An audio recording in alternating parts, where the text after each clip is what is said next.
point of the program. It's time for public comments. I do have some cards from people that have asked to speak. If there's anyone else that would like to speak, please fill out a card. And I'll call you up by your name if you would please come to the podium, and you have 3 minutes to speak. And Lynn, our parliamentarian, will be keeping track, so keep an eye on her as you speak, if you would please. First up is Charles Schultz.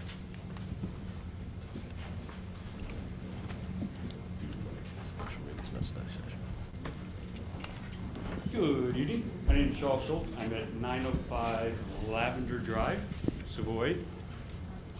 I'd like to address the board, the administration. First of all, I want to say thank you, because I know you guys put in a lot of hard work. I know you guys in particular are not paid for all the hours that you put in here in your report.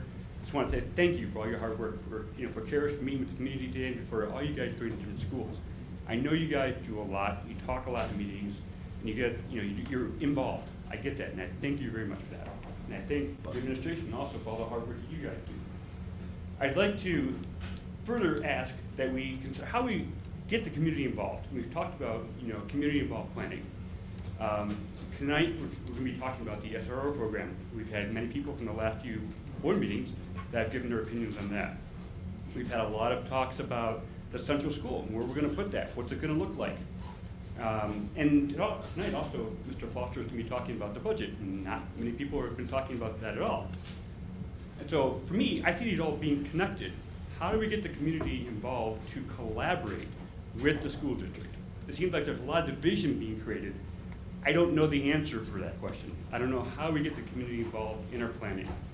But I'd like to ask you guys to take that seriously, because yes, it's for the kids, but the school district is also for the community. And that's in the mission of the school district is together in partnership with the community to make all kids successful. We hear in the News Gazette that 19 of our 21 kids that got arrested last year were African American, and it seems to me that the school district is failing those particular kids. I don't know the particular reasons why they're arrested. I don't know what's going on. But as a community, it seems to me that it's our job to make sure that no kids are arrested. We should be having a public education that teaches these kids how to be successful. All the kids that are on suspensions, being expelled, those kids also, we need to, as a community, all of us, we're all community members, we're all taxpayers, we're all voters, we need to all work together to make sure that every kid is successful in life. Thank you. Thank you, Charles. Next up, Richard Atkins. Thank you. It's okay. Good evening. Good evening, everyone. I'm thankful to be here, and I repeat what Mr. Schultz said about thanking everyone here for all their hard work. I'm a former Champaign police officer, retired 22 years with the department, almost 18 of those years as a school, not as a school resource officer, as a DARE officer, juvenile officer, teaching drug and alcohol abuse resistance, and just worked with teachers and was influenced by teachers and principals here. Many of you are here now, Dr. Zola and others, and Angela over here inspired me to go back to school after I retired, and I got a master's in education, and I taught a few years with the district.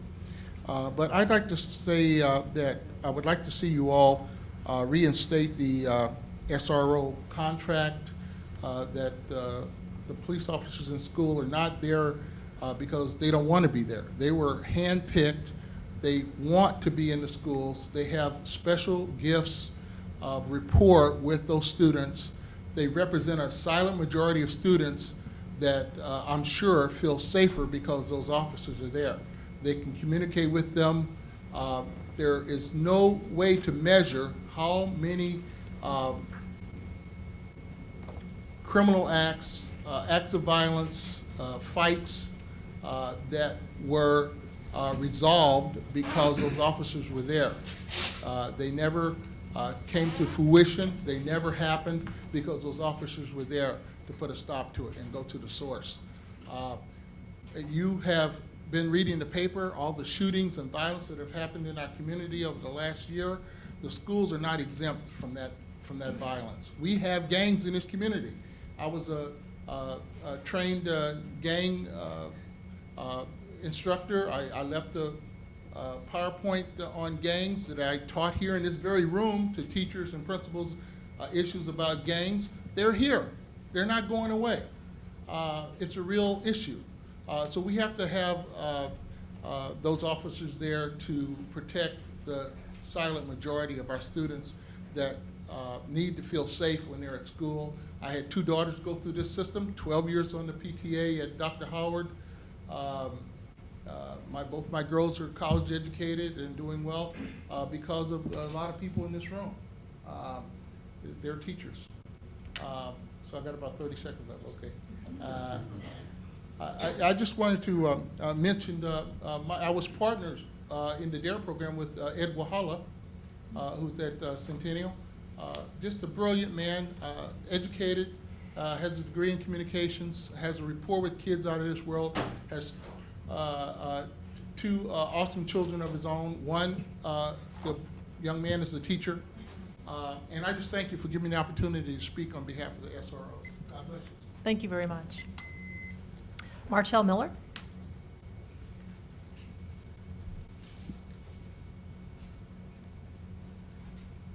I'm Martell Miller, she gave my name, but I thank y'all for giving me the opportunity to speak to the school board and to the community.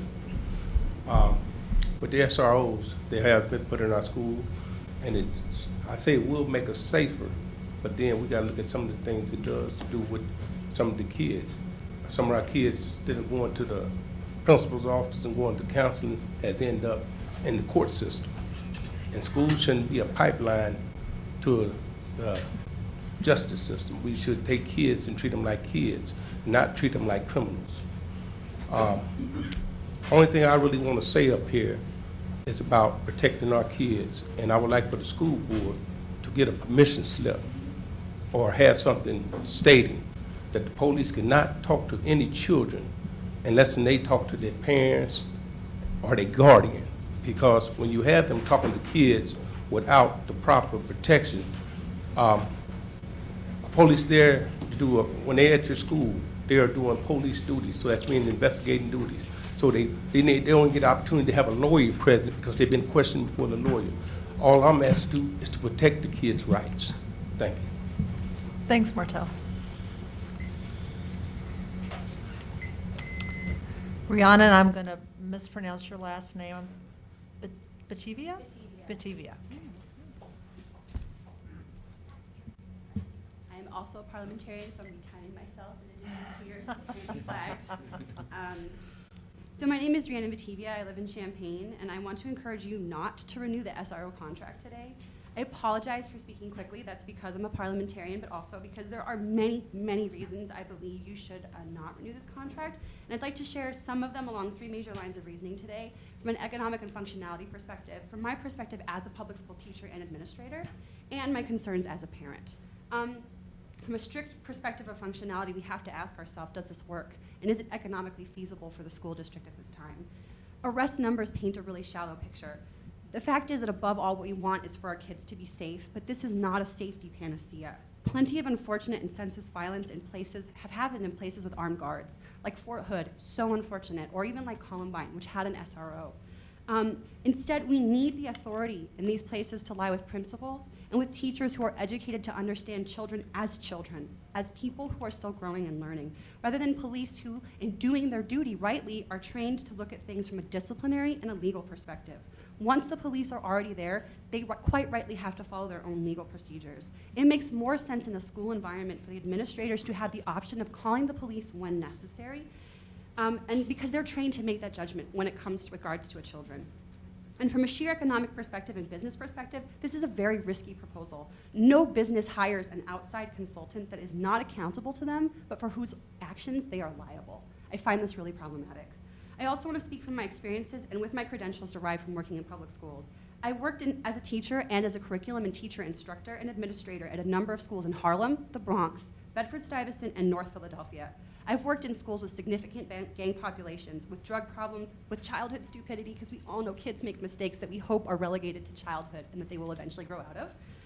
In schools with 97% plus children eligible for free and reduced lunch. 97% plus minority students, and up to 50% transients. I worked in schools where more than half of my students were homeless. I've seen the rough side of public schools, and none of those schools relied on SROs for safety. The successful ones rely on what really works, the long, hard, and sometimes very painful process of building culture and building community that addresses these problems, along with really pragmatic things and solutions like carefully timed and staggered passing periods, reducing class sizes, and increasing class duration. And my last remarks I want to make as a parent, because I have a son, and I would tell you that I wouldn't want my son to go to a school where he sees students being arrested, particularly students of color. I'm a person of color. My father's a person of color. I wouldn't want him to see that. We know the statistics about black men in the prison system, about rates of recidivism, and what introducing the justice system at a young age can mean to a young person's life. I feel extreme discomfort in allowing a speed trap to monitor students in school. We need to find other, even more positive ways for students and police to interact and have the school be a space of learning, not of surveillance. Okay, thank you very much.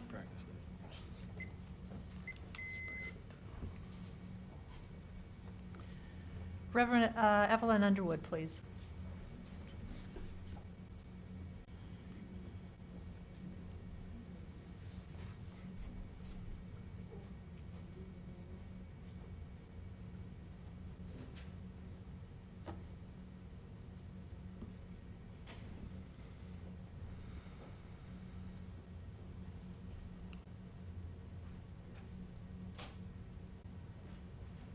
I was hoping you would read what I have on the card so I can get an opportunity to read everything I have on my paper.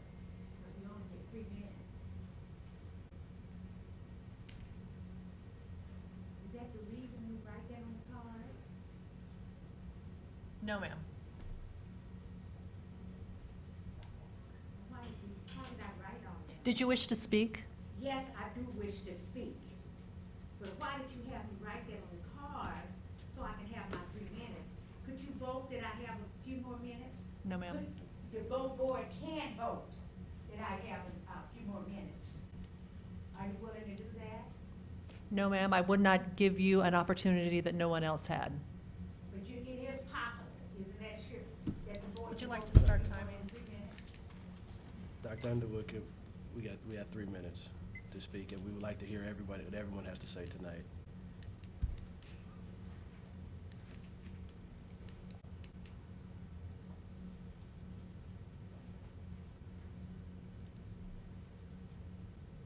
I asked a question, is it possible for the Board of Education to vote to give me more than 3 minutes? Is that possible? There need to be a motion. Parliamentarian.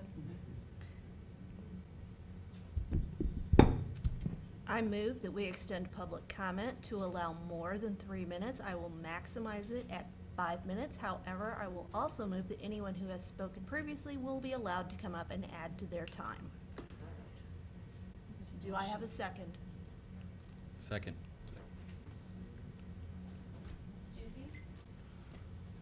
No. Mr. Lee? Yes. Mr. Dominic? Yes. Ms. Bonnet? No.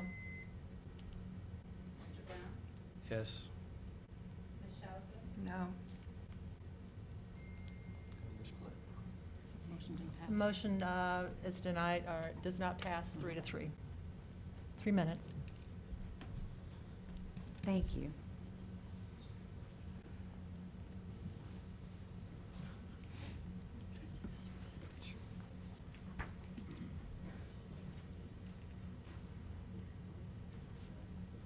U.S. Department of Education, Chicago Office of Civil Rights, Mr. Terry Townsend, I'm going to read the letter. During the 2005-2006 school year, Champaign Community Schools Number 4 launched the Police in the Schools initiative in partnership with the City of Champaign, term school resource officer. Leaders of both school bodies are well-meaning people. The issue before us is not discriminatory intent, but rather it is discriminatory impact. It is my contention that, I'm quoting Mr. Terry Townsend, "It's my intention that the Champaign School District and the City of Champaign, SRO, has a clear and irrefutable discriminatory impact on African American students, and therefore violated Title VI of the Civil Rights Act of 1964 and its implemented regulation."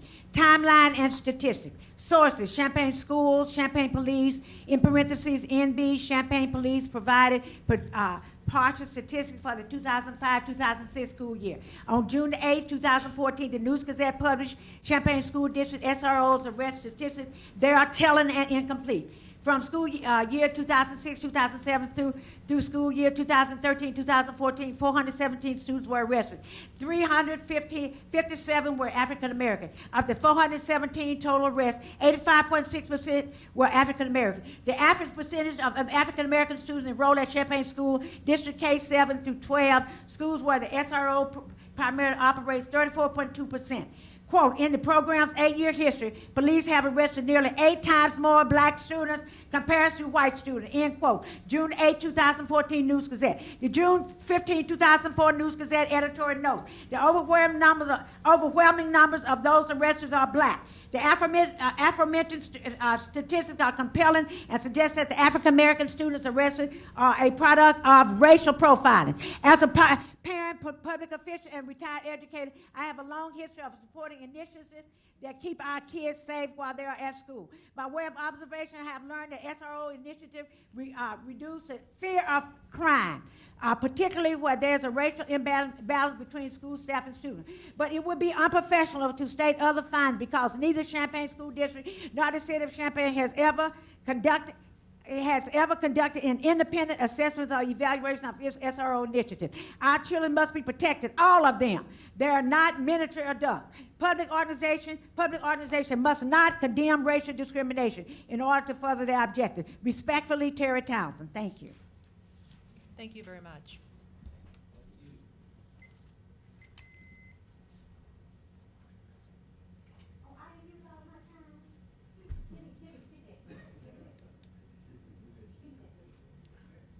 Did she use all her time? Yes, she has 20 seconds left.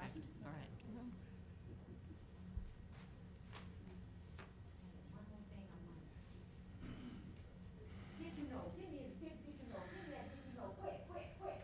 That's okay. Did you know that your child's desk and locker may be inspected or searched by school authorities without notice or consent of the student and without a search warrant? Policy 710.08R, rights and responsibilities, search and seizure.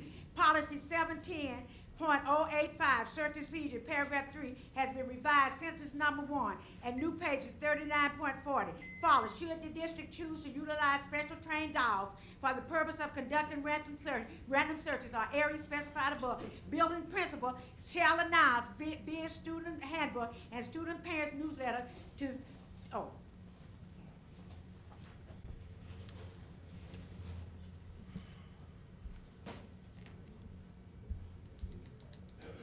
Eldris Hattie Polk. I heard that amen. That means that you're in agreement with me. My name is Hattie Polk, and I have been an employee of Unit 4 for many years since people are given their background. I was the first person that was hired for the director of the Family Information Center in charge of implementing the schools of choice. And I did that. But what my concern is, I've raised over 100 foster children, along with, I have 2 elementary children right now, boys that are at Stratton Elementary School. My son came up through the Champaign School. He was the first African American to do a black internet called Black Cyberspace. He's an attorney now. So when we talk about kids, all of my kids were educated here. I've got RNs, educators, and all of that as my kids, but also with foster children. Initiated some programs here at Unit 4, which was called Young Achievers, where we had over 1,000 people to attend out at the University of Illinois continuously, and also gave out parent awards. But tonight my heart is really heavy, because when I look at the statistics that have come out about the number of African Americans that are being arrested, my question to you is this. I do not see anything that tells me which schools have the highest rate of children that are being arrested. None of that has come forth. We don't know any of the statistics as to what their criteria are as the SROs. None of that has been presented to the community.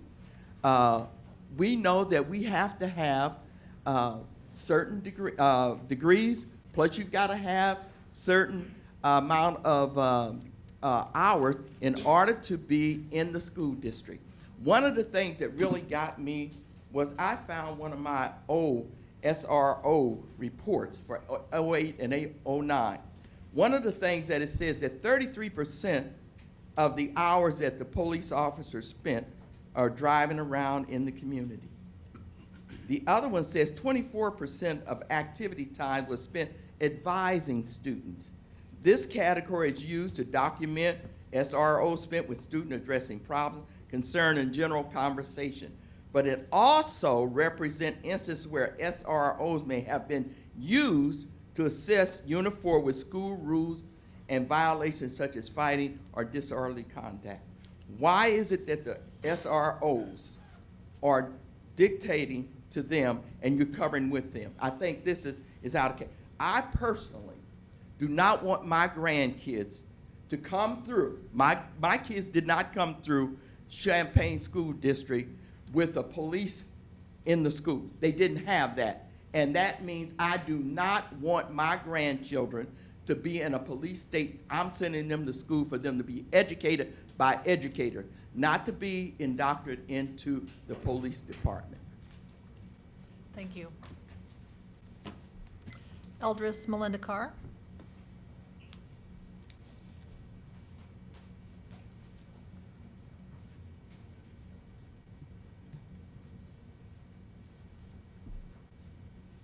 First of all, give honor to my God, the God of my salvation, in whom I trust. And the Lord Jehovah is my strength, and he called me to be a watchman. And the powers that be, you.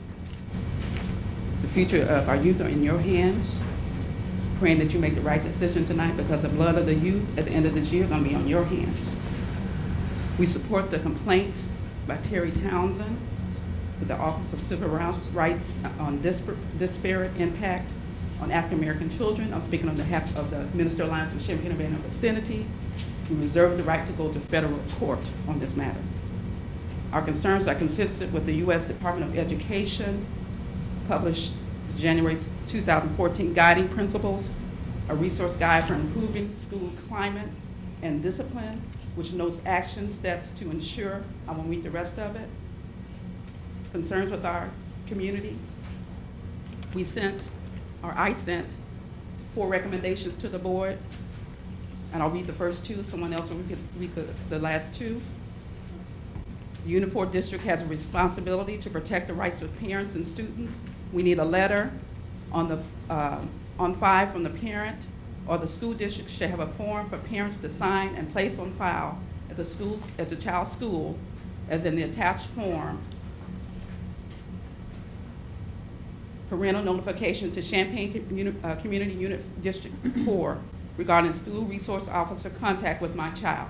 The attached form is an example of what should be included in the student handbook and included in the student's file to protect the rights of parents and students who are able to opt out of informal counseling or consultation, police interviews, voluntary contact, and other general contact with the police without the parent, legal guardian, or attorney, or other legal representative being present. This information should be communicated to parents and be available in the upcoming school year.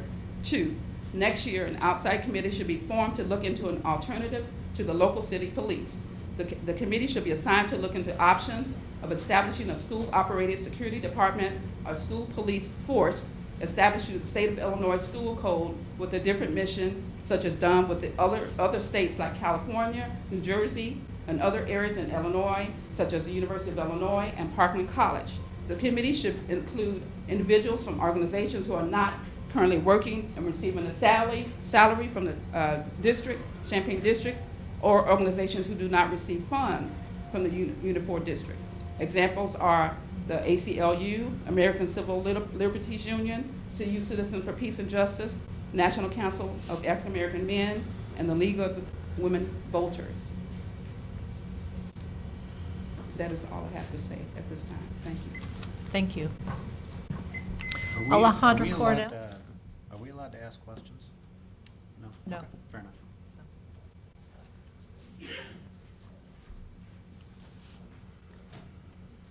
Good evening, school board members, staff, present audience, and tele-audience. My name is Alejandra Coronel. I live in 703 Newton Drive, Champaign. I'm a resident of Champaign and an active member of this community in many capacities. I do not have any children in the school, but I do care for the children in the school. I appreciate the opportunity to have represented the Latino community in providing input for the school resource evaluation program. I feel it is incredibly helpful to engage in discussion and listen to various viewpoints, and I truly believe it will help with overall policy development. I'm here tonight to express my personal opinion about the program. From all that I have researched, that I read and discussed, this is an incredible, viable program that it keeps our children and staff safe. Just as importantly, it supports three very important community interactions, in my opinion. One, it provides early interaction between our youth and law enforcement community. Two, it allows for visibility with the law enforcement community, which develop an element of trust. And third, it provides for immediate response of our law enforcement community, and the event Champaign is the next site of a tragedy event. With that said, I sincerely hope to support and you support the school resource program for our kids and our community. Thank you. Thank you. Sean Williams.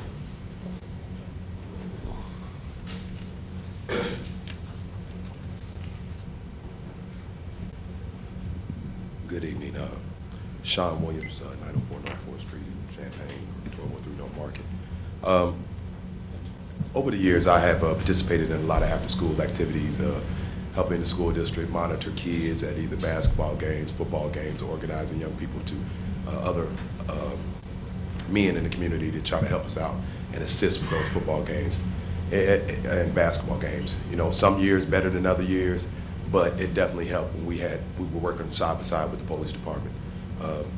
We just stay in, my personal opinion, like Alejandra said, my personal opinion is that we're just in a different day and age right now where we need to work with law enforcement at this time. I think that we should work all together with the parents and the school district to probably get to a different point, because I understand some of the concerns coming out the African American community.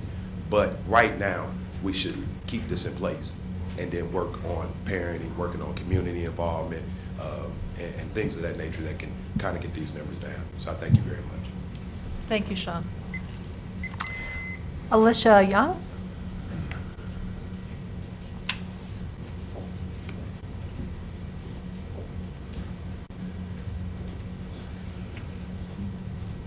Good evening. I have the other two recommendations on behalf of the Ministerial Alliance of the Champaign-Urbana and vicinity. Number 3 is a separate entity, as was done with the climate survey outside of the Champaign Unit 4 district, should be formed and assigned the role to conduct a full or complete evaluation of the program. And this evaluation should include feedback from parents who have children in the school. Both components, separate entity and parental feedback, were missing this year from the evaluation, and they are critical to including all stakeholders who may be impacted by this program. In addition, comments from the survey should be made public for transparency. And then the fourth recommendation is to provide information to parents and students so that they understand what their rights are, and they understand that the primary goal of the SRO program is to reduce crime in the schools and not to have social interaction with the students. Police are on the beat in the schools just as they are in the community or on the streets, and it is a conflict of interest for them to serve in a role of an informal counselor. Students should be provided with information to understand their rights with regard to consulting with an SRO or being interrogated or interviewed by an SRO, which could lead to police reports or prosecution. Examples, for example, ACLU has material or pamphlets explaining the rights of individuals when they come in contact with the police. Banners or posters should be posted around the school with the rights of students when in contact with the school resource officer / police. Thank you. Charles Young?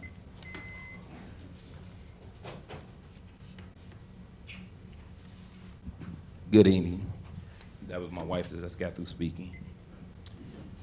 I work for the Banner School District, and I've been there for about 7 years now as a life skill coordinator and a TA in the classroom. So part of my job also, I do WIA for like jobs and for, what was the other one? Life skills. Also, part of my role there is to help monitor the students. And we got a high population of African-American students, a lot of students, at-risk students. So, but over there, we have a lot of issues, but we don't have it to the extreme. And I know the magnitude of the Champaign School a lot bigger than a Banner Adult Education. But we deal with a lot of at-risk students, and we don't have the issue like we have over in Champaign. But we have ways to monitor our students so that they won't see some kind of terrible negative reflection of themselves by constantly being arrested. And our director don't like that because he's African American, to be quite honest with you. So, and even the last director we had over, he understood, which was Dr. Adcock, maybe I shouldn't be saying the name, but he understood not to do that because he said that's an image that's not really good for the kids to see. So I'm going to continue to read off the important information for parents about school resource officers and read it kind of slow.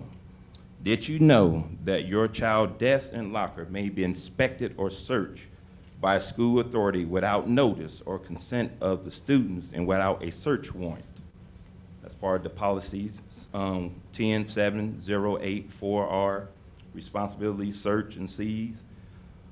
Policy number 710-08R, search and seize, paragraph 3 has been revised, sentence 1 as news page 3940 follows. Should the district choose to utilize specially trained dogs for the purpose of conducting random searches of areas specified above, building principals shall announce via student handbook and student parents newsletter to student that such searches will be done.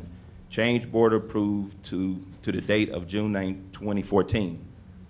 Informal consultation or voluntary contact with an SRO and other important information you should know can be found at the first link of SRO procedure, including B, counselor informed consultation, C, voluntary student contact, and D, police interview.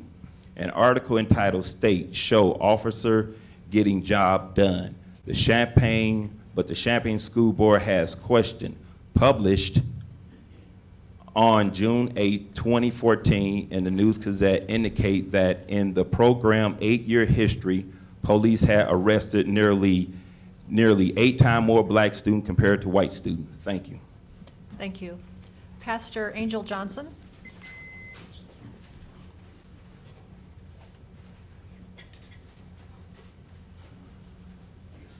Good evening. I'm Pastor Angel Johnson, 1509 South Rutledge. I'm a youth pastor. And my concern tonight is about how the police are handling the children in our schools, period. A police officer is a mandated reporter. So I have a question for the board. Is it legal for a police officer to even question a student? Because the law says if you come in contact with someone and you have to always notify them that the law says anything that you say can be used against you in a court of law. If he is a mandated reporter or she's a mandated reporter, they're gonna have to report to the law about this student. So my concern is a police officer, should he be a counselor? No, or should she? No. That's just ridiculous, okay? Because they cannot put down what they're sworn into. So we want our officers to continually do their job, but we're contradicting ourselves if we agree to allow them to talk with or speak with our child without any parent or any attorney being present. I received a call, and the call went like this. My child been arrested at school. They never notified me until she got to jail. She went to Jefferson School, got arrested for fighting a bully. A bully had bullied this young child over and over again. She reported it to the counselors. They reported it over and over again, called into the school, saying this child is bullying my child. Well, the child that was being bullied got tired, took matters in her own hand when the child approached her for the last time. And they got to fighting, and the SROs came and arrested the student that was being bullied. The police officer didn't really know what had happened, what went on, and what was going down. But being that she struck her first, which is the, which is the thing, if you hit or fight in school, you have no tolerance. We understand that part. The part I could not understand, and what I will not do. You have 30 seconds left. Okay. This is the thing. The parent was not notified. The parent-child spent 14 days in jail. When she went to pick up her child, they said, no, she have to stay 14 days. Who says she have to stay? Then they turns around. She asked for the report. Right now, today, we're still looking for the report. What was her child charged with, what happened, and what was going on? The parent to this day don't have anything. The child being sent to Ready when school started in September. No, it don't work like that.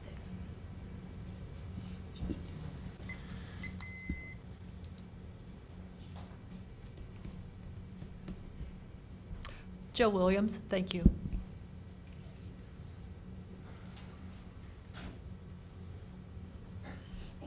Good evening. Today, the News Gazette published a letter that I wrote for the letters to the editor. I wanted to share with you the words of actually what I did write the first time because it has a lot more information in it. As a principal of Champaign Central High School, I commend the district administration and school board for their commitment to finding the best possible site for a new central. While the conversation about the site for the new school is ongoing, from my perspective, this isn't nearly as important as ensuring new facilities will meet our current and future needs. Central's priority each day is to deliver a quality education to each of our students, and I truly believe either location could help to support us in that mission. No site is perfect. Walking into Central High School, you will find a community of exceptional students and staff who continue to succeed despite the limitations of our school building. Our students are National Merit Scholars, future Division I athletes, actors, musicians, volunteers, leaders, and innovators. They are diverse, dynamic, and inquisitive. They are this community's future. Our staff is highly qualified, diverse, and experienced. They are committed to continuous school improvement. I'm excited by the idea that in the near future, we may have a 21st century school to support them in accomplishing their goals. While I think the need for a new Central High School is largely understood, there are still some in the community asking us to make it work in the current location. To those community members, I extend an open invitation to visit our school. Sorry, my phone's messing up. To visit our school when we come back in August in session to see our day-to-day reality.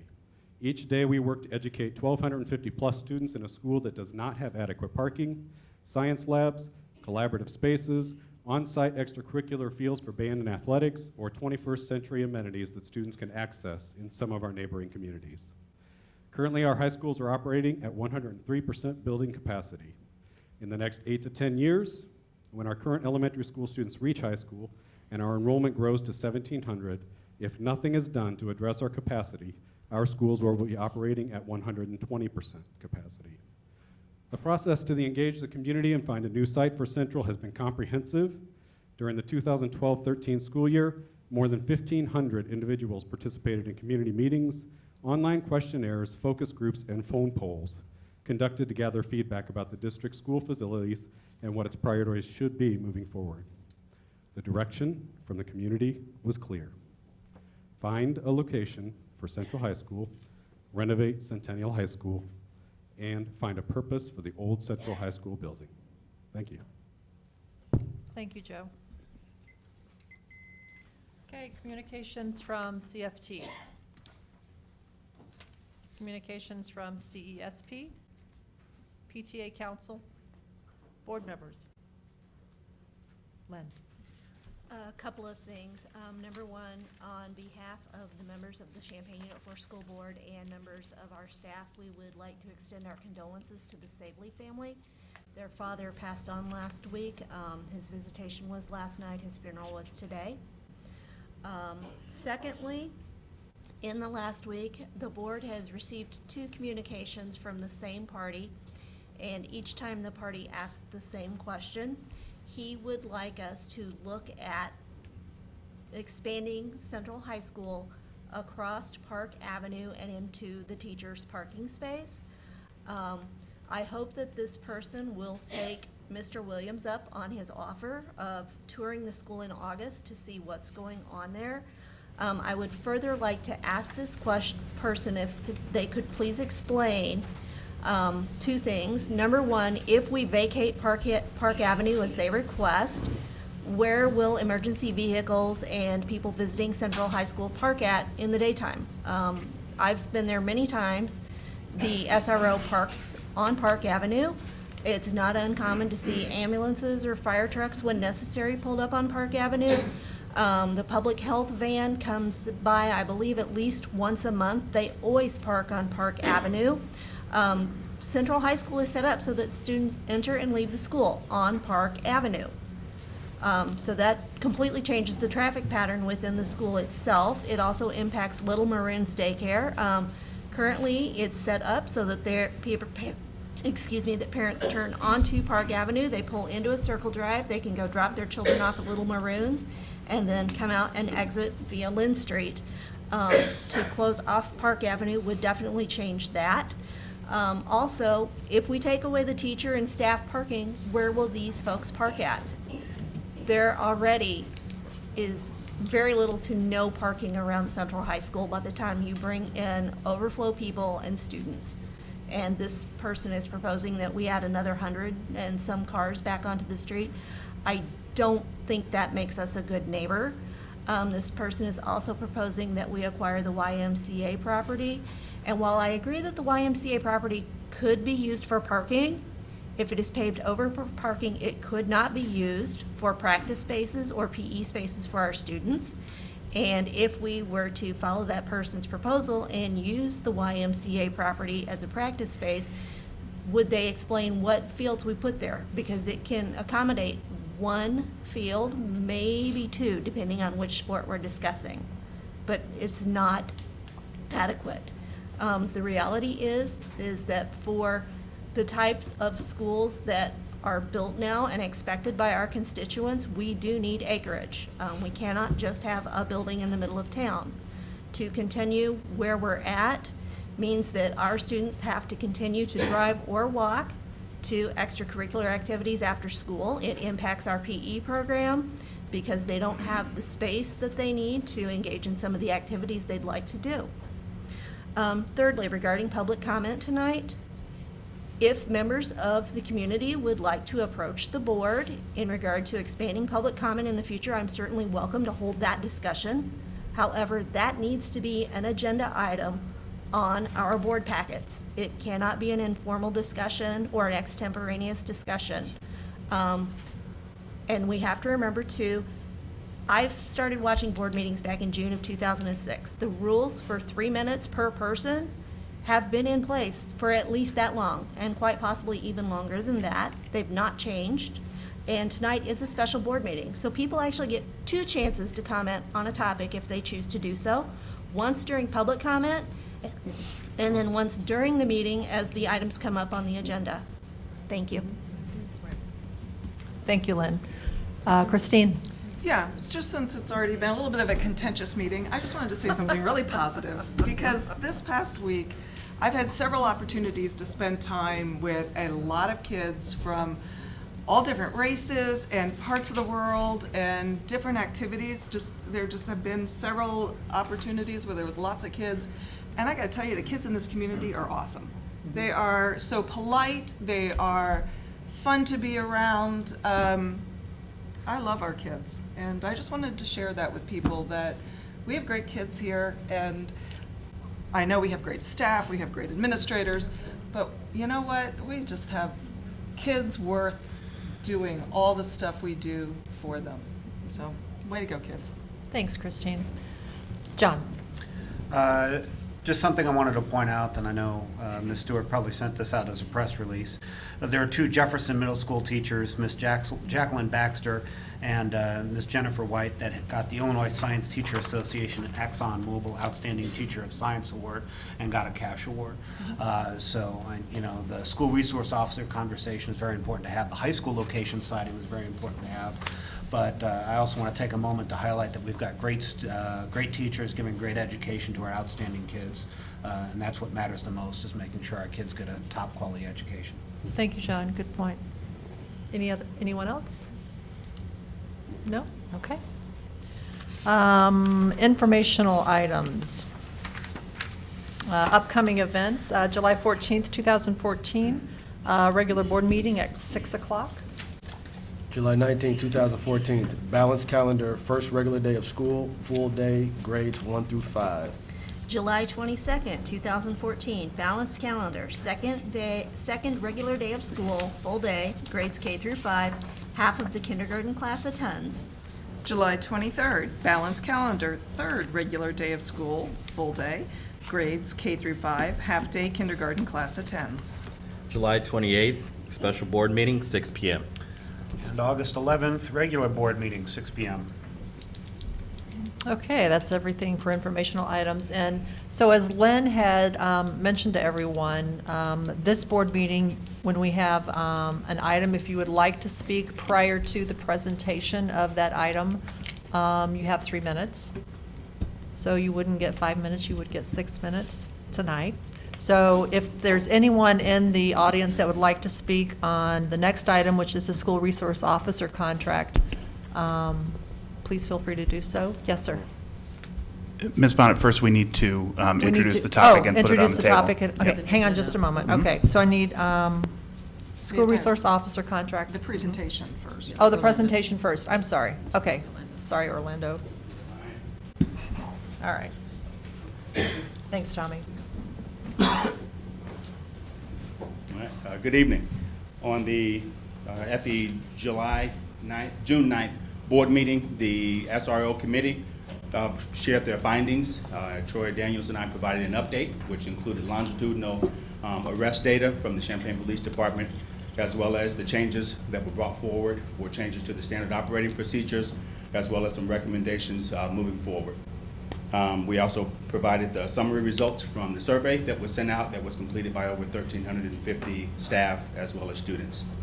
Tonight, we'd like to bring forward a recommendation for the board to approve the SRO contract for the 2014-15 school year. Okay, I need a motion. So moved. Second. Stuckey and Chalafu. Questions or comments? Tell you what, we're going to start at this end of the table.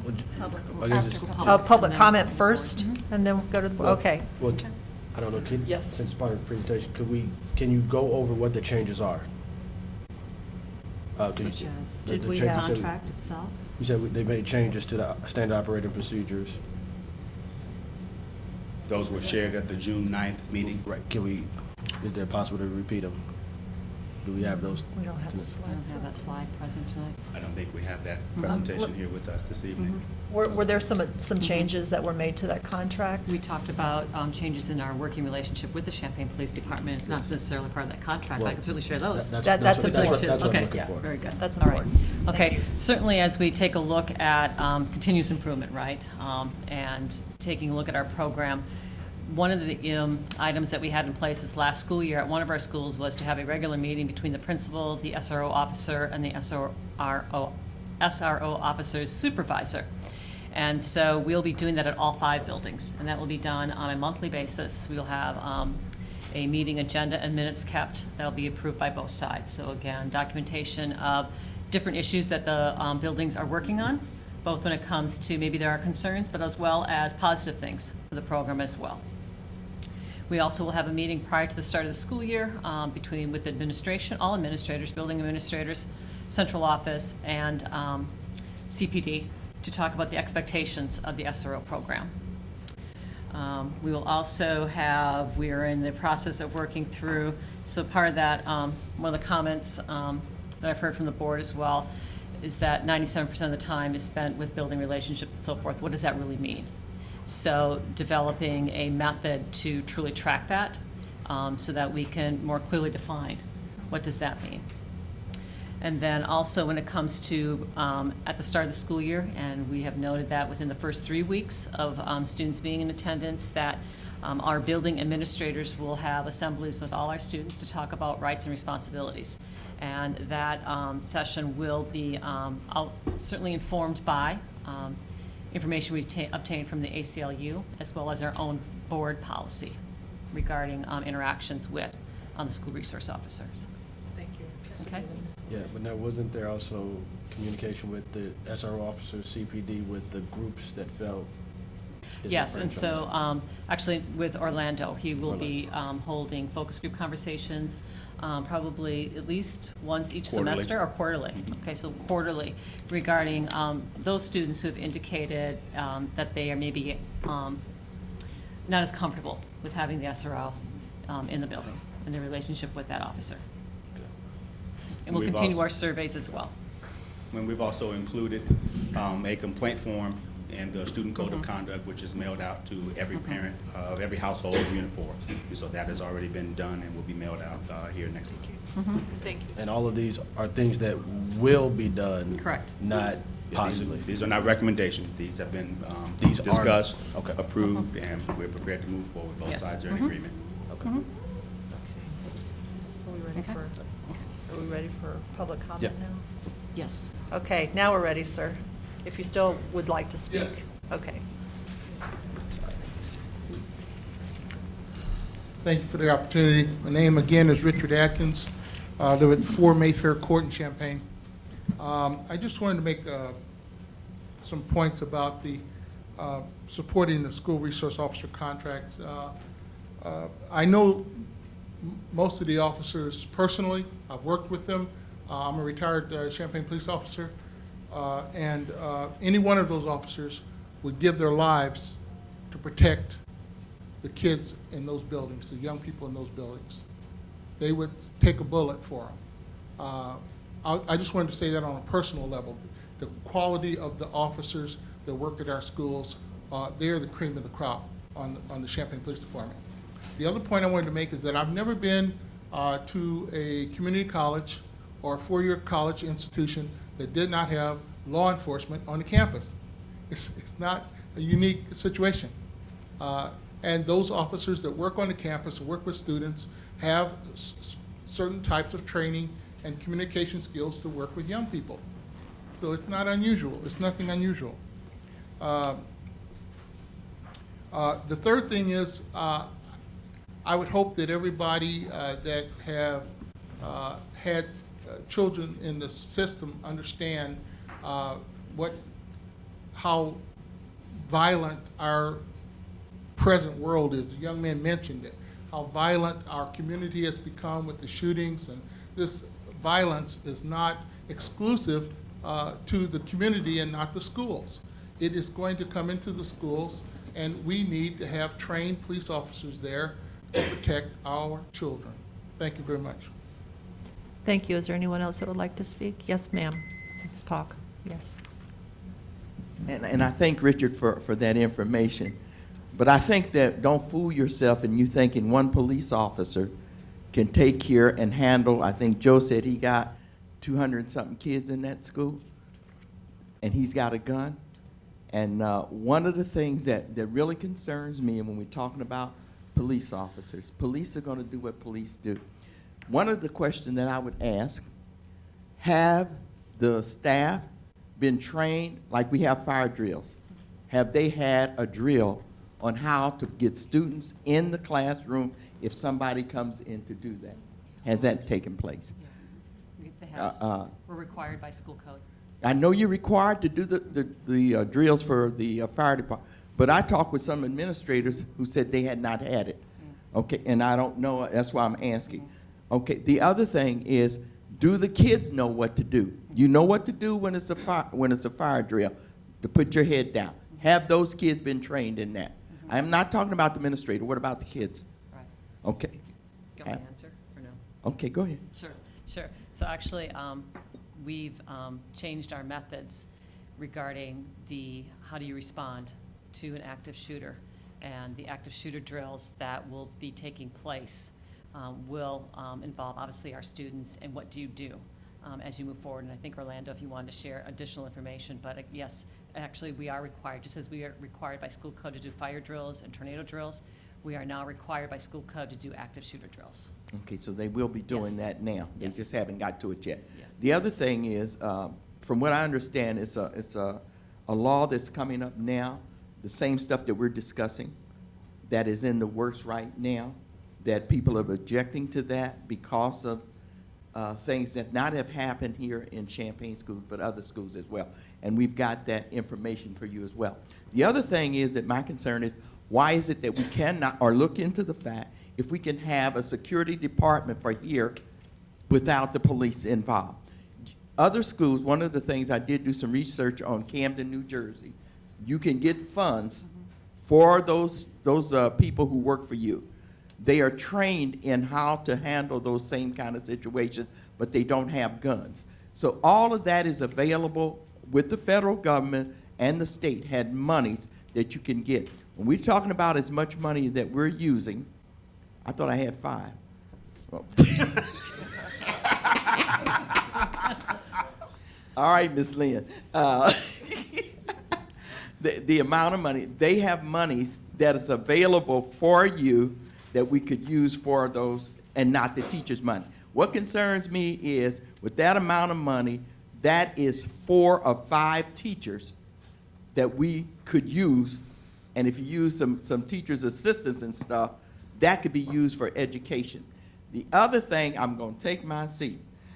However, I want to remind you, not only with the kids having that, with the money that's needed, but also those 5 police officers, we're losing something out on the street. If they're not here, they're out on the street, so we don't have them where we could do as protection. Can I ask you a quick question? Sure. Your second comment, there's a law coming up. I was Yes, unclear sir. what you were referring to. Can Yes. you describe the law you're talking about? Yes, you want to give it to her? But it's on, right now it's on hold, but it's the same thing that you're voting on. She's got it, that, what's his name? We're not gonna go, but it has already been presented in Chicago, is what they're presenting right now. So, you need to look at. Governing school resource officers in Yes. general, not, Or okay. governing what's That's- going on with the kids. Okay, that's what I wanted to zoom in on. Thank you. We know what that is, yeah. Okay. Anyone else like to speak? Yes, Martell. Martell Miller. Richard got up there and said any police would take a bullet for any child. I think any adult in this room, when it comes to a child, will put their life in between a child and danger. Because I know I would take a bullet for any child, not even my own, someone else's child. You know, that's what a man would do. You know, they don't take police training for that to happen. I'm gonna start like this. I've been dealing with the Champaign Police Department for over 10 years. And it's about racial profiling, how they do our community. And we say we got good officers in school. I ain't gonna mention this officer by name, but he's a resource officer in our schools. And I know what he did when he was on the street, and a leopard don't change his stripes. And I'm gonna leave it like that. All I'm asking is for the school board is to protect our kids with their rights, make sure they're safe, and that's all we asking for.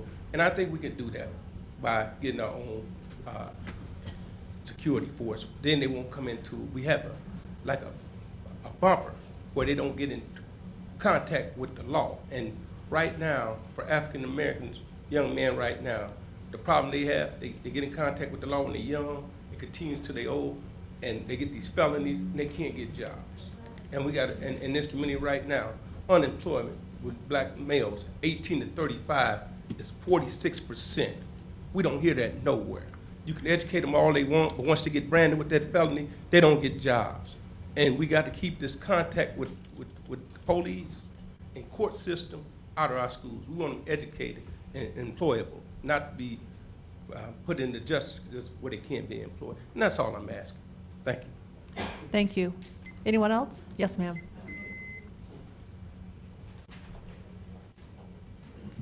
I wanted to take the time to address some of the things that we'd said, and I thank the gentleman who just spoke for saying what I think was most important of all, which is that I know, having been a teacher, I would have taken a bullet for any of my students. Luckily, it didn't come to that, even though I did some other crazy things that you have to do as a teacher, including running while very out of shape for a mile through traffic to find someone who fell on the way to school, picking up a finger that got severed in a door, and cleaning vomit off of numerous children. It's what you do as a teacher. It's not in my union contract, but you do it anyway. Any of us would protect those children's lives. It's our job. We take care of children. So I, with all due respect to the school resource officers, who I'm sure, I believe, truly would do that, so would any of us.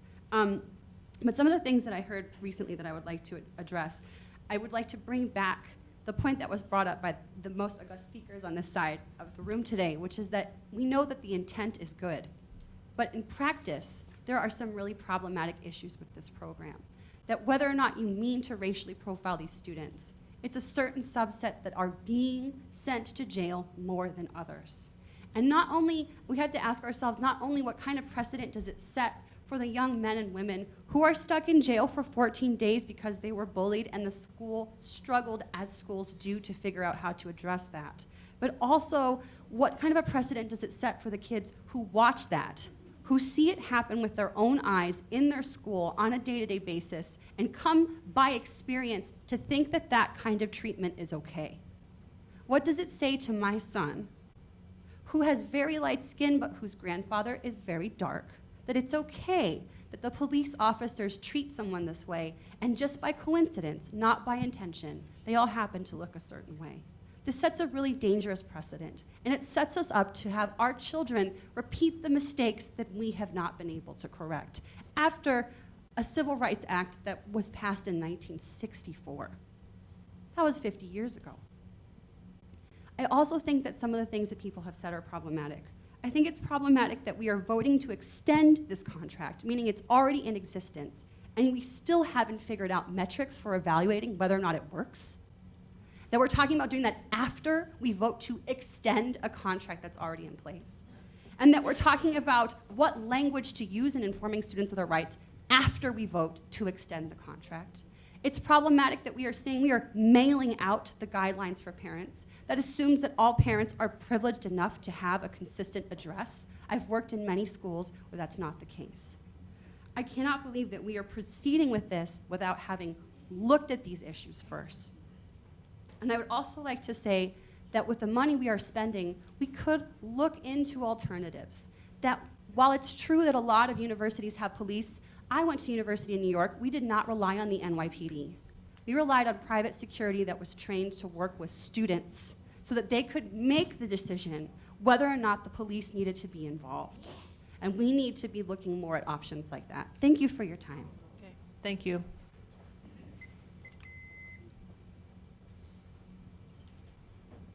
What I did not get to tell you is this. The young child, straight honor roll student, never missed a day of school. High honor roll. She spent 14 of the last days of school, still passed to the next grade, and they have her going to Ready. This is her first offense. Never had an offense, never been in trouble with the school, never been in trouble at home, never been in trouble in public. Are we gonna get ready to put bars? That's the next question I have for the school board. Are we gonna put bars up around the school and the barbed wires now? Because the school is turning into an arena, and it's called a prison. It's not an education award no more. You're talking more about crime, it seems like, than education. Educate our children. Give them the same chance that we had in life. It always been a teacher. Usually it's a teacher that will really stand up for what's right. But today, everyone seems like they're in greed and about money. And so no one wants to say anything because you're afraid of losing your job. What happened about fighting? When you fight, you change things. We don't fight, nothing changes. I'm fighting because I want to see a change with you. Thank you. Yes, sir. You can speak, but if you would also, after you speak, if you fill out a card, please, since you haven't spoken before. But go ahead and speak. Thank you. Sorry, yes, I'll do that. My name is Ken Salo. I wanted to just give a shout out to the school board and to echo Christine's comment. I've had a great experience with Unit 4. I've had 2 boys most recently at Edison. They had wonderful teachers. It's a great school. There's one downside. I've had and I don't know if it's an unfortunate, but it's a too often recurring experience where school administrators had deferred right to school resource officers during a period when their teacher wasn't there. And I thought that was a fundamental breach for me as a parent who relies and has in mind that the kids will be part of an educational program. Now, school resource officers are not educators, right? There's a different relationship that this constitutes. So I think, amongst other things, as an educator, I felt betrayed by that particular incident, right? And I'm sure but it's for me an incident. It's an example of how the deferment of administrative responsibilities get bled into, personnel who are not trained as educators. So there seems to be this sort of uneasy movement away from from educators taking on administrative responsibilities. So in short, I've had a wonderful experience with Unit 4. But if there's one decision that made me think about, and in particular, my kids were then testing out for the Uni High program, one of the things that makes Uni High so different from Unit 4 is this issue of police in schools, right? There are security personnel, but that's one of the key issues. There's not city police. There's no a connection of dots between the police and city police and other security personnel. So I think that's one of the key issues I will continue to advocate for, what is the distinguishing feature. But other than that, I think the Unit 4 program is an excellent program. I can't fault it, but this I think is a key issue. I think this is an opportunity now for Unit 4 school administrators to take seriously this issue and do the right thing, in my view, which is to respond to some of the serious concerns in productive ways. Because I think this violation of rights that are occurring are not particularly helpful, but to open up a broader conversation of what is the expected relationship between of parents with educators as opposed to people, as opposed to police. So thank you very much for that opportunity. Thank you. Okay. Yes, ma'am. If you would like to speak, please make your way up to the microphone.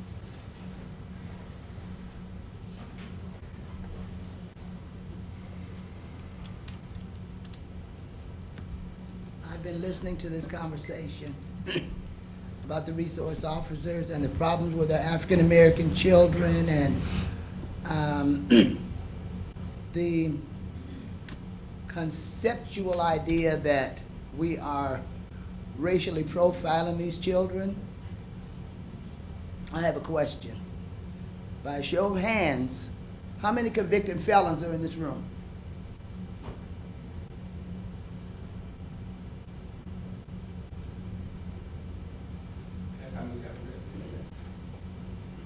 You had your time. How hard is it to be on this side of the law?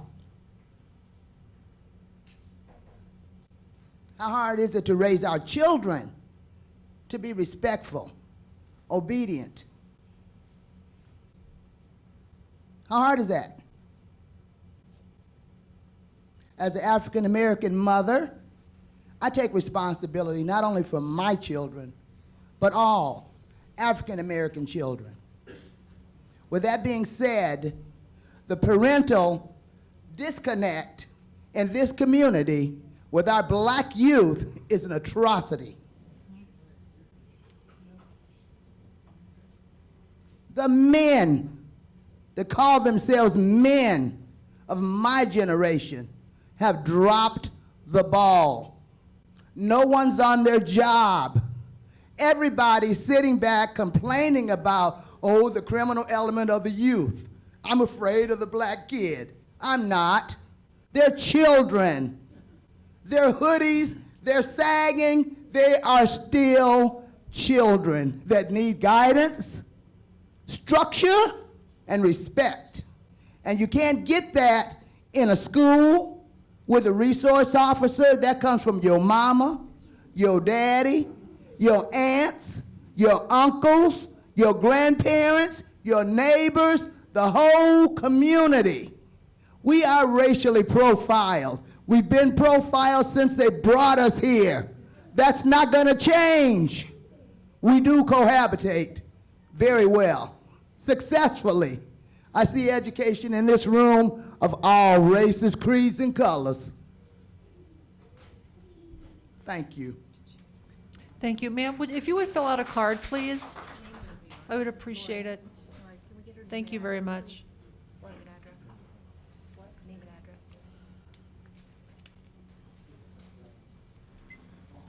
Just want to read a little bit from the U.S. Department of Education that I didn't read before.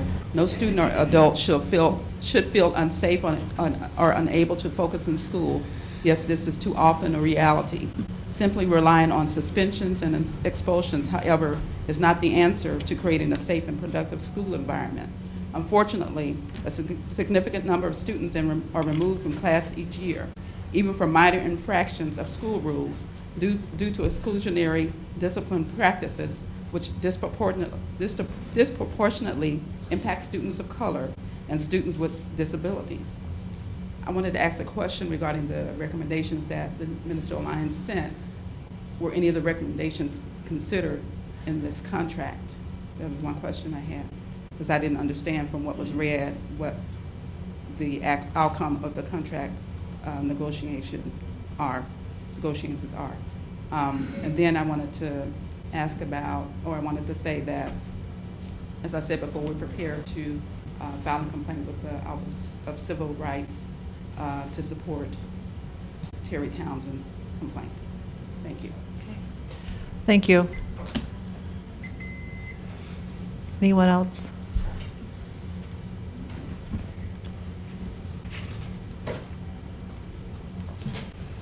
Reverend Melinda Carr, to the Board of Education and Administration.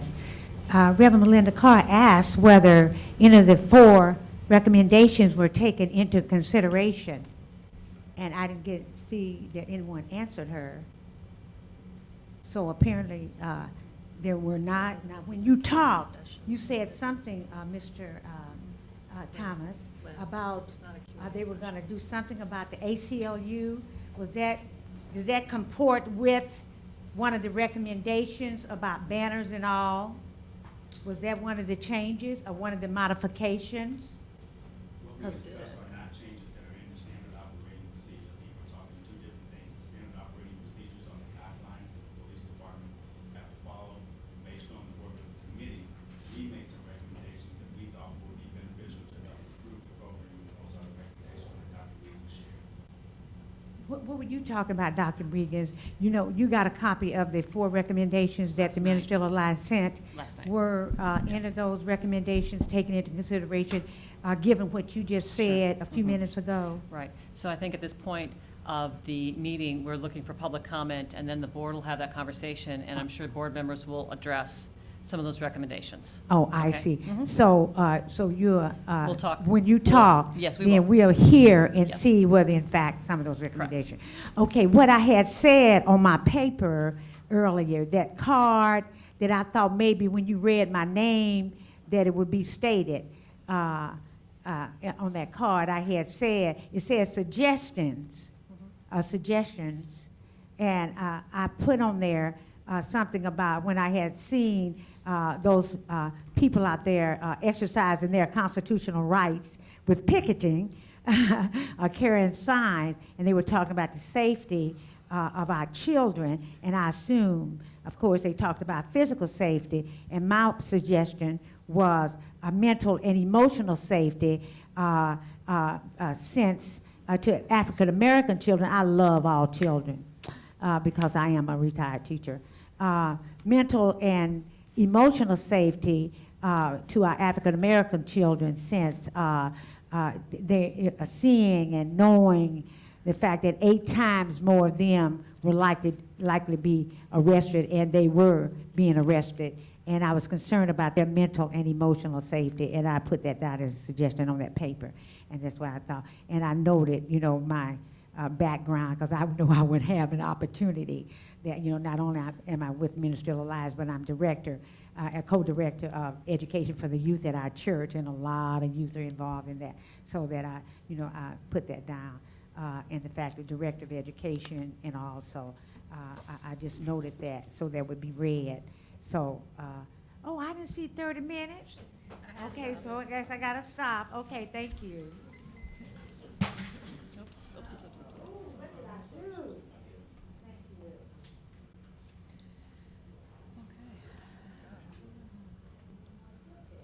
Okay, any other comments before we move on? All right, board, it's our turn. John, you want to start us off? Okay. I have a question for you, Orlando. And sorry for not giving you advance notice of this, but I assume you saw the civil rights request for investigation, whatever the particular term of it was that we got on Friday? Yes. Okay. My question is this. I mean, insofar as it involves questions of what we as a board or the administration are doing, those legal fees are on us, assuming they open an investigation. Who's going to pay the legal bill for questions involving the officers, and if there's racial profiling? Is that something that we're on the hook for? Because it would be my expectation the city picks up at least that part of the tab. Because they're not here, I certainly don't want to speak on their behalf. I would assume that they would certainly They're employees take of the those city. legal fees. Okay. Now, I understand you probably don't have the definitive answer, but if we can get one relatively Absolutely. soon, I would appreciate that. Certainly. Any other comments, board members? I just did have a question on the number of arrests that are made. I know a fair number of them are for out-of-school offenses. So the child has done something in the community and they're arrested at school. And this is something that's always happened. This isn't an SRO thing.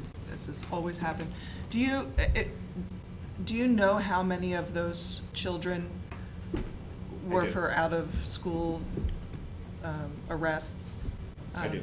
What? I do. Of the 21 arrests that occurred during the 13-14 school year, 6 of those arrests were based on warrants issued by a judge. And when those warrants are issued, regardless where, it could be at church, it could be at school, whenever that officer comes in contact with that person listed on their warrant, they have to make the arrest. Unfortunately, that 6 of those times, those have happened in our schools.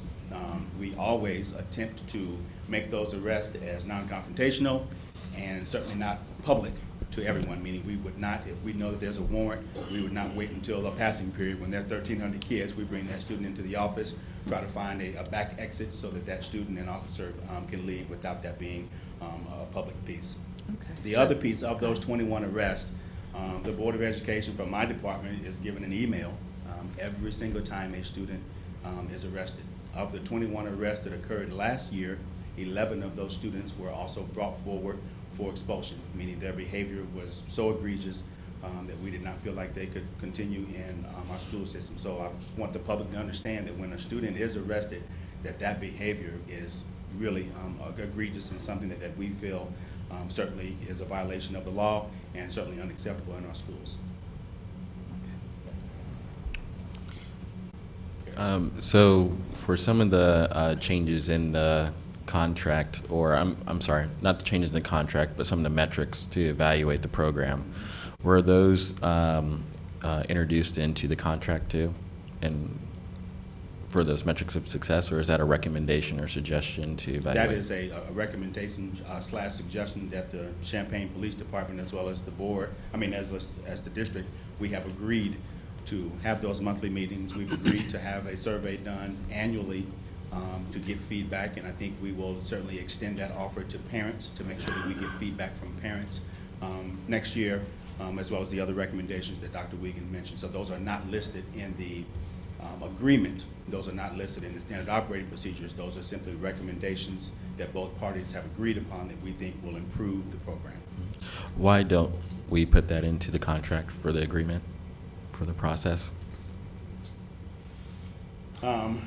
I think the contractual language is written up by the attorneys. and our conversations, I think, occurred after the contract is already written. We can certainly, Tommy, I don't know if I want to speak, can we do a MOU? for Sure. that? So just as a general procedure, again, this agreement has been in place since 2006. The amendment that you're approving this evening, just basically the only changes are extending the time period and extending and revising the cost that are associated with that. There haven't been previously outlined metrics or suggestions or things similar to what Mr. Thomas was talking about included within the contract. That's just not generally something that would be included. Those would be more working agreements between the school district and the police department. So in the future, I would like to see that included into the agreement. I think that if it's worth doing, then it's worth measuring. And if it's that meaningful, which it is in terms of a metric for evaluation of this program, then it's something that we should sign off on with that partner at hand. If they do truly say what they mean, then that should be incorporated into the contract. So we can certainly take a look at an MOU at this point as well. I know that meeting with Chief Cobb this afternoon certainly is in full agreement with those items that we've mentioned. So certainly putting them in writing, I don't see an issue. Okay. So. Good. I think something like that would go a long way, certainly for the board, and hopefully for the community, that it would be a step forward. I'm sorry, were you finished, Karis? John? So I didn't know if I can kind of talk a little bit about, so I would like to weigh in on this. I spent a lot of time researching this issue, meeting with different members of the community on both sides of the argument. Made myself available all today at a coffee shop just to have discussions. And first I want to say thank you to all the community members and also the SROs that have spent time in our schools, and for the administration that has worked closely on with me on trying to define hard metrics. This is how I fundamentally feel when I'm looking at this program, is that if it's in regards to school shootings that have been sensationalized in the media, the reality of it is that I can't find reasons where SROs have initially been a deterrent for crime. I can see where they haven't been. So if you look at Columbine, still 15 dead, 23 wounded. If you look at Virginia Tech, campus cops, still happened. If you look at this last shooting over in Washington, 2 SROs. So when I look at this, I can't see how they are deterring. After all, we don't have, crime doesn't stop in our city because we have cops policing them. And so when I look at this, I look at the most effective use of our money to help build an environment that has a top-notch education. And I think in that mission, as good stewards, that we should look at reaching that mission statement the most efficient way. And a key there is efficient. I do not believe that for the amount that's being asked here, of almost $300,000, that is the most efficient way for us to spend our money. I do believe that we could utilize that money in other ways, like with counselors that have a background in child psychology versus criminal investigation. And I believe that we need to get to a point where we need to be proactive instead of reactive. I know he's looking at the disciplinary aspect. So with me, I'm going to be a no vote on this contract because I don't think it's the effective way for us to spend our funds to address these issues. I think fundamentally this is a community issue. And I think the old saying goes that it takes a village to raise a kid. So I again like to thank everyone for raising these concerns. There are certain important ones, but for me, I don't think that our effective use of our money warrants SROs at this time. Thanks. Thank you, Karis. Anyone else? Christine? No, I already asked my question. Len?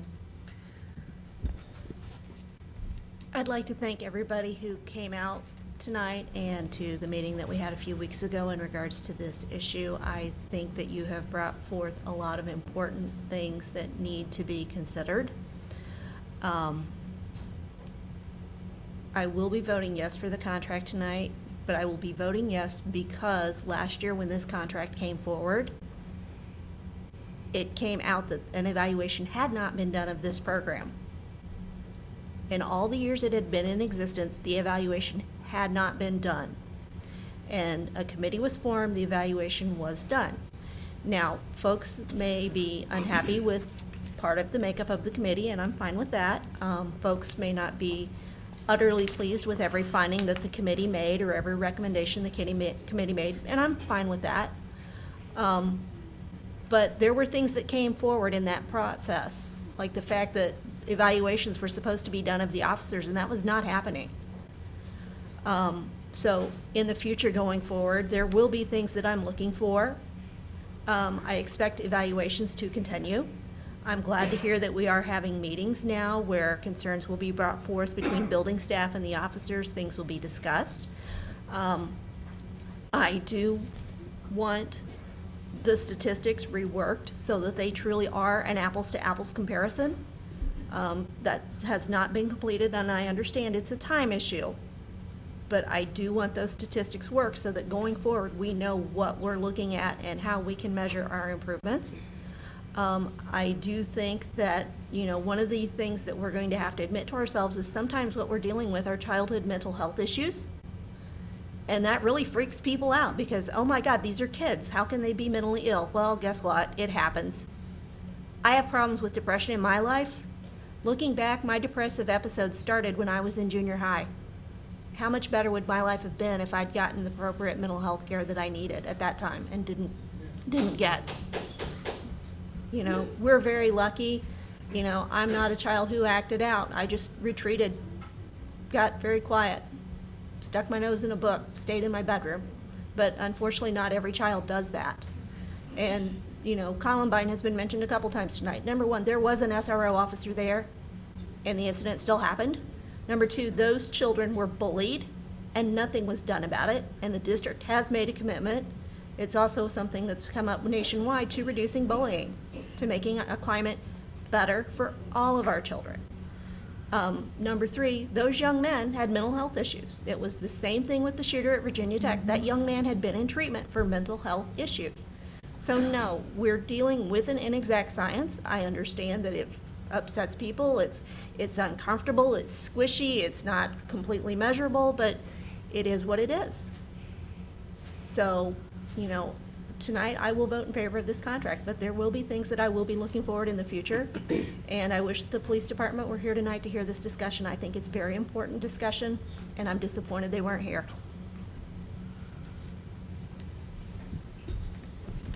So me? All right.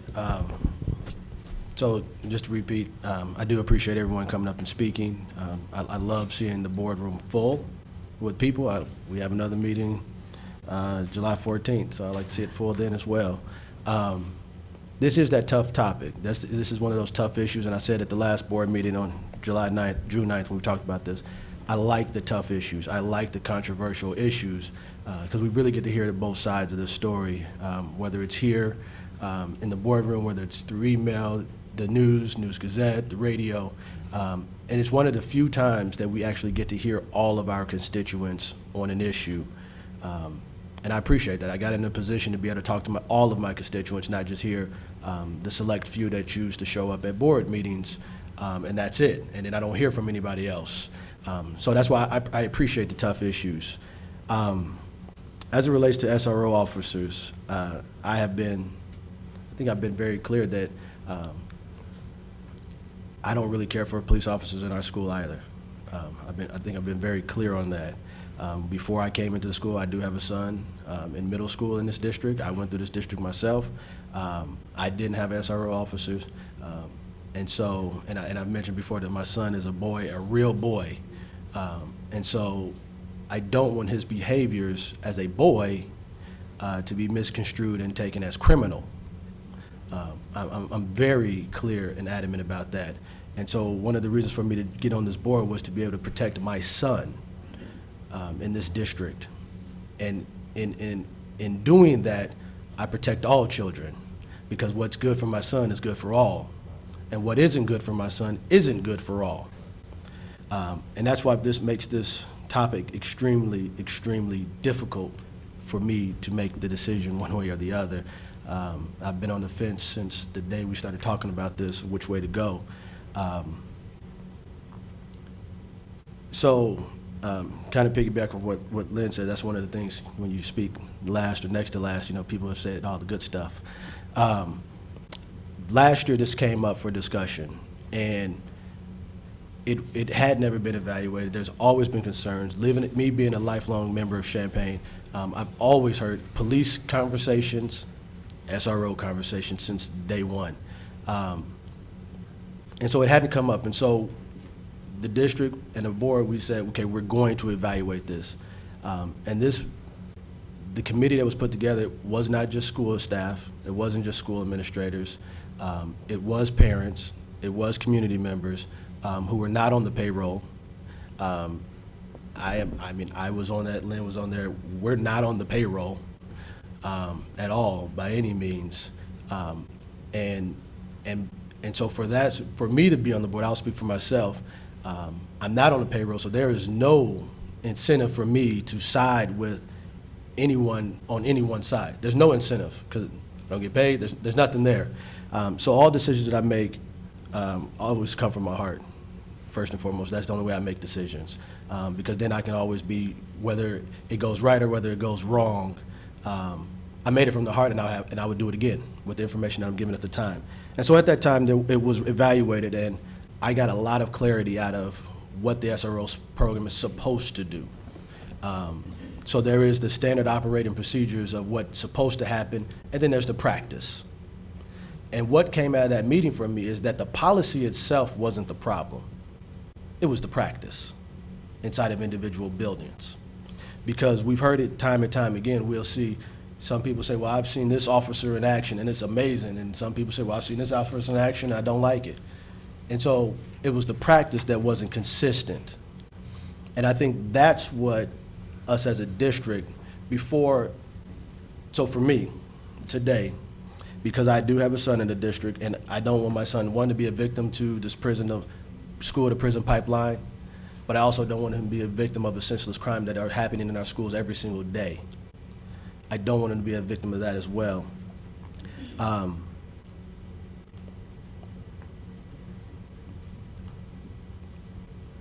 So because I see that, I will be voting yes for the SRO program to stay for the year. It is year to year, it's always been year to year. And I say that because what I asked for last year was for us to do a full evaluation of what this program does, how does it work, and make whatever changes or tweaks that need to happen with that. That was done. We had the meeting and we met for an entire school year. And it was full of community members, and it was also always open to the public at all times.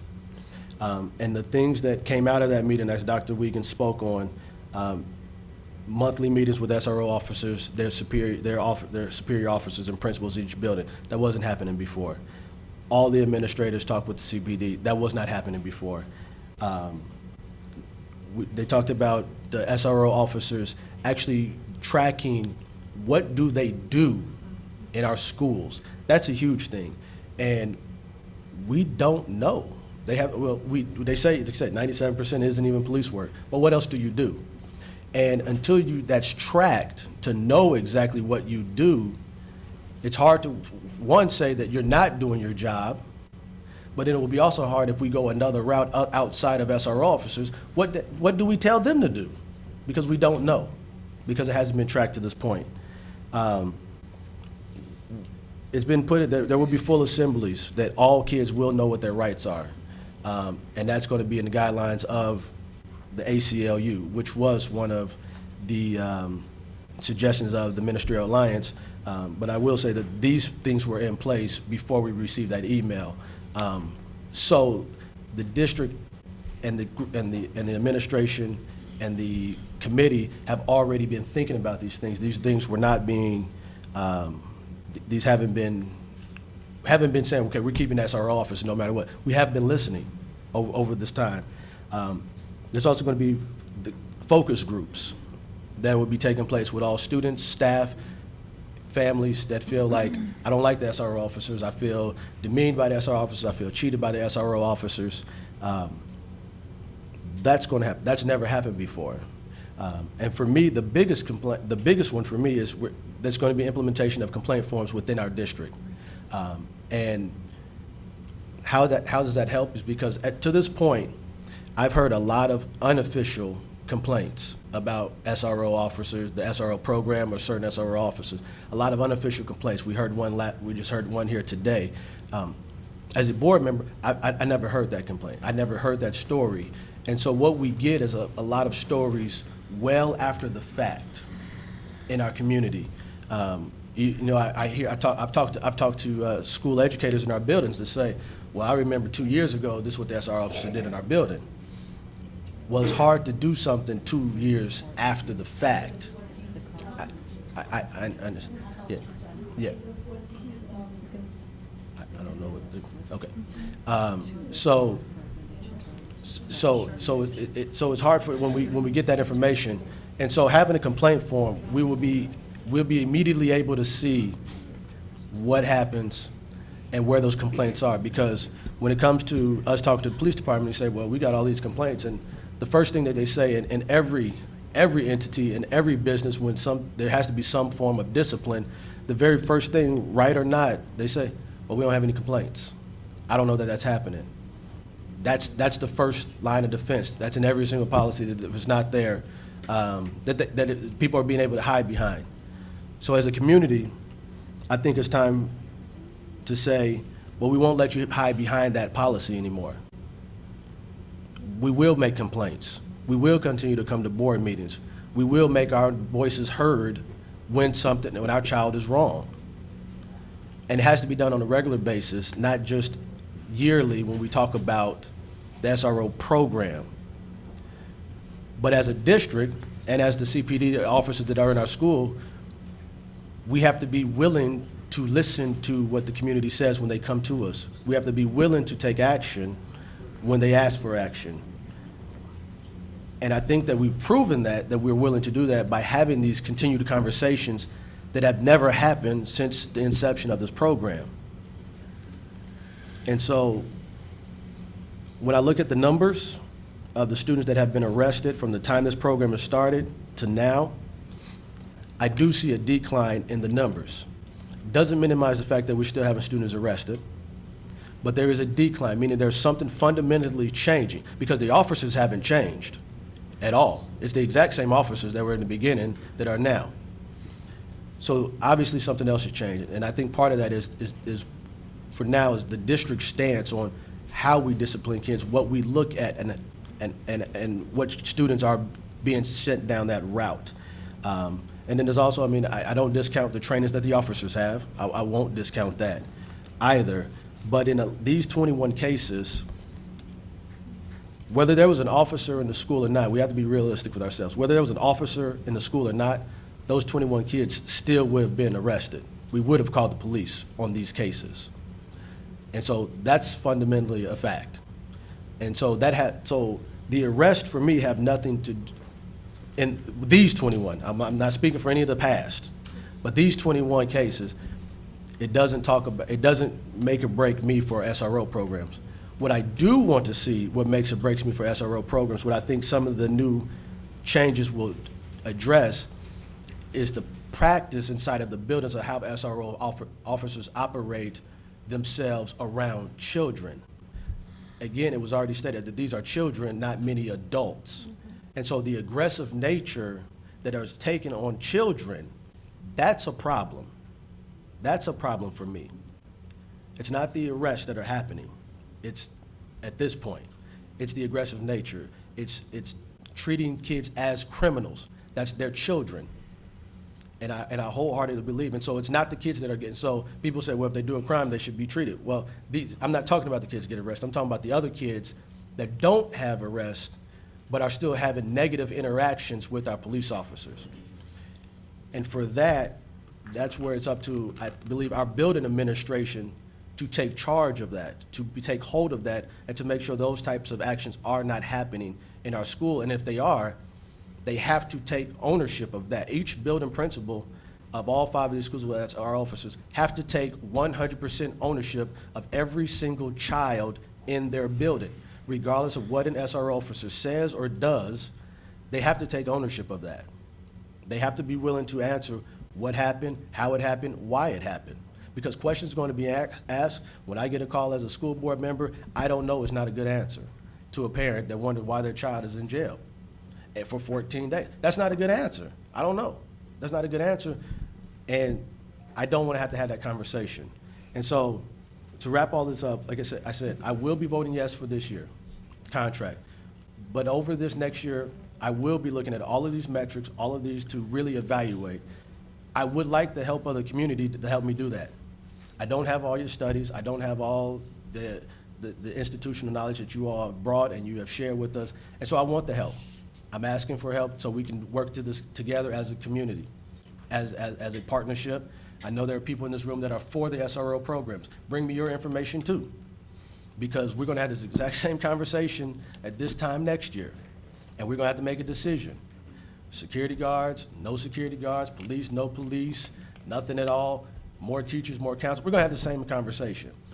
And so let's dedicate this year to actually get input from the community before the conversation starts to happen. And so I'm on email, my number is listed, I am putting myself out there. I want to continue to watch this because I know it's a touchy subject for our community.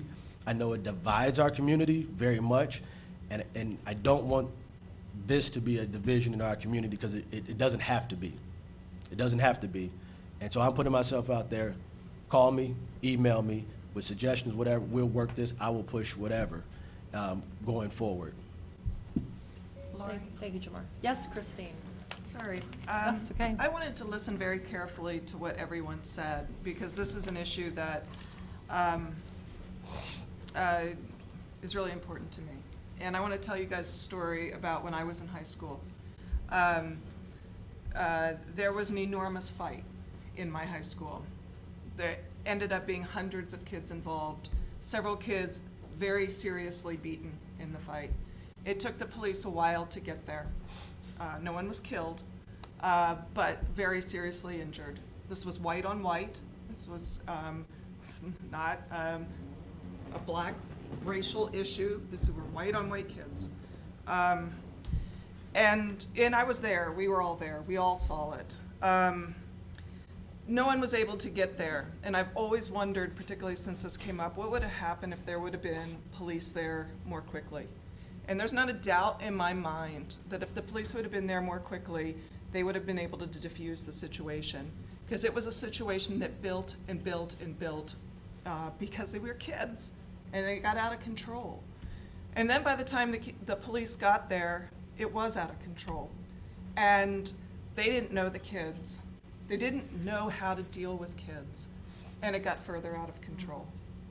And that event has always been there for me. I've always pictured it. I know exactly where I was standing. I knew a lot of the kids involved. And could one policeman have helped those kids? And I believe absolutely yes. And so yes, I will be voting yes, but I did want to hear what everyone had to say, because I know I am influenced by experiences in my life, but I also want to make sure I understand everyone else's experiences. So my voting yes is very much because of that, but I have also heard what all of you have said and what all of you here have said. Thank you. Okay, I have some questions and just some comments. You know, it takes all of us, our collective experiences, to build a program. Not much, I believe, is black and white. I think there's a lot of gray. I think there's a lot of opportunity for compromise and creative thinking. You know, Jamar, you talked about because of the administration, we don't have as many arrests. I think it's because we have Chief Cobb. I mean, I think the change at that level for our community has helped, okay? I do also want to acknowledge that it's not a school issue, it's not a black issue, it's not a white issue, it's a community issue. And so we have to hold each other accountable.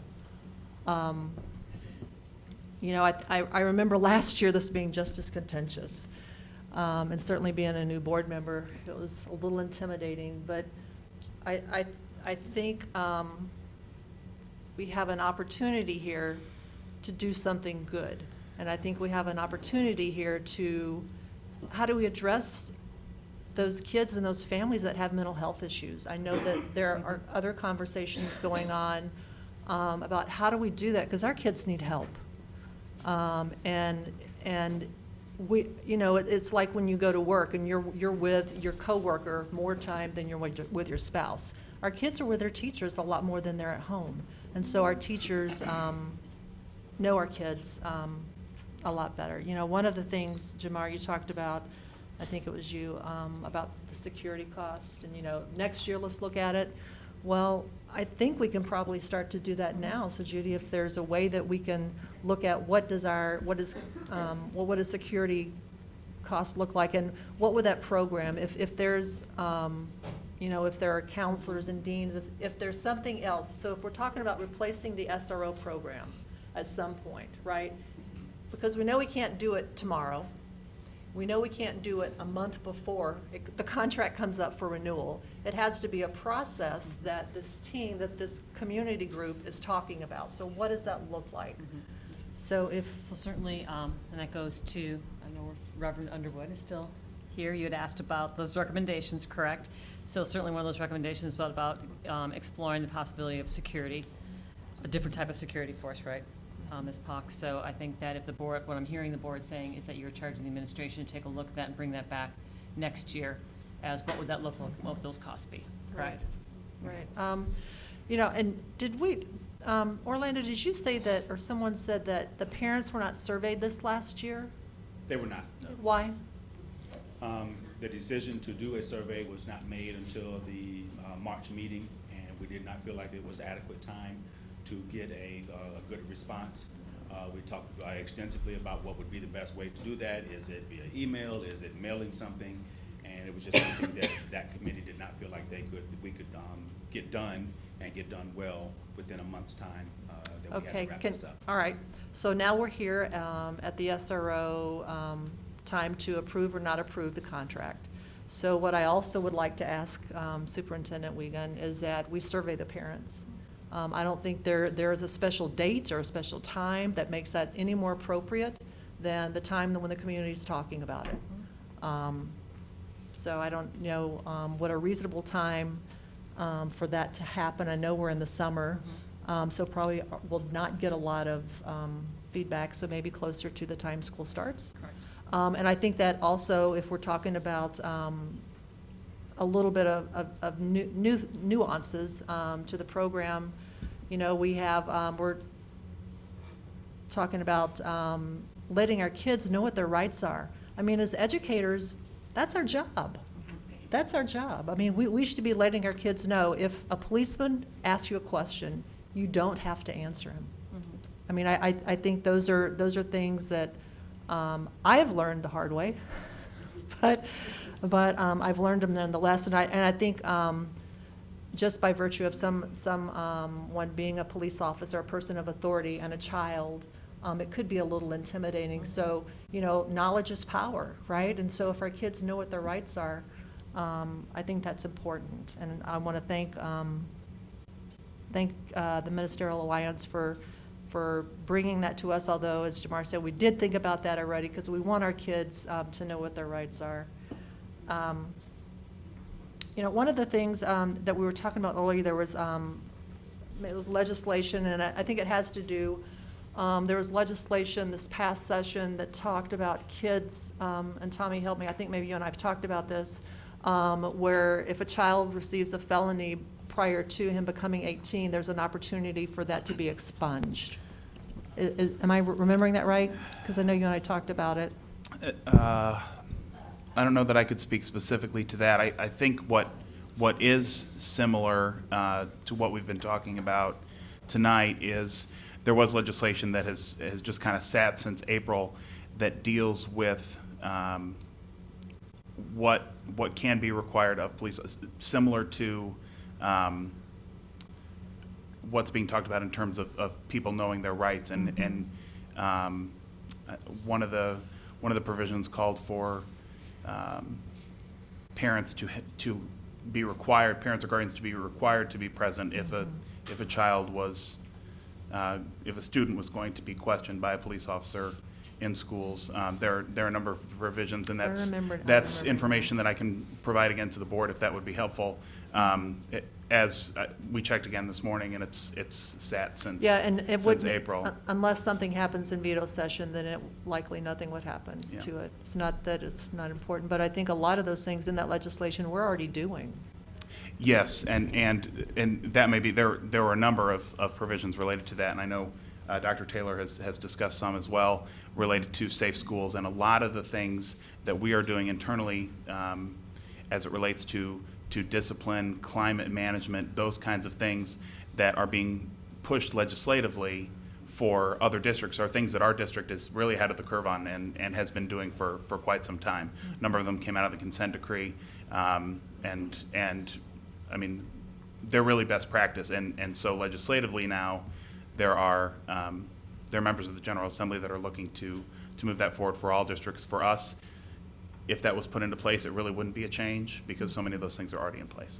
Okay, thank you, Tommy. One of the things, Jamar, you talked about was the principals in the schools really leading the relationship with the SRO, and I know we've talked about this, and certainly when we go into closed session, and Joe, you can speak to this, and if you've brought something to the board and it's about expelling a kid or some kind of disciplinary action, I think one of the things that the board will do, and you guys don't know this, is that, well, what safety nets are in place for that kid? What have we done for that kid? How have we reached out to the family? So, because the last thing we want to do is to expel a kid. Also, one of the last things we want to do is to have school be unsafe for any of our kids, right? So I think that's important. All kids must be safe. Not just one segment of the population, it's all kids. So I think, we do hold our principals accountable as to the reason they may be brought up for expulsion. So I wanted to share that. And as it relates to the story you were telling about the Jefferson young lady, that is not something we could talk about publicly because it would involve privacy issues. But one of the things we always want to make sure of is that we hold our principals accountable, that we hold our SROs accountable, and we not come and complain later when it's too late to do anything. Time is of the essence when something is happening and you want to make sure that it gets taken care of. So having those forms, and I don't really want to call them a complaint form because that sends a negative message for me. It's an opportunity to share an experience with an SRO that may have been, it could be in a positive fashion, it could be a good thing. It's not always negative. So that's all I have to say. All right. Yes, Orlando. I'd like to close with just a few comments. I know something was mentioned about the new legislation, and Tom mentioned how that would not change our practices here. As a district, I think we have been one of the leaders, and certainly being proactive. I know that word was mentioned. What are we doing on the front end? And I just want to make sure that the public is aware of what we have done here at the district level to make sure that what we do know about kids is they're going to make mistakes. We also know that being punitive, arresting students, suspending students, does not change behavior. So two of the key initiatives that we've put in place here, number one is in conjunction with Julia Reitz, State's Attorney, Champaign Police Department, Regional Planning Commission, and the district, we've opened the Youth Assessment Center. And this is an opportunity for when students make that mistake. If this was not in place, the first and only place to take them would be to the Youth Detention Center. And now that is the secondary option The first option is to go take that student to the youth assessment center so that they can be assessed, because we know that there's an underlying issue for that behavior. We work with the parents, we work with the students, we work with the siblings, and this is an opportunity to wrap some supports around the family.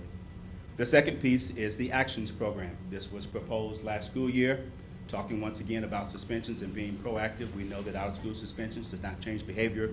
We started this program, and this is an opportunity for whenever a student is suspended, we know that being in school is absolutely paramount to a student's success.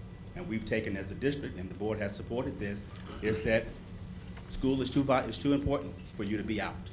And we polled students and asked them, what did you do during your suspensions? And those results, those answers were not positive.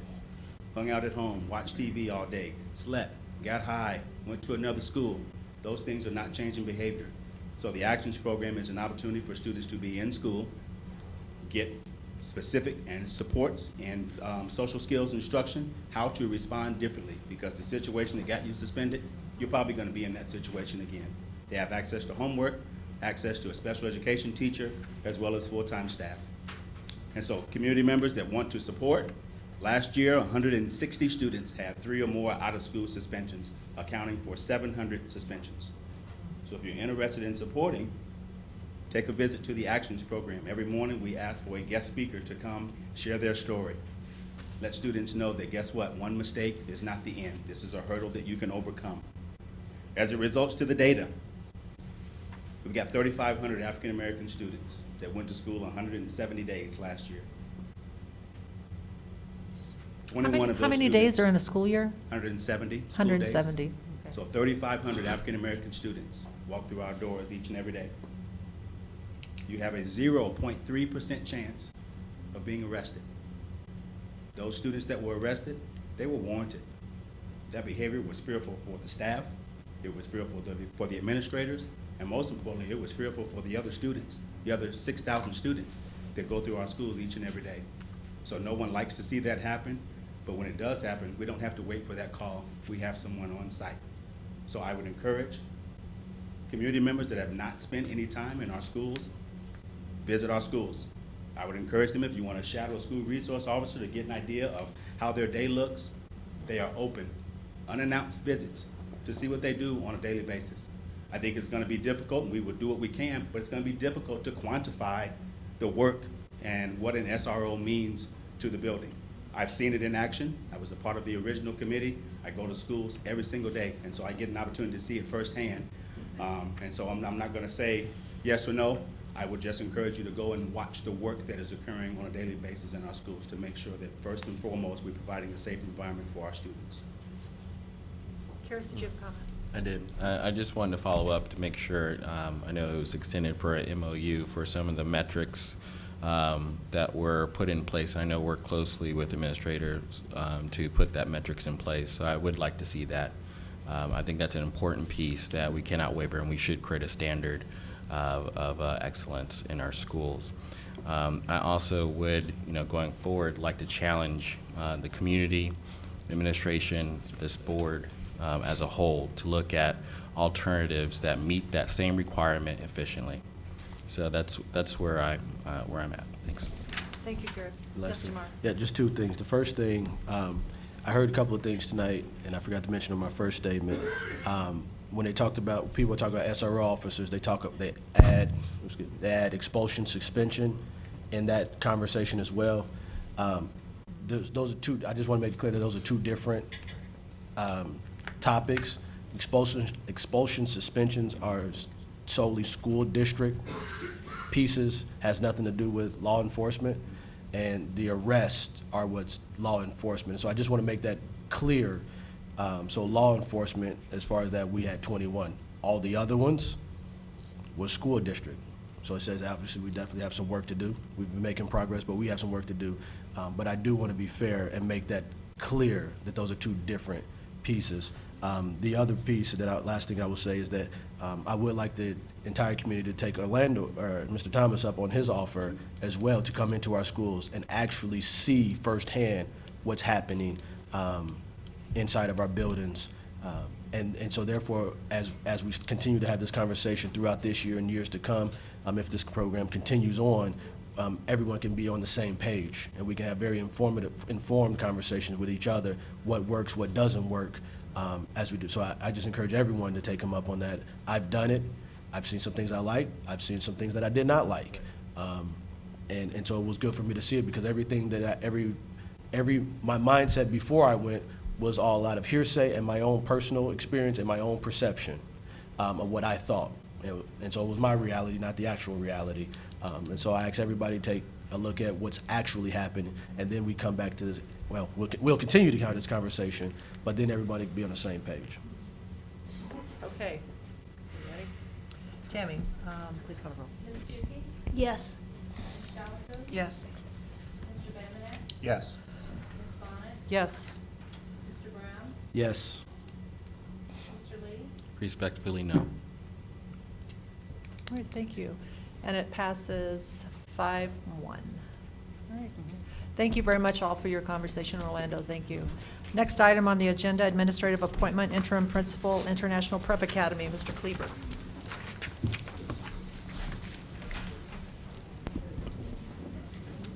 Good evening. It's a 2-hour conversation. 2-hour conversation. It's needed.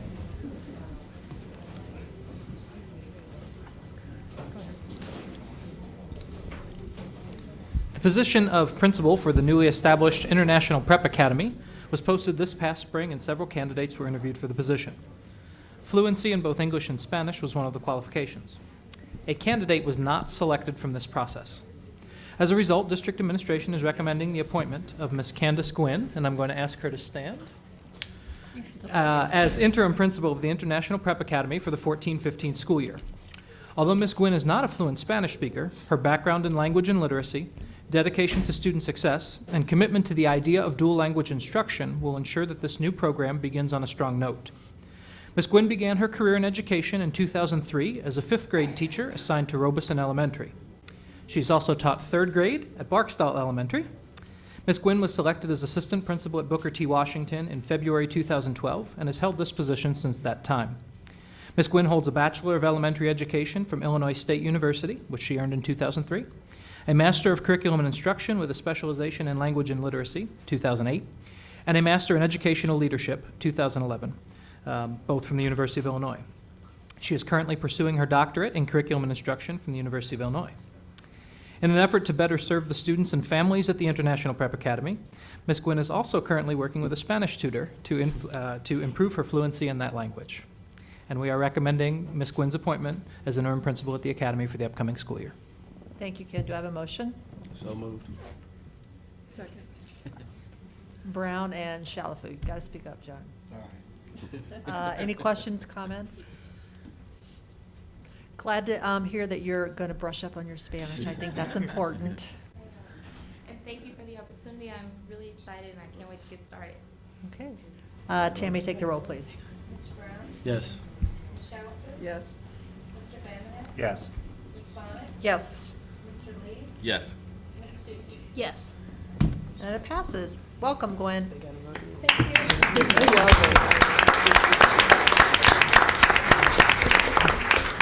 Next item, administrative appointment, interim assistant principal, Barksdale Elementary. Mr. Kleber.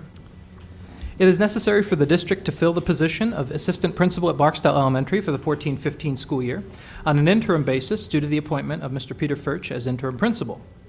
District administration is recommending that Ms. Liza Thomas, and I will ask her to stand, be appointed as interim principal of Barksdale Elementary for the 14-15 school year.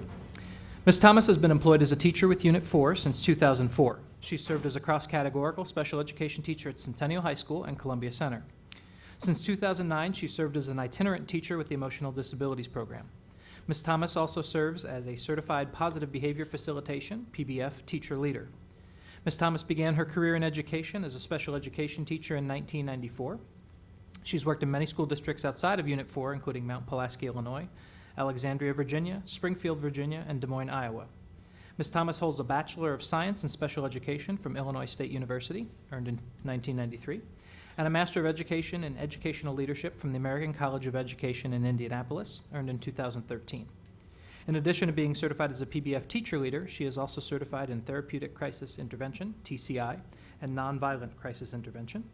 And we are recommending Ms. Thomas's appointment as interim assistant principal at Barksdale for the 14-15 school year. Thank you. Do I have a motion? So moved. Second. Bamanek and Stuckey. Questions or comments? Okay. Tammy, please take the roll. Mr. Bamanek? Yes. Ms. Stuckey? Yes. Ms. Bonnet? Yes. Mr. Brown? Yes. Ms. Shalfo? Yes. Mr. Lee? Yes. And it passes 6-0. Welcome, Liza. Liza, you can come up and say something if you like.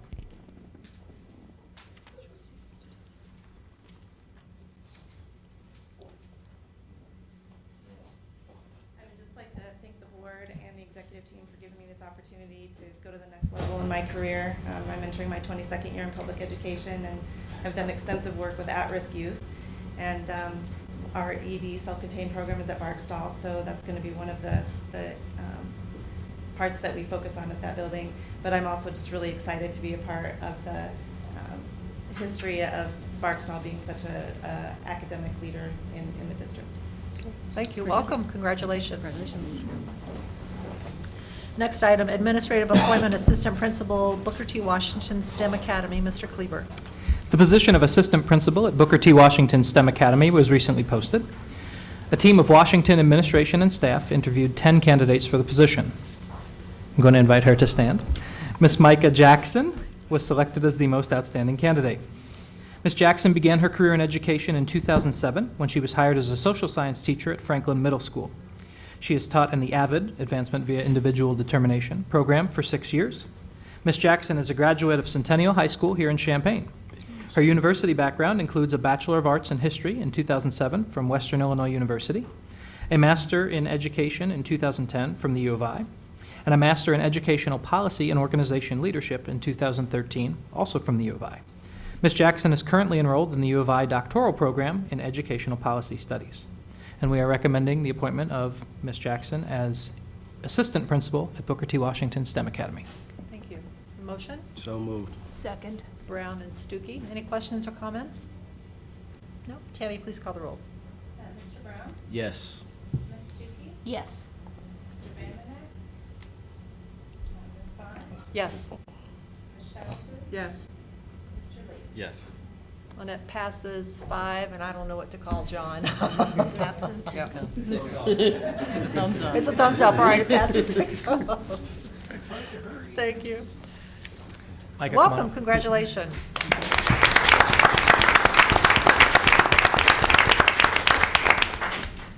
Good evening. I truly consider it an honor and a privilege to serve others. And with that, I say thank you for the opportunity to continue serving Champaign-Unicoi schools and the community. Thank you. Thank you very much. Congratulations. Administrative appointment, Assistant Principal, Robeson Elementary, Mr. Kleber. Last one. The position of Assistant Principal of Robeson Elementary was recently posted. A team of representatives, including Robeson administration, certified staff, and support staff, interviewed 7 candidates for the position. I will invite him to stand. Mr. Jason Pope was selected as the most outstanding candidate. Mr. Pope is currently serving as principal of Oak Grove Elementary in Decatur, Illinois. He has served in this position since July 2010. Mr. Pope's career in education includes time as a music instructor with Excelsior Springs School District in Missouri, and as a band music choral instructor with the Diocese of Kansas City St. Joseph in Kansas City, Missouri. He has also worked as the Learning Center Director for Mars Music in Olathe, Kansas, and as an instructor with Kansas City, Kansas Community College. Mr. Pope's educational background includes a Bachelor of Music in Commercial Performance from Millikin in 1997, and a Master of Arts in Music Performance from George Mason University in Virginia in 1999. He earned his teaching certificate in Instrumental and Vocal Music from Central Missouri State University in 2005, and his Master of Education in Educational Administration from Park University in Missouri in 2007. And we are recommending the appointment of Mr. Pope as Assistant Principal at Robeson Elementary School. Thank you. Motion? So moved. Second. Bamanek and Lee. Questions, comments? No? Mr. Bamanek? Yes. Mr. Lee? Yes. Ms. Bonnet? Yes. Mr. Brown? Yes. Ms. Shalfo? Yes. Ms. Stuckey? Yes. Passes 6-0. Welcome.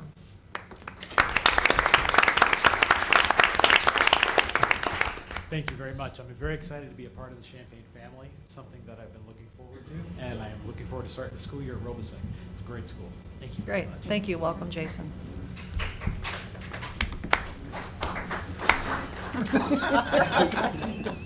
All right, next item on the agenda, reports, new business.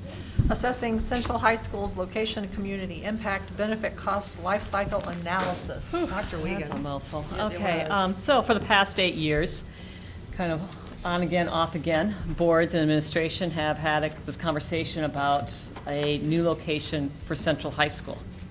And I think over this past year, all of us have come to the realization why maybe previous boards and administrations didn't make that choice, right? Because it's been a very difficult one. It's a critical one. Some would say actually a game changer for the community. And then starting this last fall through a very objective process, you looked at different criteria and you used that criteria to rank different sites, and you selected the site that is at Interstate and Neal. 2 months ago, the Park District approached us and asked for the district to consider Spalding Park as a site for Central High School. It was probably at that time that Mike Royce, and Mike is out in the audience, if he wants to come to the podium, that'd be great, is a community innovations consultant, it's his official title. He came and talked to me about a number of different things, and one of the items, though, was about the whole idea of the life cycle cost and the long-term economic impact of this high school decision, right? I think we all would agree that in order for our community to grow, it's going to take the cooperation and the collaboration of the school district, the park district, the city, and the MTD. And when I talk about true collaboration, I talk about all of us coming to the table and truly giving and taking, right, on all sides, and not just one entity over the other entity. It is certainly much easier to operate in silos. And I know it's going to be much more difficult to operate in a true collaborative fashion. But I did want to have, and so then Mike also introduced me to David Foote, and David is in the audience as well, so if he could come forward as a community development professional. And they have offered to do this analysis for the district. And another gentleman who is unfortunately unable to be here tonight, Brian Deal, who's with the Department of Urban and Regional Planning with the University of Illinois. He had a death in his family and is unable to come to this evening. Have been taking a look at a variety of different factors. And so tonight, the report isn't the analysis itself, but a way to at least share information with the board and the public regarding what type of things are you taking a look at, and what's maybe some of the information we could look forward to over the next few weeks or so. So I'm going to introduce Mike and David. Thank you for coming tonight. And thank you for sitting through 2 hours of conversation. It's been Appreciate a it. privilege to Yeah. learn so much about our community, and it's a privilege to be here tonight. Good. Thank you for the opportunity to be here this evening. I'm reminded in my own community that I sit through school board meetings quite often. Okay, so that's good. I'm used to it. Good, good. As the superintendent mentioned, when the opportunity came to take a look at another site, it was suggested that we might want to take a look at a larger community assessment, looking not just at capital cost, not just at operating cost, but at the life cycle of all related costs that are impacted by a decision in terms of citing a facility as major as a school. So it was with that that what we wanted to do was basically work in collaboration with you in terms of understanding the community impacts related to citing Central High School. And basically the purpose of that is simply to provide you with more information, to give you the optimum choice, not to make the choice for you. I'm assuming this works? Yep.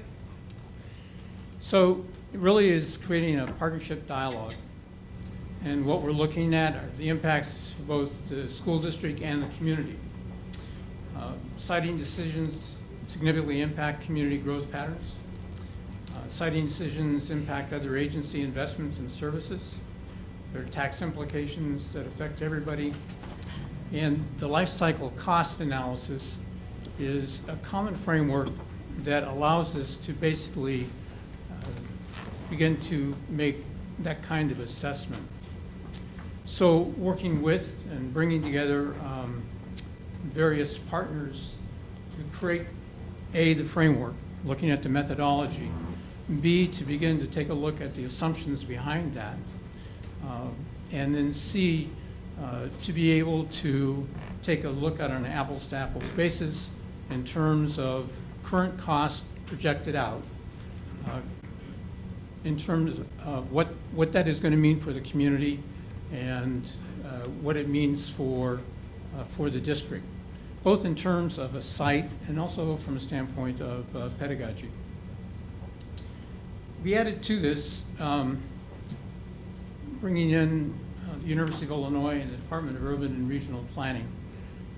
You may ask, well, why do we suggest bringing them in? They have a tremendous amount of experience in terms of doing benefit cost analysis in a variety of different areas. And this is not something that is unique to anybody who is working, especially with federal agencies, in terms of having to look at life cycle cost and look at cost-benefit analysis. For example, MTD, the city of Champaign, the city of Urbana, and the University of Illinois just completed a grant application to the Department of Transportation for federal funding. That required that we had to do a benefit cost analysis, net present value, to determine whether the investment was in fact worthwhile. That investment analysis proved fairly interesting to us because what it showed was that the way that you grow the community has a significant impact on the carrying cost to the taxpayer. And as we looked at the various forms of the way that the community would grow, you could begin to see that there was a significant difference in terms of 30-year cost brought back to present-day value to give you a clear idea about choices that you can make. Citing a school really has a major impact on the way that the community is going to evolve. And so rather than just taking a look at the immediate cost, capital, the immediate cost of what the operating would be, taking a look at the life cycle costs of all of those.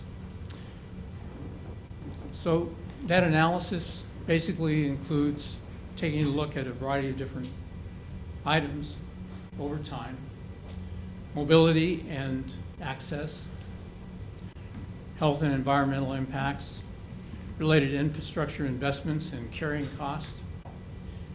One thing that always strikes me is sort of interesting is we think about back in the 50s, the Eisenhower program to build the interstate. And at the time, that was the largest human capital project ever conceived and built. Amazing. Well, guess what? The initial cost of that pales in comparison to the life cycle cost of that in terms of maintaining that. And so maintaining that infrastructure and what that infrastructure did to drive the types of growth that we dealt with and are dealing with have significant implications. I'd be curious to know whether then we had the foresight to do that kind of analysis, and would we have made the same decisions? Or would we have invested maybe in some other alternatives? Take a look at the social and educational equity issues, some of which you've already asked the RPC to look at. And there are going to be, and there are significant social costs that are related to this. One of those costs would be translated probably in terms of, let's say, mobility. If you ask the community to take more responsibility for getting students to school, there's a cost shift. Who does that really impact? Is that relevant? Should that be a concern? Would that be a difference in terms of where the school is sited? Looking at economic activity that's generated from siting of a school, that translates into jobs. Looking at land values, looking at a tax burden, as well as tax revenues that would flow from this, and looking at opportunity costs that are related to any investment. And then also obviously taking a look at site capital investments and operating costs over time, which is also critical. So going through all of this exercise, what does it accomplish? Well, it's going to allow you a deeper look at quantitative and qualitative impacts, both in terms of hopefully pedagogy and the community larger. And hopefully gives you a more complete picture in terms of your investment to determine if it is a sound investment and to provide a basis for comparing projects. Probably the last question you'd want to ask is, well, that sounds really good and nice. When is that going to get done? So let me just give you a quick overview of our timetable. We've already started working in discussions with the other partners in terms of building the methodology. And that methodology is going to be completed relatively soon. We're then looking at more detailed discussions with each of the partners, including the school district and including your architects, to begin to really noodle out various aspects of this. We're looking at the week of the 14th to have a meeting of all of the partners at a staff level and go through discussions so that we've got that information, and when everybody is comfortable with that, be able to bring that to your attention. So the question then is going to become, well, what level of depth is this going to allow? Studies like this generally take a fairly long time. They're not easy to do. So the question of depth and time really depends upon the degree of agreement that we get on the assumptions and on the values that we place in the analysis. And then the second thing is, it depends on a more detailed cost assessment for each of the sites. And so depending on the degree of all of that we have, will be the depth that you'll get in terms of the study coming back.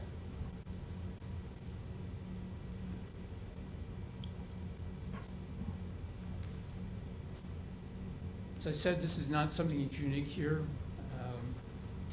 Take a look at Alexandria, Virginia. It's gone through analysis like this. Santa Monica, there's been a variety of studies put out. University of California, Berkeley has put out a rather interesting study on this. Michigan has gone through a major analysis of this in terms of its impact of school siting on growth patterns.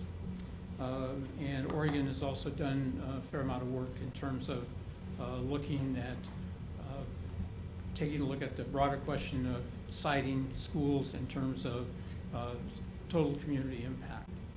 So this is not something that's foreign, and I think it's something that will add hopefully great value for you in terms of making your final decision.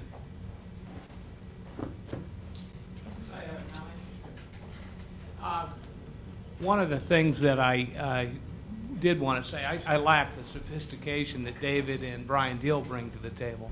But having been in the community for a long, long time, and as the school board has started to come out and talk about the decisions they're trying to make with administration around school siting issues, and hearing the dialogue as I do with the other agencies, and hearing the questions in the communities, it's clear that Unit 4 needs good and better information quickly and now.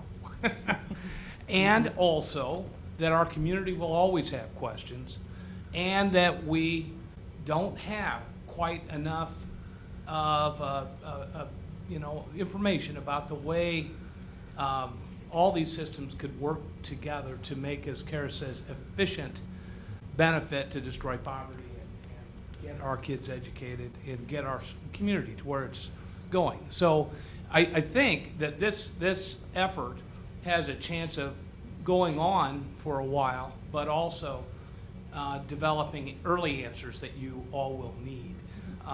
That's what our goal is, I just would tell you. But we also think that this kind of a deeper, more circumspective look at how to make the kinds of 50-year decisions that you're all faced with today is something of great importance to our community, and it pays to double down our investment in the quality of those decisions.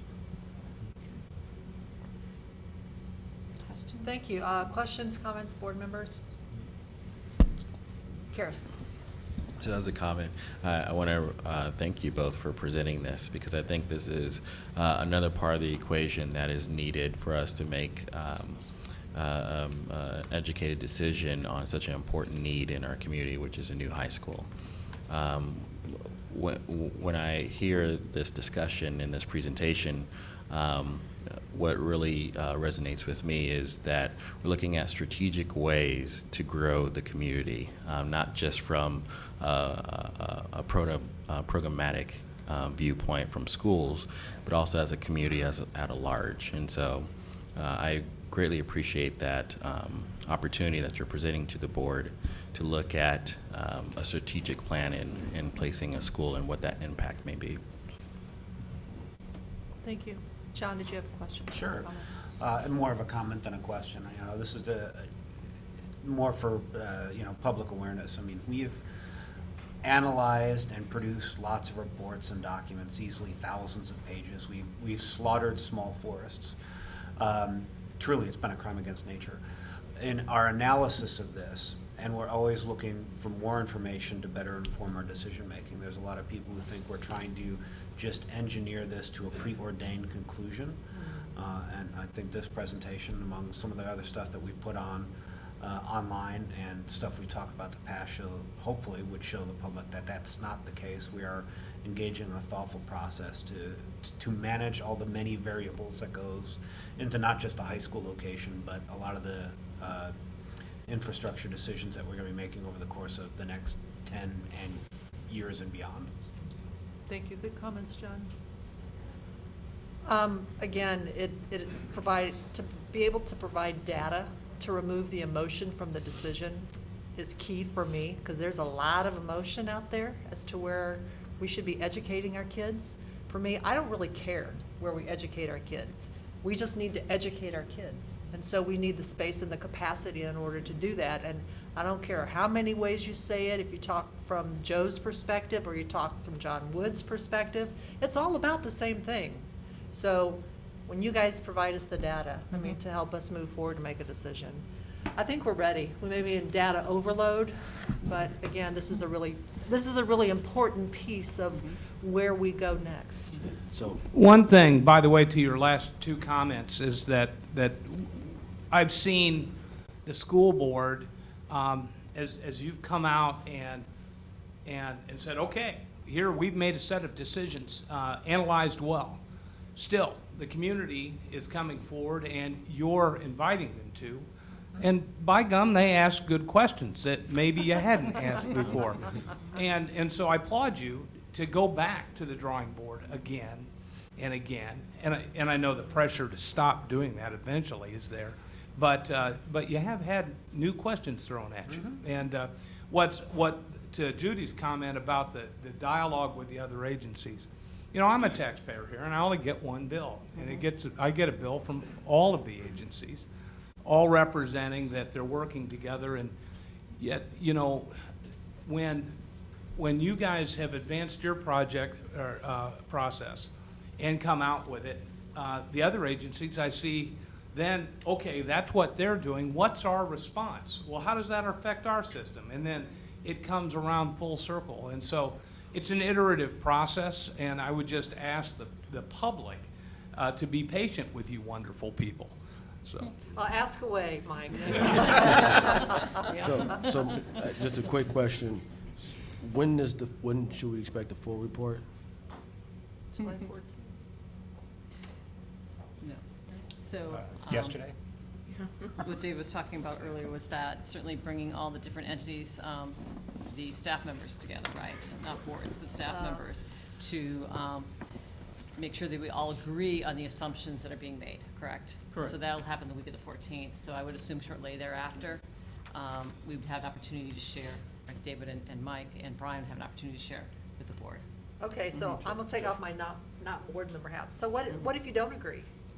then it's going to be really difficult to move forward, correct? I'll leave it to you. What do you? Yeah. So what if we don't agree with your assumptions? I mean, Then you don't agree? okay, all right. One thing. I just want to make, what I'm trying to get at is I just want to make sure we're going to present those assumptions.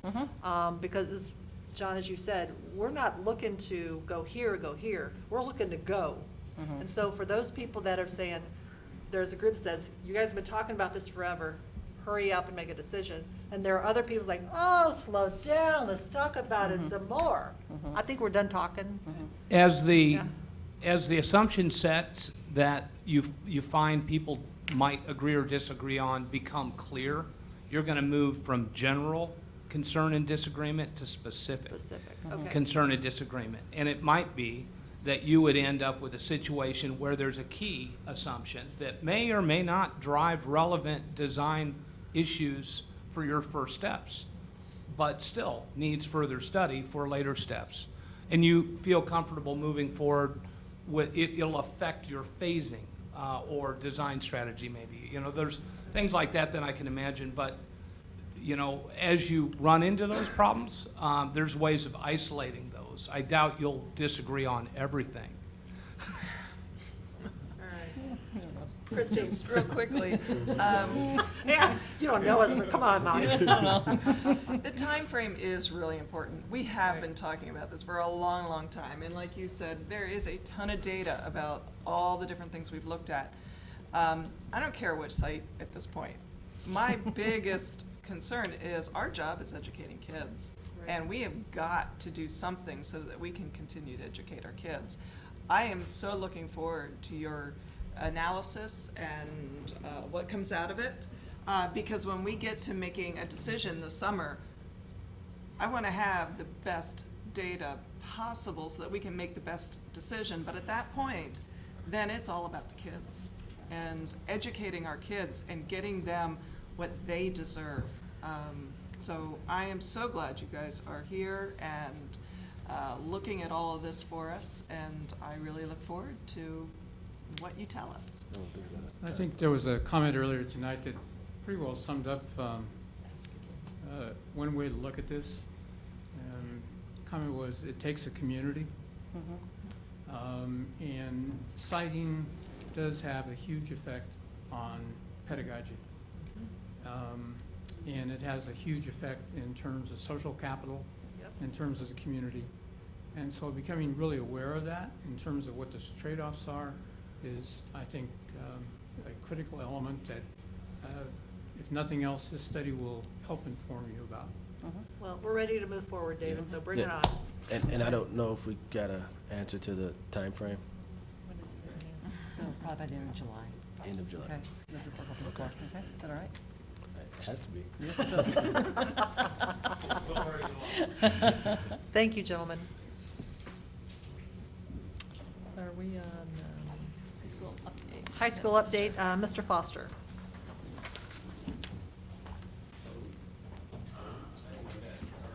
You think you're dead? No. Understood. Thank you. Dr. Taylor. The DLR Gorski Reef Tech team has been working with high school administration, faculty, and students to develop a unique academic program to meet Unit 4's community needs. DLR Gorski Reef Tech team will provide an update to the Board of Education tonight regarding the following programming: Spalding site analysis, survey results, and traffic impact analysis.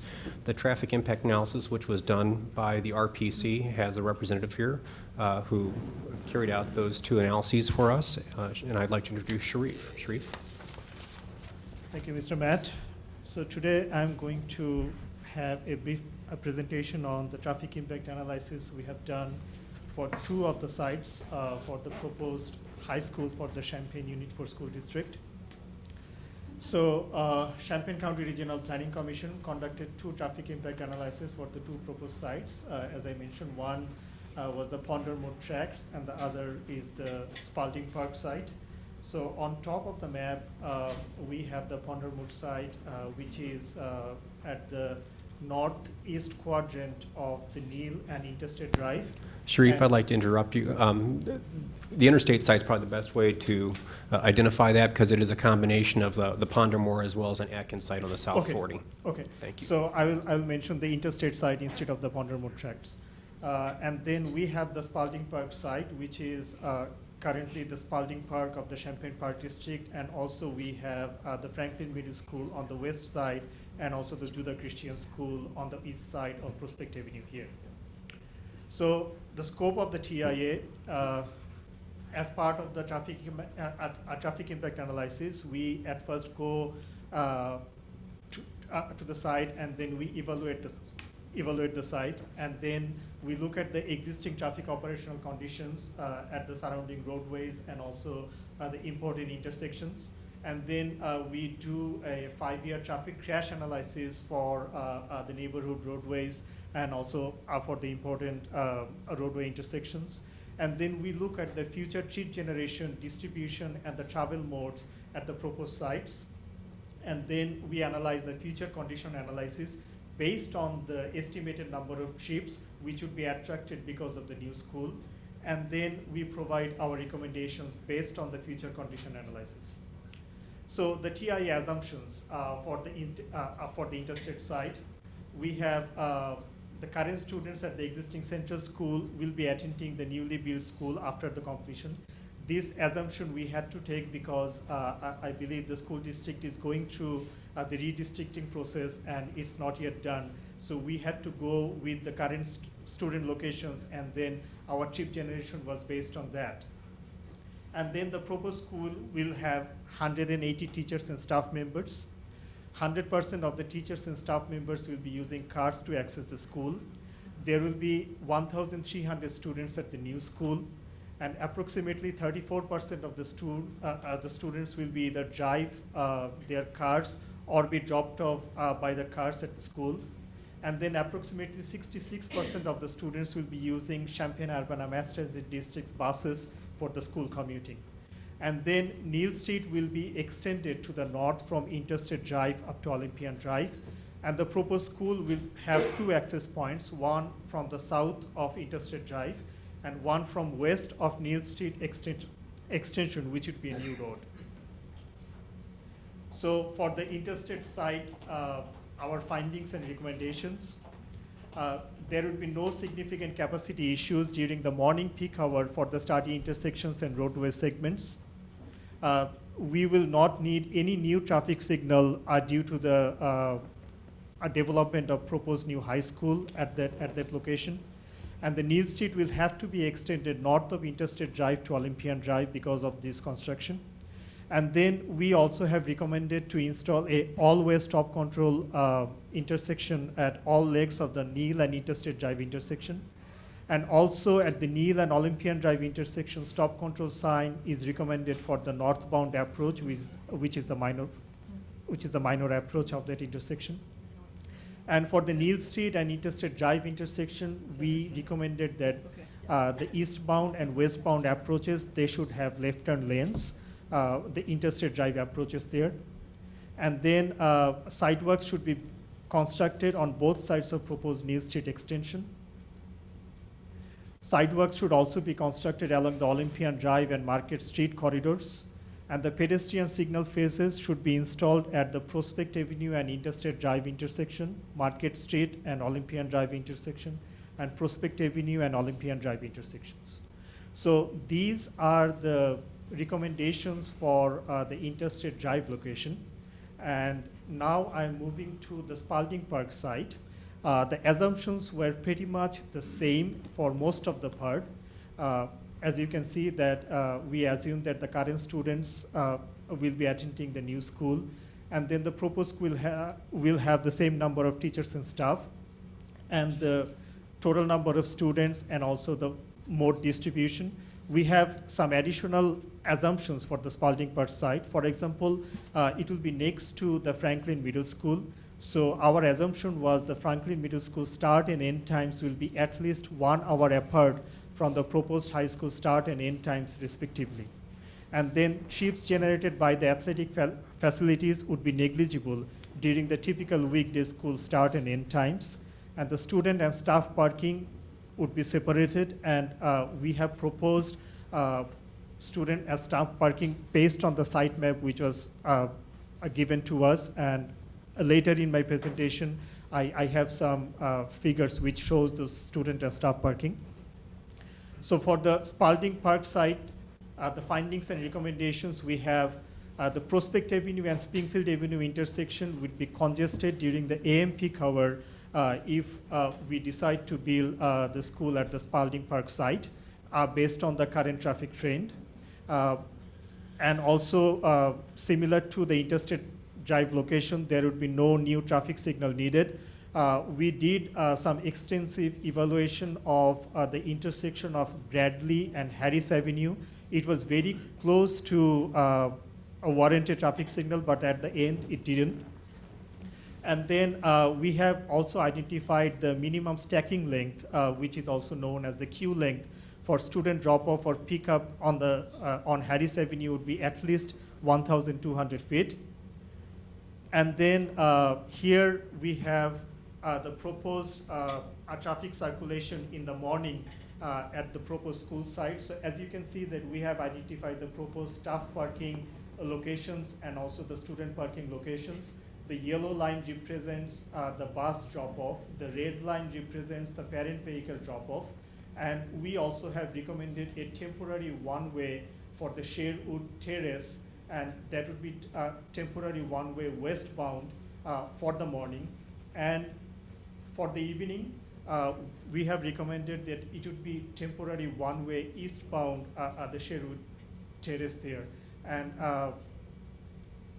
there would be a mode separation for the bus drop-off and pickup, and also for the parent vehicle drop-off and pickup. So those are the recommendations we have for both of the school sites. We also decided to give you a brief idea about if we compare these two sites, what are the significant difference. So first of all, the the most significant difference would be the location. So as you can see that this is the map which is taken from the City of Champaign Comprehensive Plan. So here we have the Interstate Drive location. So it's currently located at the growth area which is identified at the City of Champaign Comprehensive Plan. So to the north of the proposed school sites, there would be future new neighborhoods in the future, and also to the east and to the west, there would be employment centers. So it would be a mixed residential and also industrial and commercial growth area for the future. So in our traffic analysis, we just analyzed the short-term period, 2017, when the school will be in operation. So if we want to do a comprehensive analysis, which would also take into consideration of future land use to the north, to the east, and to the west, we should move ahead to at least 20-year horizon period where the rest of the community or the rest of the growth area would have better chance to be developed. And also the school, which has 1,600 to 1,700 capacity, will be able to evaluate to the full extent as part of the bigger comprehensive study. So those issues were not addressed in those in these two TIAs. And then for the Spalding site, so this is again another map from the City of Champaign Comprehensive Plan. So you can see the Spalding site is located at the central part of the city. So it's more like within the established neighborhoods to the north, to the south, to the east, and to the west, and it's close to the downtown center. So we have looked for the sidewalk and also for the bike lane facilities. And based on those, we have identified that the roadways and intersections which are near to the Interstate Drive site, they have more capacity because that area is still growing. And since the school will be developed in a place where we don't have many other developments, so those intersections, they have more capacity to handle the trips generated from the proposed school in the short-term period.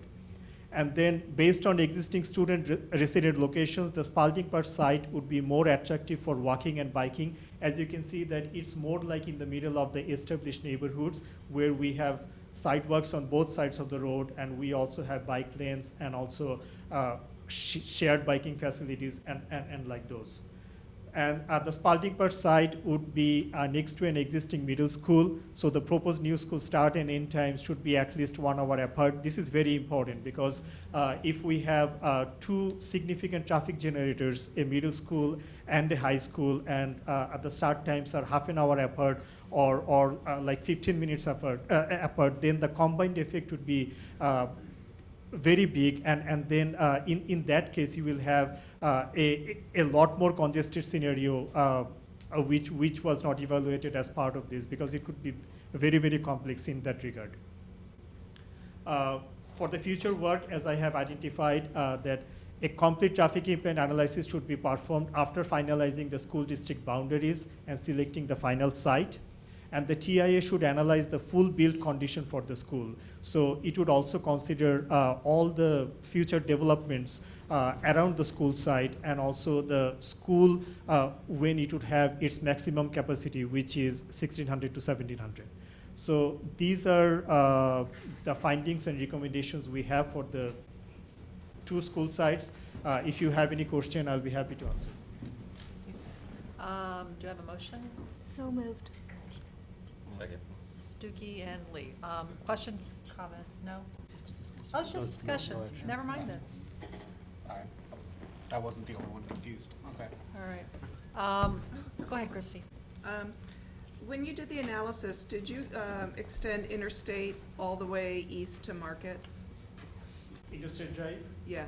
Yes, as part of the analysis, we have done that, and the impact on the Market and Mercury Drive, it was minimal. Okay. And then you talked about the stacking on Harris, and I think you said 1,200 feet. Yes. Does that cross the railroad track? I don't think so. Okay. I just want to make sure. Yeah. Okay. So the kids, there's enough room there for kids to get across the railroad track and not be stacked at the railroad track? The stacking, the queue length is for the parent vehicle who are dropping off their kids. So our queue length calculation was based on that. So in the morning, when parent vehicles come to drop off their kids, they will go through the driveway, which would be off Harris Avenue. And Right, okay. there you would need at least 1,200 feet of length where parent vehicle would be queued. So we measured the queue length as part of any TIA. Okay, and what about kids, say, leaving school and they're all queued up to, cross streets and lights and stop signs? Is there enough queuing space so they're not stacked across a railroad track? For the pickup locations, generally what we recommend is that the pickup time can be separated a bit, so that like not all the students are coming out at the same time, and also there Well, all the high school kids are gonna leave all at once, well, except for the kids that have after-school activities, so they'll be. I mean, the kids who are taking the bus, they should be taken, they should have like at least 10 minutes time to come before, generally we try to separate the modes so that the buses and parent vehicles are not occupying the same right of way. Right, So- but if you have 34% of 1,300 kids, and half of them all need to leave at one time, that's hundreds of cars. And so they're all gonna be exiting the parking lot at one time and getting to a stop sign. Are they going to be backed up across the railroad? Based on our calculation, no, because we assume the worst condition. Say, for example, we identified that 34% students will be either driving to school or they will be dropped off by their parents. So the actual data from Central High School is actually lower. Central High School data shows that about 10% students are walking and biking. So we assume that those 10% students are also driving, because to get the worst condition, we wanted to have as many number of cars, and then we see whether the intersections which are at the vicinity of the proposed site, whether they can handle it or not. So in reality, it would be less than 34%, but we decided to analyze the worst condition. And also as part of that, 34% is combined, that some students will drive and some of them will be dropped off by their parents. So if the students are driving, then they have to park their car in a different location. So they will have to walk to their parking spot, and then they will not interfere with the parent vehicles which are coming to either drop off their kid or picking up their kids. So there will be a separation there. We have shown the proposed parking locations in the site plan. We have decided to choose the remote locations for the student parking. So it would serve two purposes. One is it would discourage students to drive. And then second purpose is it would encourage them to at least have some walk.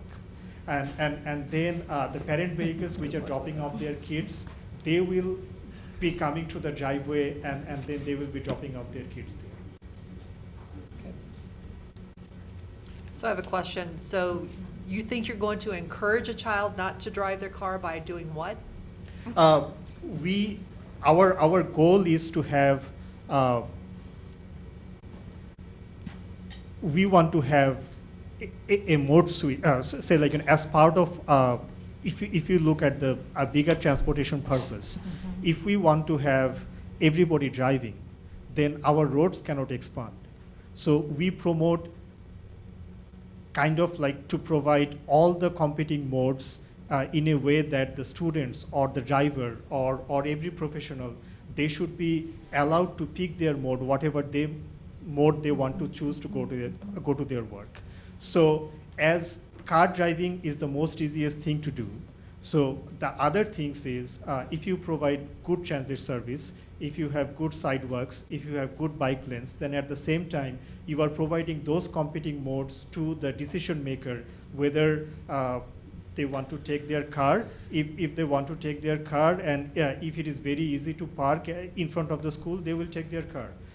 If they find it very difficult to park their car, probably they will think twice. If they have to pay $1 or $2 fee for park their car, they will think twice. This is the same policy we are implementing within the university district.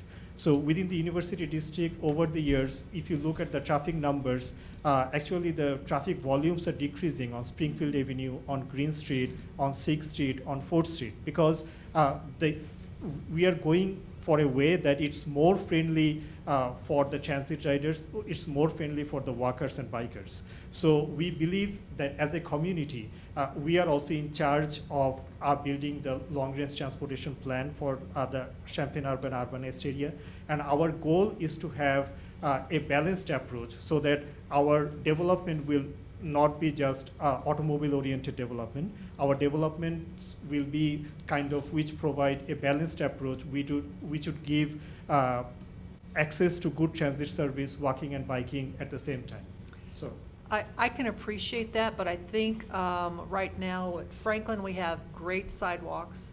Of course, those kids can't drive, but at Central and Centennial, do we not, Joe, have really good sidewalks and bike paths? And so we're still not seeing our kids walk. And it's difficult to park.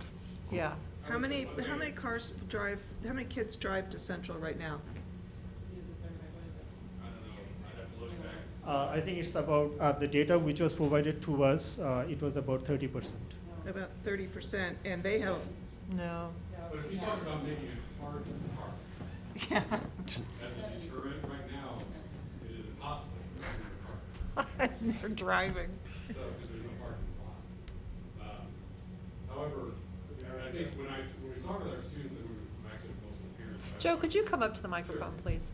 I agree with, with encouraging bike riding and walking. I do too, but I'm just saying But I think it's not just around the school that you need good bike paths. You need good bike path. Prospect Avenue is a really hard street to cross Right. unless you're in a car or a bus. And it doesn't matter, and it's going to be the same way at either site. That's why it's, I could say the same thing for the Interstate Drive side. I can think there are lots of places up there that would be dangerous if students were trying to ride their bike from Savoy, say, or that sort of thing. So, that's, yes, our students would be right. I mean, right now, I think our students, there are more students who would ride their bike, and this is according to students, if they didn't have to cross these major streets and that sort of thing. So it's not really just right around the school. But I can tell you, the parking lot, we have no parking lot now, and so the number of cars will increase with any parking lot that you put on any site. So I have the current data pulled up from our students about how they generally get to school. And this is, we had about 1,900 respondents. 3.88% ride a yellow bus, 18.83% ride an MTD, 66.48% take a car, 10.24% walk, and 0.57% bike, and that's between both high schools. And at Central specifically, the walkers are at 9.9% and 0.48% respectively for walking and biking. So actually more students walk and bike to Centennial. Okay, thank you very much. And I really wasn't trying to put a hole in what you're saying. I'm just saying, I understand what you're trying to do. I get it, but that just is not our reality. Am I wrong? I mean. But from a traffic engineering points of view, as I said, like, our long-term goal is to provide a balanced approach. So we are not saying that you should close some parking lots. What we are saying is for the Spalding site, we were provided a site map. So at the site next to the school, I think it's probably the biggest parking lot. We have identified that for visitors. And then all the parking lots which are at the periphery, we have identified those for students and staff. So, thank you. So, quick couple of questions here. The first one at the interstate site, I don't remember. It's a few sites back under the recommendations. You said that Spalding works best for the short term. There was a site. No. Okay. Or not Spalding, interstate. No. Let's go. I want to get clarity. This here. Yeah. So for the interstate site, can have more capacity generated from the proposed school in the short-term period. What happens in a long-term period? As I said, like, for long-term period, the interstate site, it's in the growth zone of City of Champaign. So City of Champaign are expecting more growth there, more residential neighborhoods, more employment generators, mixed residential developments. So in the long run, after 10 years or 15 years, when you will have probably 100 more houses there, or when you will have more industrial developments there, then those capacities which are currently available, it will be taken by those developments. So that's why we mentioned that for short term. Okay, so basically you can't say what that looks like once those are right now. Right. What we are saying that if we decide on the interstate drive location and if we are done with the redistricting, so we should do a more comprehensive TIA for a 20-year horizon period. Okay. So currently we have analyzed only 1,300 students. So the school will have capacity of 1,700 students. So we should actually analyze for 1,700 students for the full build-out condition. Okay. So that's what it is. And then on the Spalding site, when it comes to putting traffic lights, did you say that will there be a traffic light at Harris and Prospect? It was very close to have a traffic light, but at the end, it didn't warrant. So there are certain warrants from the federal highway where you should put a traffic light. So we have to analyze those 9 warrants for every intersection if we are considering a traffic light there. So for the Harris and Bradley Avenue, it was very close to have a traffic light, but at the end, it didn't. Okay, so. So in the short term, it wouldn't need one. So let's say we build the school in the near future. So when we leave school, you're looking at Sherwood Terrace being a one-way going east. Yes. The parking lot is on the east side of Harris. So the only way to get out of school is to, well, the parking lot's over, in this picture, the parking lot's over here too. So the only way to get out, of school is to either go north on Harris or south on Harris. You can't go south. Wait, right, so you can't go south. So the only way to get out of school is to go north on Harris. Yeah. But Yeah, this isn't the plan, but it's the site. But this is what he did his analysis off of though, right? Right. Yeah, so what we have suggested here that for the morning, it would be one-way westbound. Right, I get it. And then, this is only for the Sherwood Terrace, not for the other roads. So rest of the roads will be two-way. But when you see where you put the student parking lot, they can't go to any other road, so they're gonna have to go east on Harris, then north on Bradley. It's the only way to get out of this, get away from the school. So And if in there's, the morning, they will be coming to school, so they will have to come either from south or from here. The goal was to promote any left turn from prospectivity. they can't go through here, right? No, they can. They cannot. No, they can go. They can't go through Yeah. here. Even They during. go down to Harvard. Okay, so coming out, they can go down this way coming out as well? Yeah, of course. Okay, I thought this was blocked off just for. No, this is, this yellow line is for the bus drop-off, and the red line was for the parent vehicle drop-off. So the only It's one not a way one-way. we have recommended is this one. So the goal was, a student cannot come from north and turn left onto Sherwood Terrace, because it's very hard to turn left from Prospect Avenue in the morning. Right. And also, we don't have any space to provide a turn lane there. So we wanted to eliminate that option. So that's why we recommended student parking here. So if a student is bringing his or her car, they will have to come either from here or from here, and then turn west onto Sherwood Terrace and access to this parking lots. But that's in the morning. Yes. Okay. So I guess my statement is, when we leave, Harris is the only way to get out. That's what the And when they And leave, so- so and so it will if be a you- temporary one-way. Right. Temporary one-way is found, they can either turn right or turn left, both of the options. So if we turn left to go to Bradley, that's a stop sign, right? Not a stop light. No, stop sign. And so that Bradley isn't that far from the tracks. No, it's not. It's not that far from the Yeah. tracks. That's gonna be a hot mess. So I'm when sorry. you have that many students turning left to go out, because because that's where the stoplight's going to be, they still have to turn left on Bradley. They will hit those tracks. Well, they can't go right. And so, There's a or, street right or, after. or if you go, no, that's Right not after the a, railroad tracks, there's a street. To Yeah, go there's a right. street on the, Yes, there is. I said to it's go a little right. tiny Go right. street. Yeah. I know there is, I drive it. Well, I guess my ultimate point, there's no traffic lights. There's stop signs, there's only stop signs to get out of Harris. That's right. So with that many students, that many parents, there will be back up if there's no other way they can go. And if your reasoning to not go Bradley's to turn is because you don't want a left turn, well, if they go south on Harris and get on any of those outer streets, they're still gonna hit Prospect and still gonna have to turn left on Prospect. You go to University. They can't get to the university. Well, they have to go. My son goes to Franklin, so I Going north on understand. Prospect, I do.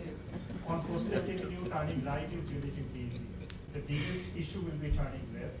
So for that, they will have to go to a signalized intersection. So it can be either Prospect or Springfield, Prospect or Bradley, where they can turn left. So taking a left turn from any of the side roads, it will always be a challenge. You can't really get to Prospect and Springfield from here. No, Unless you're winding what I'm all saying through is, the. what I'm saying is, to turn left onto Prospect Avenue, the biggest chance will be at the signalized intersections, not at the side roads.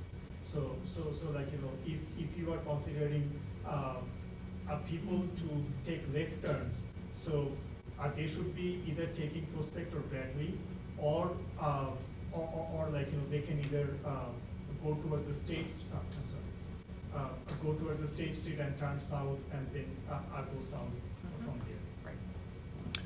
Where's disabled parking? Okay. That's something we'd have to decide. I think. Well, I'm looking at that, and I don't really see a good place for it. I thought it was part of the disabled front parking of this. should be There would be- somewhere here. Yeah, I can't really read what that says there. Visitor parking. So you put disabled staff and students in visitor parking up at the front, and then visitors behind Right, it. as part of the TIA, we didn't do the disabled parking, but I think there are federal regulations that you have to provide certain number of disabled parking spots. Well, no, yeah, well, and, So, yeah, just where it is, where, And- I and wouldn't want has it to, It has to be at the closest location to the school. well, I wouldn't want it crossing the high-traffic road is what I was Right. thinking, so, okay. Yeah, I know. Okay, I've got Google Maps up here, and I'm looking at it, and frankly, I'm concerned about afternoon traffic circulation patterns. Because you've got students going east on Sherwood. When they get to Harris Avenue, we have a choice. They can either turn left and go north, or they can turn right and go south. If they turn right and go south, you're creating traffic conflicts between the buses and the parent pickups, which is not a good idea. If they turn and go north, they're running into a railroad track very quickly. When they make it across the railroad tracks, there's a little spur of West Beardsley Avenue, which would be roughly, I believe, the 500 or 600 block of West Beardsley. And then they have to go, they could turn on that and start going east, which is going to increase traffic there. Or they go north to the intersection of Bradley and Harris. And I'm not convinced that I see that 1,200-foot stack up that you recommend. Plus, remember, it's not just cars in that set. There's also buses there, and they take up a heck of a lot more space. So frankly, I'm concerned when I just look at this whole traffic circulation, and I realize that this is not the site map that we are looking at. This was the map that Mr. Strack proposed, and we may do something very different. Okay, first of all, on the site map, this is the one which was provided to I us. understand, Yeah. and I'm not upset with you. Right. You needed something to work with, and this was what we had at that date. Okay. I'm just saying that in general, I'm concerned about the traffic circulation patterns here, because I think everyone here can agree that one of the things that we really work on now when we're citing schools is that car traffic is in one corner and bus traffic is somewhere else, and the way this is set up, you've got cars and buses together, very close to some railroad tracks. And I'm sorry, Mr. Williams, did you have a question or a comment? Me too, Joe. Everybody else in this room. And I don't know if this is like the 3-minute comment section, but No. this really is just a question. So would it help, it would help me, and it probably would help all of you, if you could think in the 1,700 student range. Right, 1,300. Because I think if you go the 1,700 student range, I think you might be talking about additional traffic lights, you might be talking about a turn lane on Prospect, you might be talking about things like that. Right now, we're having a hard time picturing this as school folks. I'm really having a hard time picturing an hour difference between a middle school and a high school. That just doesn't happen in our district. We don't have an hour difference in start and end times between those two schools. The biggest challenge for that site. And so, yeah, then you'd have to talk about who's got the hour shift, who's gonna have to deal with that. I guess, for me, I think if you went the 1,700 route, you might be answering some questions I'm hearing, which is, oh, look, now we have a traffic light at such and such a place. Now, this street becomes all the time, I have to say, a morning one way, evening the other way, as a school person with kids just learning how to drive, that kind of thing. Woo, man. So those are the kinds of things I think, if you do a 1,700, you might answer some of these questions. Yes. And we should be looking at a 20-year horizon period. It's not something that we are just looking at the school traffic. So if you have a school there, then probably you will have more restaurants there, maybe more Burger King or like, you know, all the infill developments. It could be, because like, you know, it could be it's a huge activity generator. So like, you know, if in the growth zone at the interstate drive location, when we have a school there, then the neighborhoods will be probably built more rapidly, saying that, hey, we have a new school here. So like, you know, the development will be a bit more faster. So what we are saying is you should be looking at 20-year horizon period. So when the school is at capacity, we have 1,700 students. When we have the new neighborhoods, which are all developed, we have the new employment centers and everything, and how much is the combined impact there? So for the short-term period, many of the things will be unaddressed, as the principal was saying. That's what we have recommended, that it should be part of a bigger comprehensive study, which would take into consideration of all the land uses around the school, and also the school at the full capacity. Any other questions or comments? Yes, Christine? just one other. Mike Royce, are these issues that you guys can look at in your all study? That's a yes. David says yes. Perfect. Any other questions, comments for our presenter? Nope. All right. Thank you very much. This was very helpful. Thanks.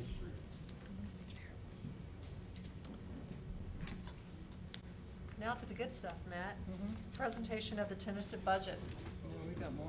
Oh, we have high school more? stuff, yeah. And you Sorry, thought we were guys. gonna get out I'm early. just like that. I see the clock and I see the clock. Joe got to go.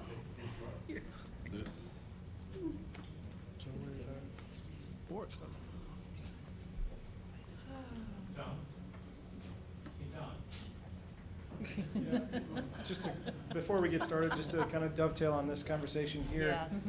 I think that we see some areas where we can be of assistance, perhaps in developing how this comes together. So I would certainly offer our assistance as a planning team to come together with our PC and see what we can make work. Thank you. Yes, definitely. Okay. Thanks. We're happy to bring our status report to you tonight because there are always people in the audience or on television that maybe haven't met us before. Just some brief introductions of who we are. I'm Chuck Riefsteck with Gorski Riefsteck Architects. With me is Jason Lemke from DLR Group. And we'll have a little slide about each of us here in a moment. Tom Burns with Burns Clancy and Associates, and Tom Fitch with O'Shea Builders. First, Gorski Riefsteck is a Champaign architectural firm. We have a staff of 18 people here in Champaign. Since our beginnings in 1985, we focused on educational work, and certainly being local and from Champaign, we're very committed to the community and have people involved in all kinds of different activities around the Champaign-Urbana area. Jason. So just very quickly, a little bit about DLR Group. We're very honored to receive several accolades through our expertise in particularly high school work. But I wanted to touch just briefly on the right-hand side of the slide here, because one of the big values for me anyway, in being particularly an educational architect, is the benefit that it has on students. And so we study how our buildings affect the occupants, the students, all the teachers and all the people who get to use them. So we had Colorado State University Institute for the Built Environment look at some of our green schools, actually 12 of our green schools, and kind of chart the benefits of some of those ways that we implement program-driven design elements and how it impacts what happens in that facility. So, you know, for us, even though we're a large firm, right, we're a nationwide firm, you know, what we bring and what we offer is opportunity. And so through our expertise, through this planning and programming process, of course, all of you have got to see some of that firsthand. You know, it really gives you all some more to talk about. Not that you didn't have enough already, but with that, I'm going to turn it over to Tom. Thank you. Always a good opportunity to chat and talk with you folks. You folks have known us a number of projects, a lot of sites, a lot of issues that you've dealt with, a number of those. The broad experience of engineering, surveying, and planning in order to try to assist you in lots of sites, both with you and for the neighboring city of Urbana. The high school that we just completed, so to speak, with the city of Urbana and that Urbana School District has been successful as well in working out the issues of how do you make the turns and how do the turns not work and how you're going to make it work and how you're going to make that happen on a specific, on a minutely basis situation, because that's really what makes this happen, how it serves the people. Hi, my name is Tom Fitch. I'm with O'Shea Builders, and I've had a pleasure to meet some of you before. And if I haven't met you, it's a pleasure again to be here.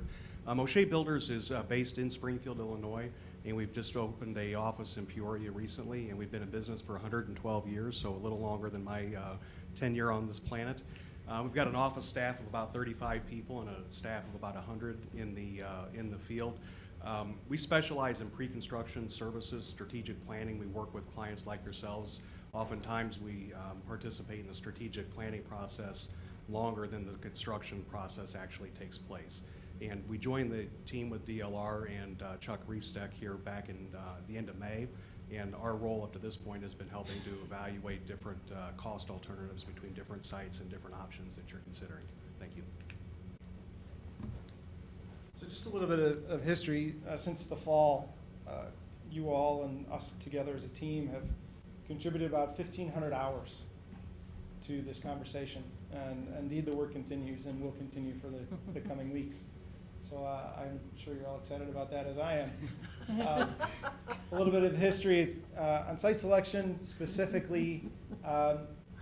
Always an opportunity to refresh. So when we began the process, there were several sites to choose from. As Dr. Regan mentioned, the Spalding site came on around April timeframe. As you see, it wasn't on this map when we first started our process in the fall. We quickly developed a dashboard. And very briefly, if you look at the top of the dashboard, some of the zoning requirements and its impact on parking kind of are that linear element that stretches from the side of the slide to the other side of the slide.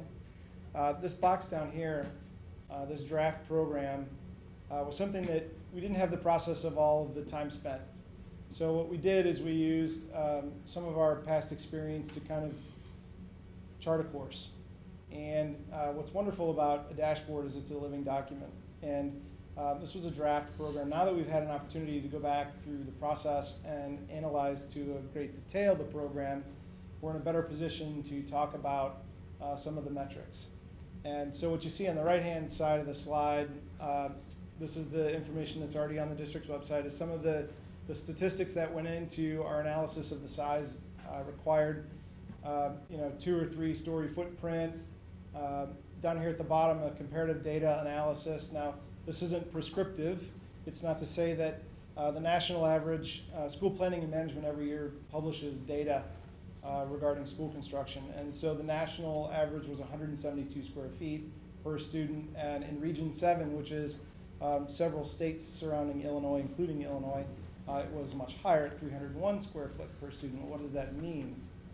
Well, as we had our conversations, and for the benefit of the community who's hearing this for the first time tonight, perhaps, there's a lot that goes into this. And if you look at the whole of construction across the United States, particularly some of the southern areas who don't have the 4 seasons that we all enjoy, things like hallways and corridors don't necessarily have to be enclosed. So if you look at a brand new high school in California or Arizona, they're not dealing with that same grossing factor that we would have to deal with in a 4-season climate, right? Schools don't necessarily have the same programmatic requirements when it relates to PE, wellness, and athletics. Certain schools may choose to build competition gymnasia or auditoriums or fine and performing arts spaces, or all of those kinds of things play into these. So there isn't a magic number that goes along with a program. It's truly about the needs of the individual school district. And so as it relates to what you want to do and how you want to deliver your curriculum in the future, that's the important part. So that's the dashboard and enough on that. We looked at 23 factors. They were weighted by the board when we began the process, and here is the list. I'm not going to read them all. This presentation will be online, so you all have the benefit of going back and looking at this data a little bit more at your own convenience. The RPC, and he left. So much for pointing questions to him. Took a look at the friendliness rating of various sites, and in April they went ahead, and Matt, maybe you want to comment on this, they went ahead and reevaluated based upon same type metrics, yes, to include Spalding Park, so you see my arrows there. 9 of 12 for new Site 3, which is essentially the Interstate Drive parcel, and the Spalding Park site received 8 of 12 comparatively. So the friendliness rating is related to the settlement agreement that the board went into after the consent decree. So it takes a look at, when you talk about the friendliness rating, you're talking about the impact of the school site on African American and Latino families and low-income families, correct? Correct. Okay.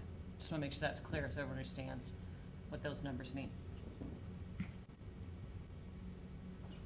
So when it comes to site development, some of the factors, and Tom and his team helped us, obviously with some of these things as we look through the scoring criteria of each one of the sites, those 23 weighted factors, and utilities and road improvements and parking and stormwater detention and pedestrian access and traffic, and all of those things went into the analysis of what that was. I'll talk a little bit more about June 17th when we had a chance to show our site fit analysis, or at least our first iteration of a site fit analysis for Spalding Park. But I wanted to invite Tom Fitch back up to the microphone and explain a little bit about some of the cost metrics that go into a site and development thereof. Tom? Thanks, Jason. One of the things that you need to keep in mind when you consider different building options, and this is one of the fundamental questions that Jason and his team asked me to comment on, is the economics of building up versus out. And that's a basic question. It's a question that we wrestle with all the time. And it's been our experience, and very clearly so, that it's always more economical to build out instead of building up. And that's pretty intuitive for most people to consider if you just think of the costs associated with building floor space on a ground level versus building floor space elevated. You have structural costs. The cost of foundations gets to be more significant when you're building up versus building, say, a one-story building. And there's other issues that come into play when you start building up. Vertical circulation is another cost that can drive the overall impact. So in our judgment, for planning purposes, strategic planning purposes, considering roughly a 15% premium to build a multi-story building is a good place to begin, and to start making some of those strategic decisions that you're wrestling with at this point in time. As far as parking structures go versus slab on grade parking or on grade parking, the costs do vary. Just for planning purposes, to give you a sense of the scale, a typical parking lot built on grade, anywhere from $3,000 to $5,000 per parking spot is a fair number. If you go into a parking deck, depending how it's built, it could be $15,000 to $20,000 per parking place. And that just gives you a rough idea of some of the cost impact that you might have if you consider a parking structure as opposed to on-grade parking. I'd be happy to answer any specific questions you have, but that's just an example of some of the discussions that we've had together as a team. So we'll come back to questions, and actually I've got a couple different places for you all to jump into the conversation, but I wanted to at least go back and highlight some of the recent community engagement, because I think it's been valuable to inform the process and you all. An image, thanks to Stephanie, from the Spalding Franklin Open House. About 80 folks came. I'll get some statistics on that. Again, thanks to Stephanie, and a couple slides. A similar image from the Central High School Open House a few days later. 80 attended the Franklin Open House, 90 attended the Central High School Open House. We had about an hour and a half of Q&A at the Central Open House, and I understand about a half an hour at the Franklin Open House. 87 total comment cards, in addition to several questions that were just asked verbally during that hour and a half. I'd encourage the community to continue to look at the FAQs, the frequently asked questions, on the district's website in order to continue to be up to date on those answers. That's a central location without having to make a specific inquiry of how you can get information. Uh-oh. Aha. So one of the outcomes, and granted it was non-scientific, but one of the outcomes we had at the Central Open House was a question of, given the information that was presented at that evening's event, which site might you be inclined to support? And statistically, 78% were inclined for Interstate, 22% for Spalding Park. Again, it's not scientific. And another gentleman standing behind me is Ken Desigart, and Ken will be talking about the telephone survey and some of the scientific polling that's gone into the process thus far in just a few minutes. So with that, are there any questions on just this part? Should we open it up for questions now or wait till the whole presentation? If you want to ask a question now, because he's inviting questions. Okay. I have one. Okay. You go. So you talked about a 15% increase for the cost of the building, saying that the difference between a multi-story building and a story on, or building on grade. Certainly we're going to build a multi-story building regardless of where we build it. What is the difference in cost per story added rather than just versus multi-story versus entirely on grade? So I'll start to answer that, and then I'll invite Tom back up to finish the answer. If you remember from the site dashboard, we were looking at 2- and 3-story footprints. Single story, while perhaps from a constructability perspective, maybe more simplistic, isn't necessarily the most efficient utilization of space. So with that in mind, we've always looked at 2- or 3-story. Our initial site fit analysis at Spalding was 4-story due to the compact nature of the site and the site amenities trying to fit in the footprint and the vicinity around it. So the additional increase that we referenced in the 15% included the difference between perhaps a masonry load-bearing wall to a steel frame and those sorts of things. But Tom, please come up and help qualify. Yeah, that's a good question. Just some examples in construction, we have a saying that the devil's always in the details, and that's true in a lot of situations. So a few examples. When you go from, say, a 2-story building to potentially a 4-story building, in this part of Illinois, and I can put my structural engineer's hat on because I used to do this for a living before I joined O'Shea Builders, that's where you probably cross the line from a shallow foundation system to a deep foundation system, and there's more costs associated with that. If you look at a brick veneer, you're probably crossing the line from no shelf angles to shelf angles. Now you've got added structural capacity that's needed to pick up those additional loads. You're getting into a taller structure, so your lateral load resisting system, whether it be governed by earthquake or wind, is going to be more substantial. So it's a lot of those details that start creeping into the cost. And then when you consider an urban site, more often than not, an urban site is much more constrained. So productivity in terms of actual construction will go down. And you'll see that in the bids that you receive from subcontractors because they have less room to work, they have less room to lay out their work. Deliveries are more difficult, labor is more difficult. Even from the time, if you think of when labor arrives on site, if they have to walk 2 or 3 blocks from the place they park to where they get to work, and they have to walk 2 or 3 blocks to get back, that's a half an hour a day, if we're lucky in their world.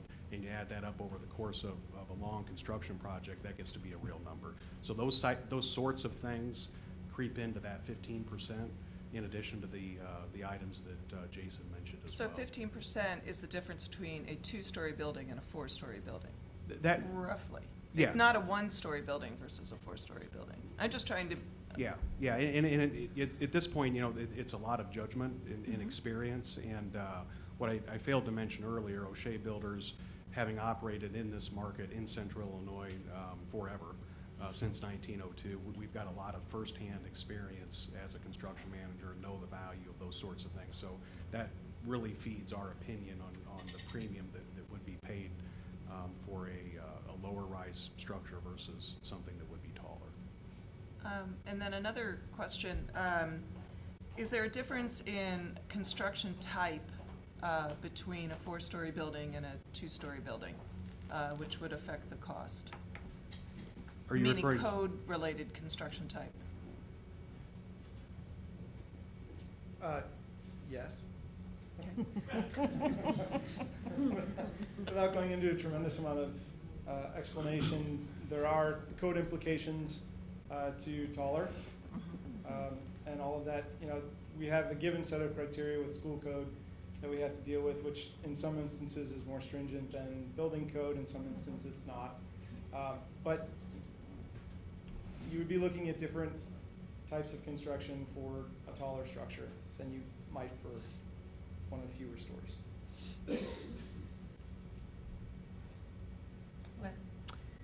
Okay, if I remember correctly, didn't you mention that it's roughly a 3 to 4 times multiplier to build a parking space, grade versus garage? Okay.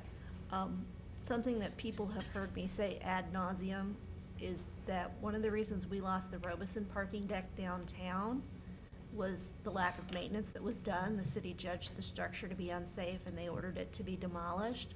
So this perhaps might be something a little better for Mr. Royce and Mr. Foote, but it's not just the short-term cost of building that structure, it's the long-term cost of maintaining it and potentially providing security there that we probably want to consider also. Sure, absolutely. Yeah, one of the questions that people have to wrestle with when they decide to build a parking deck is maintenance. You're right. So that life cycle cost analysis gets to be very important. And it really comes down to two different types of decks. One's a precast deck, another one's a cast-in-place post-tension deck. Those are the two common deck types built today. We've recently, in the last couple of years, have built both types. And the cast-in-place post-tension deck type requires much less maintenance, but it's going to be at the higher end of the scale. So it's a case of, do you want to pay it up front and look at the net present value as suggested earlier, look at that type of analysis, or pay less up front and deal with the maintenance costs. But that type of construction is what you see in that range. Any other questions? Keep going? Okay, program. So I wanted, this was a slide from a previous board update, but I thought it relevant, again, to bring the conversation back to students and faculty. So some of their comments as we engaged them through the process, they're looking for more emphasis on career-related classes, exploring jobs, simulating college, hands-on, engaging, all of the kinds of things that they might be thinking about as they move forward in their career as a student, or perhaps their career choice in the workforce.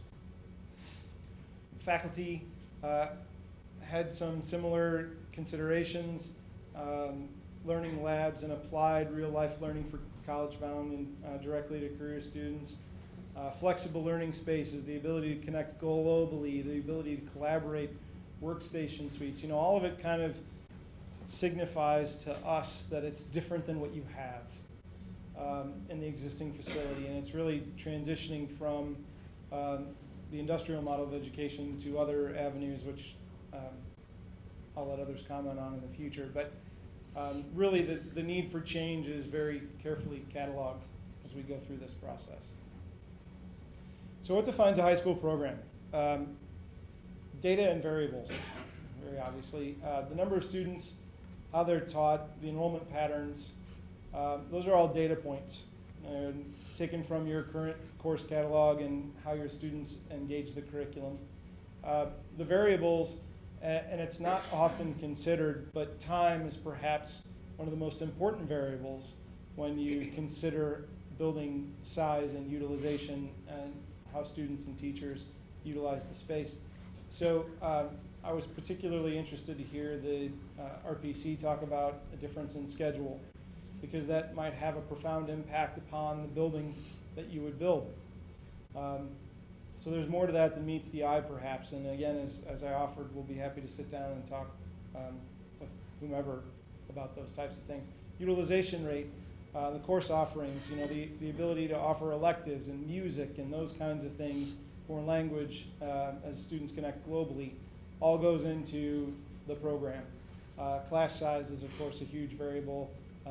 You're contractually obligated for a class size, but we're able to change the variables and deliver different results. So I'm not here tonight to deliver a final program because we're not to that point in the process.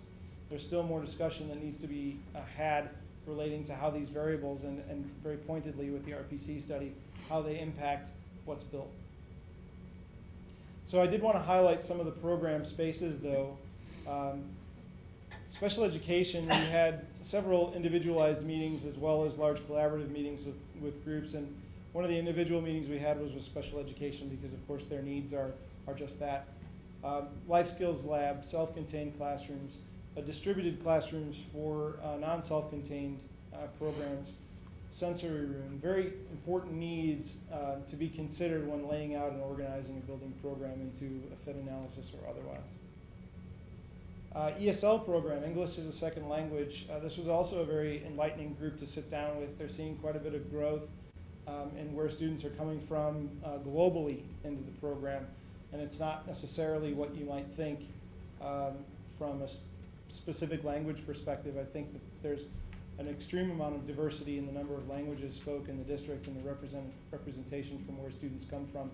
It was enlightening to hear that. So what does that mean? Well, it means larger classrooms for them, specifically larger classrooms for them, so that they can facilitate both group and individual instruction in order to help those students be successful in a high school environment. Resource space plugged in throughout the building so that, again, they can have access to their students when they need to pull out and have pull-out instruction. So very particular and very important needs as we get into the process even deeper.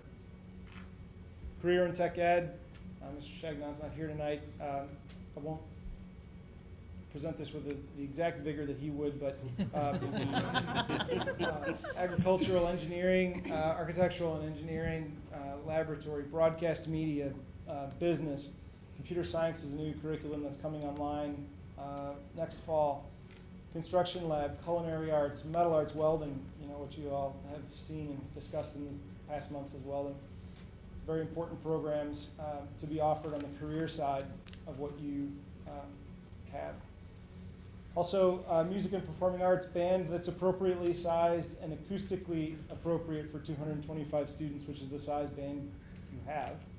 A dedicated orchestra room, a choral classroom, a music classroom, small and large practice rooms, all amenities necessary for a very vibrant program. PE and athletics, competition gymnasium, dedicated health safety classrooms, an auditorium or pool, highlights there. Collaborative shared space, a commons, large presentation, large group presentation space, dedicated small group space, individual study space, all very important elements as curriculums start to merge. Not to mention, of course, we have classrooms and science labs and all the things that you would ordinarily expect in a 20th century high school. Well, they're going to be here until the 21st century as well. Questions on the program thus far? Just one quick one. You stated that start times affect the building. I know we're not there yet, but can you quickly give an example how a start time will affect what type of building you build if you're still building for the same amount of kids? Well, more specifically, Jamar, it would be the amount of time, such that if you had to extend your day at the high school in order to accommodate the traffic of the middle school, that would have an impact on the number of spaces that you need. If you staggered the start and end time such that the day was equal in length, right, you didn't extend one or the other, then it would have little impact. But specifically, I was speaking to if the day gets longer, the spaces change, and the way that students access them and they're utilized changes. Okay. If the day is shorter, also, it's converse, right? So you have to get bigger in order to accommodate that. So that's what I meant. Okay. Hopefully very quick and easy question. Knowing how successful our bands and orchestras have been at attracting young performers, are you concerned that you're maybe a little low on the 225? It might need to be closer to 300? That's a great question. It's something I can take back to the departments. Okay. As a part of our process, we did meet with Fine and Performing Arts separately, but I'll go back and ask just to make sure. Okay. Traveling around to schools throughout the state for a living, I see all these spaces in schools, and I mean, certainly our kids deserve to have a lot of these spaces too. Specifically, also in the music side, one space I see very often in schools are recording studios for the musicians. Was that something that our people asked for, or was it just included and you just didn't put that down? The ability to record certainly can be accommodated in the program. It was requested actually in multiple departments, including English and world language. So if there's a centralized space where there could be small recording booths, then that could certainly be multi-use. Yeah, I didn't even think about it in world language, but you would need recordings in order to get into college. So if that's what you want to study. So yeah, okay. For the business, was that business/entrepreneurship that you guys forgot the slash, or okay. Yes. Just want to make sure. The answer is yes. Also, Yes. too, in the technical and trades, I know we're looking at different hardware to have there. Have we thought about, and this maybe get into the details too much, but have we thought about like 3D printers as well for some of that trade skill? Yes, that was also a part of a conversation that I had with the CTE department and how they might utilize both two-dimensional and three-dimensional printing for entrepreneurship, computer science, architecture and engineering. I mean, the application is endless. So yes, that has absolutely been a part of the discussion. Excellent. Any other questions on this section? Moving on. I'm going to turn the microphone over to Ken to take us through the telephone survey.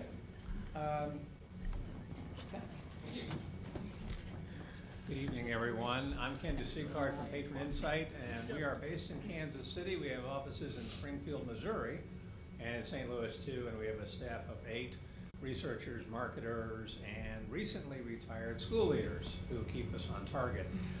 When I change the slide, I will expect an audible gasp. Okay?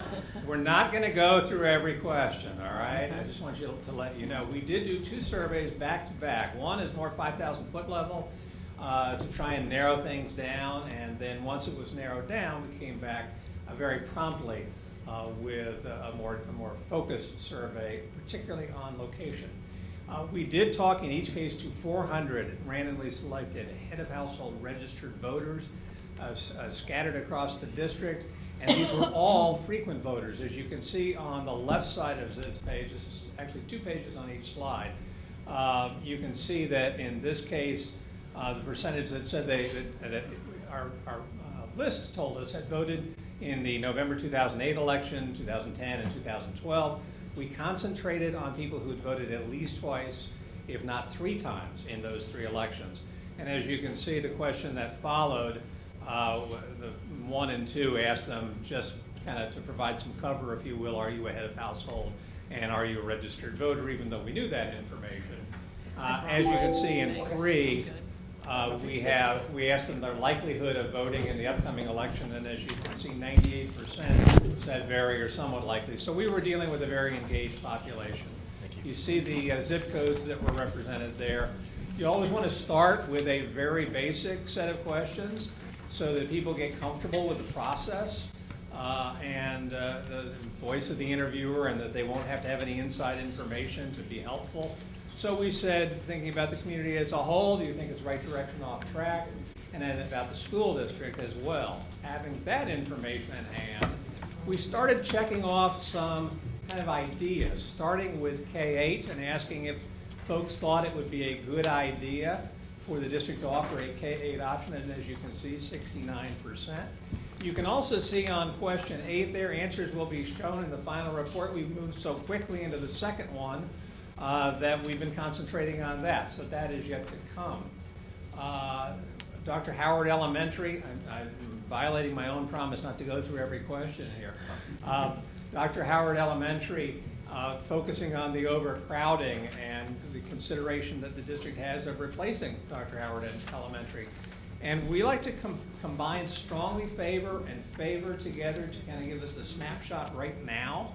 So as you look at that, we have 48% who say, yes, I would strongly favor or favor that idea. Our margin of error is 5%. So as you look at these combined numbers, add and subtract 5%. So depending on which way it went, it could either be below half or above half. But it's right there kind of in the middle. In terms of building a new central high school, 50% favor or strongly favor. And then we went through some of the nuances of this. And ignore Industrial Drive, we have very good callers, people I've worked with for 22 years, and they fixed that. It's not fixed in the report, but it did say in Interstate Drive in the actual presentation of the question. And initially, as you can see, we asked if that was the choice, would you be more supportive of the plan or less? On the first survey, you can see that it was less. So then we started getting into, again, some of the nuances, and we talked about cost. You can see that the most frequent answer, the most accepted answer there is, I'd be willing to accept a location that wasn't my first choice if the cost for the land was significantly less. So we kind of have the starting of the 2 themes, cost and location here. Equitable high school facilities, on-site, how important is that? You can see if, as long as the extra cost was minimal, 47% said that idea. Acquiring homes for the location, how important, how would that impact your thought? The number one answer there, I'd rather that it not be necessary to do so. If it required acquiring homes, and it would take several years to finish things up, 51% said that doesn't affect how I feel. Most of those folks said, I prefer not to have to do that. Let's skip ahead here, because what we ended up doing is we ended up going to multiple different cost perspectives, and then we said, as you see question 22, what would be your preferred location? The preferred location was Central High School at the Spalding Park location. Now remember, earlier they said, as long as that location doesn't impact the cost. So that was the impetus to go to number 2, survey number 2. The questions that follow here were our demographic questions that allow us to have a different cost tabulation. So this is survey number 2 being presented tonight. You can see that our pattern of voting, very similar. Our pattern of zip codes, very similar. And then we said, okay, let's get into that issue of right direction off track. And we said, open-ended question, what are the strengths of the district? We didn't put words in anyone's mouth and said, here's a list, tell me which ones you agree with. You can see on question 4, teachers number 1, with 89 mentions out of 400. The diverse community, student body, and faculty with 74. And as you can see, all good things. We've been doing this for 22 years. I can tell you that when a district has teachers at the top of its strengths, in terms of a broad cross-section of people, that includes people who are big fans, people who are big critics, and that large group in the middle that pay attention when they feel like it. If teachers is number 1, that's a good sign of health. As you look at these individual comments, I would remind you that each is one comment by one person each. Had they been indicative of a trend, they would have been in enough quantity to be in the chart. So don't get too excited by the good ones, and don't get too down when you read something that you're not overjoyed with. Question 5, where does the district need to improve? Another good sign, I don't know. That means that a cross-section of folks are not sitting around thinking, you know what, this is where the district needs to improve. You can see that the second most popular answer was other, meaning we had to pick those out individually. Those are listed below. Discipline is the next one, followed by focus on the basics in the classroom. And a whole lot of comments. When we asked folks whether they would prefer the Interstate Drive location or the Spalding Park location, we presented them with basic facts about that. And I want to read that question for you. As you may know, the school district is evaluating options to build a new central high school in a new location. Now, it's important to note that the definitions, the descriptions were rotated. So approximately half heard Spalding Park first, and approximately half heard Interstate Drive first. And it's important because of the cost information that's in there. But I'll read them in the order they're presented in the report. One location being considered is located northeast of Interstate Drive and Neal Street. This location costs $5.5 million. It's written that way so that the interviewers don't stumble over it. $5.5 million for the land. It would be a large enough property to allow for the immediate construction of a comprehensive 21st century school with space for trade skill programming, band, and athletic facilities, and with room to grow as needed. The site is located on the perimeter of the city. So we're trying to present facts, and some positive and some not so positive, but very, very much in a bland, matter-of-fact way. The Spalding Park site is described this way. One location being considered is located at Spalding Park, meaning it would be closer to the center of Champaign. If the high school was located here, it would be a multi-story micro-urban campus. This location costs $25 million for the land. It would require phasing in over time and the acquisition of homes to provide enough space. So again, try to be as bland and matter-of-fact as possible. As you think about it today, which location would you prefer? As you can see, Interstate Drive and Neal Street, 49%, Spalding Park, 38%. So we introduced the cost element and along with the location element in this more refined version. This is in case you can't sleep tonight.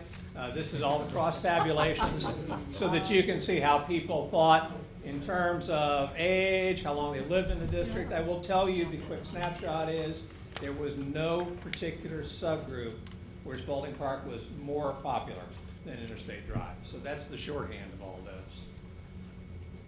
So we asked the fans of each site, why do you like that site? For Interstate Drive and Neal Street, you can see less expensive, number one, with 63 mentions.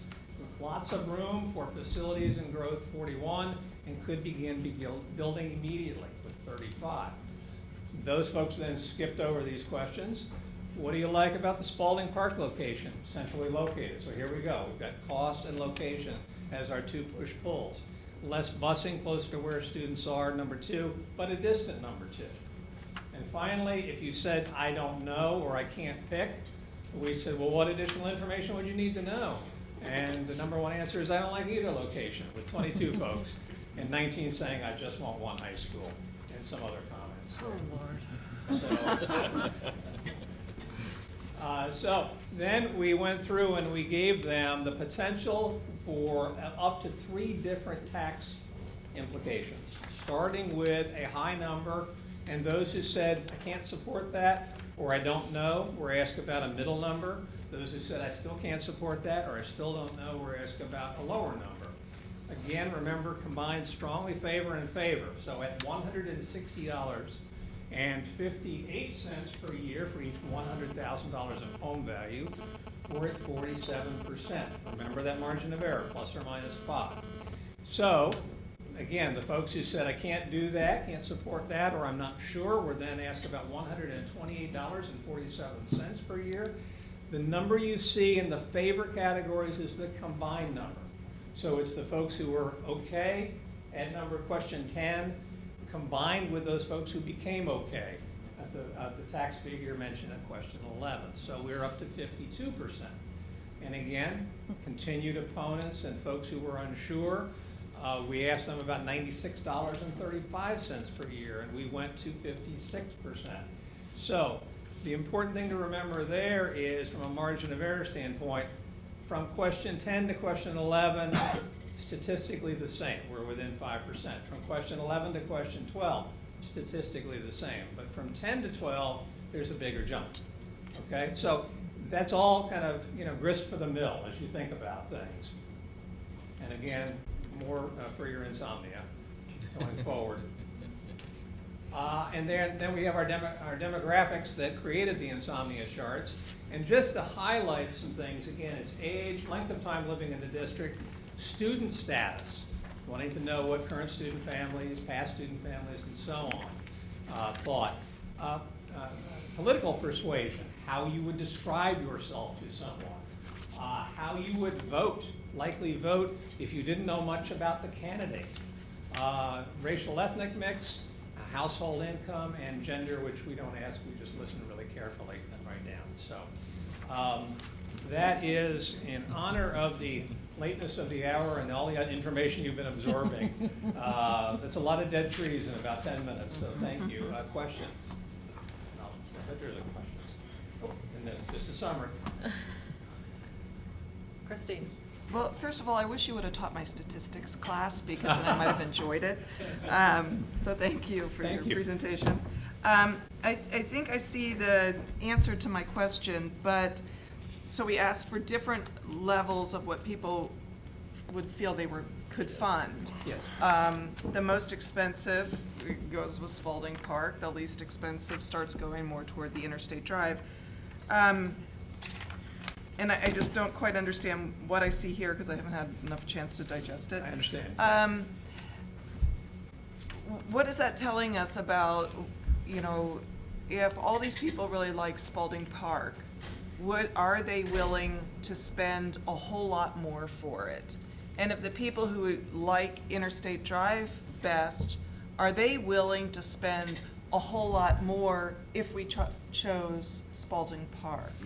Well, in the first survey, they said, I like Spalding Park because of its central location. Right. But the question that I unfortunately went through pretty quickly said, if it's as long as I'd be willing to go to a site I wasn't really sure about, as long as it was pretty much the same price. We asked about $5 million more, $10 million more, 15, and 20.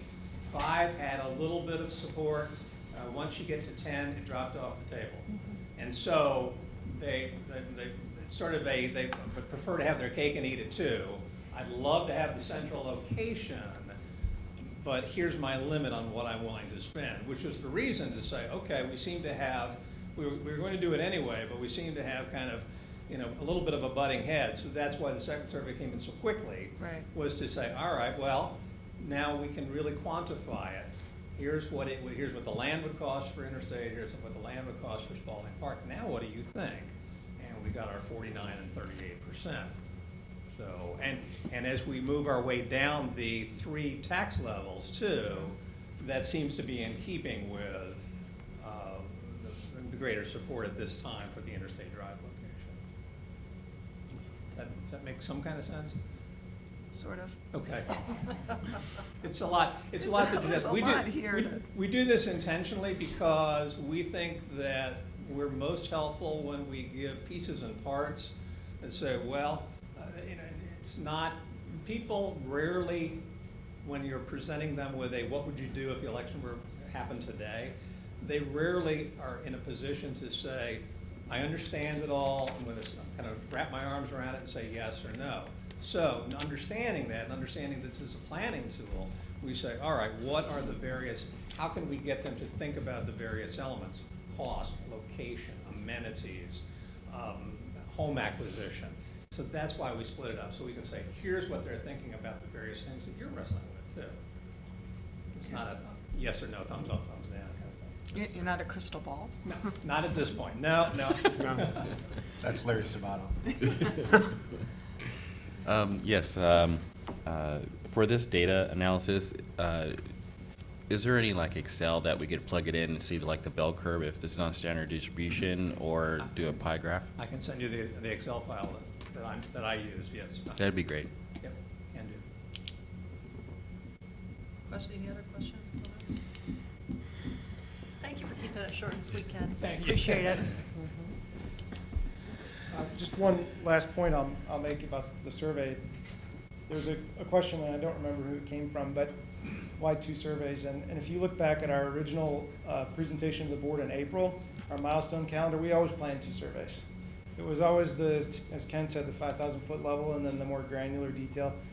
The speed at which the second one happened was faster than we pretty anticipated, immediate, yeah. but it was anticipated.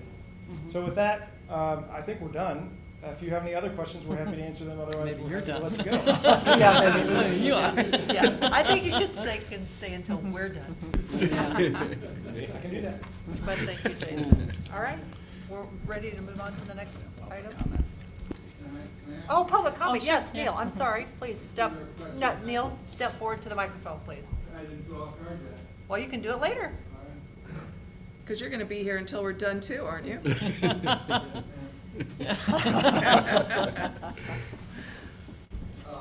My name's Neil Strack. I'm an architect in town. I've sent basically 2 documents, we'll say, to the board by Judy. One was somewhat of my analysis of the June 17th meeting, and the other one was some simple questions. Unfortunately, I was told that they would be answered tonight, and I really don't think they've been answered. So I think what I'd like to do is repeat my questions so that they can be answered. The first was an email, and it was some very simple things. Number one, and I realize that from what was said tonight, we're in the programming stage still, so they're not finalized. But I'd really like to get a feeling for, I couldn't read the dashboard from the back row, but I want to get a feeling for where exactly are we from a square foot standpoint. Just very simple. That's one of the questions I asked. What's the square foot of Spalding? What's the square foot of the Interstate? I know they're not going to be the same. I mean, Spalding should be a little simpler, I would assume, based upon what has been said by the architects.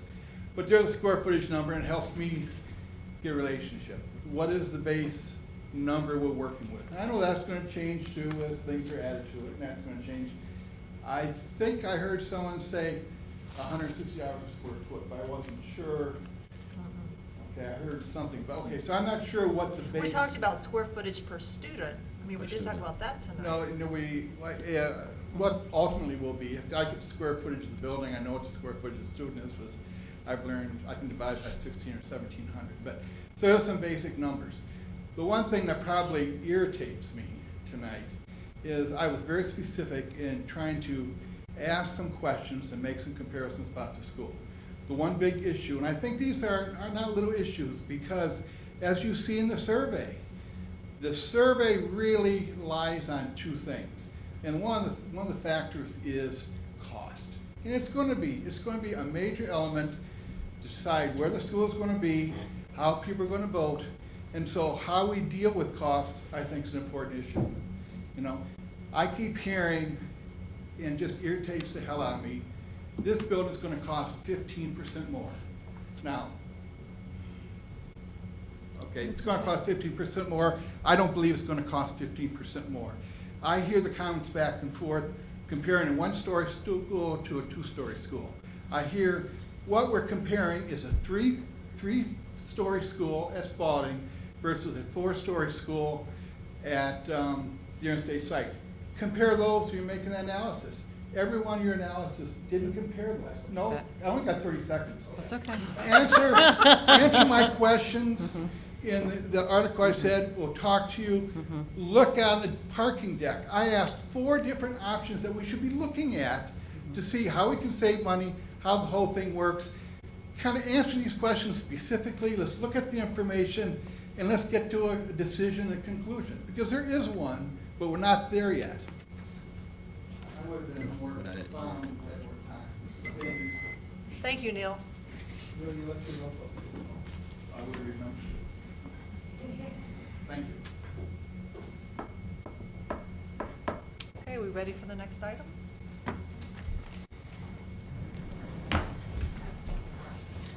Presentation of FY15 tentative budget. Mr. Foster, and I know this is going to be exciting. Oh, definitely. Ramp it up. Thank goodness we saved this for this point of the evening, because this will keep us invigorated. One of those things. You're not getting off easy. What was that? You're not getting off easy.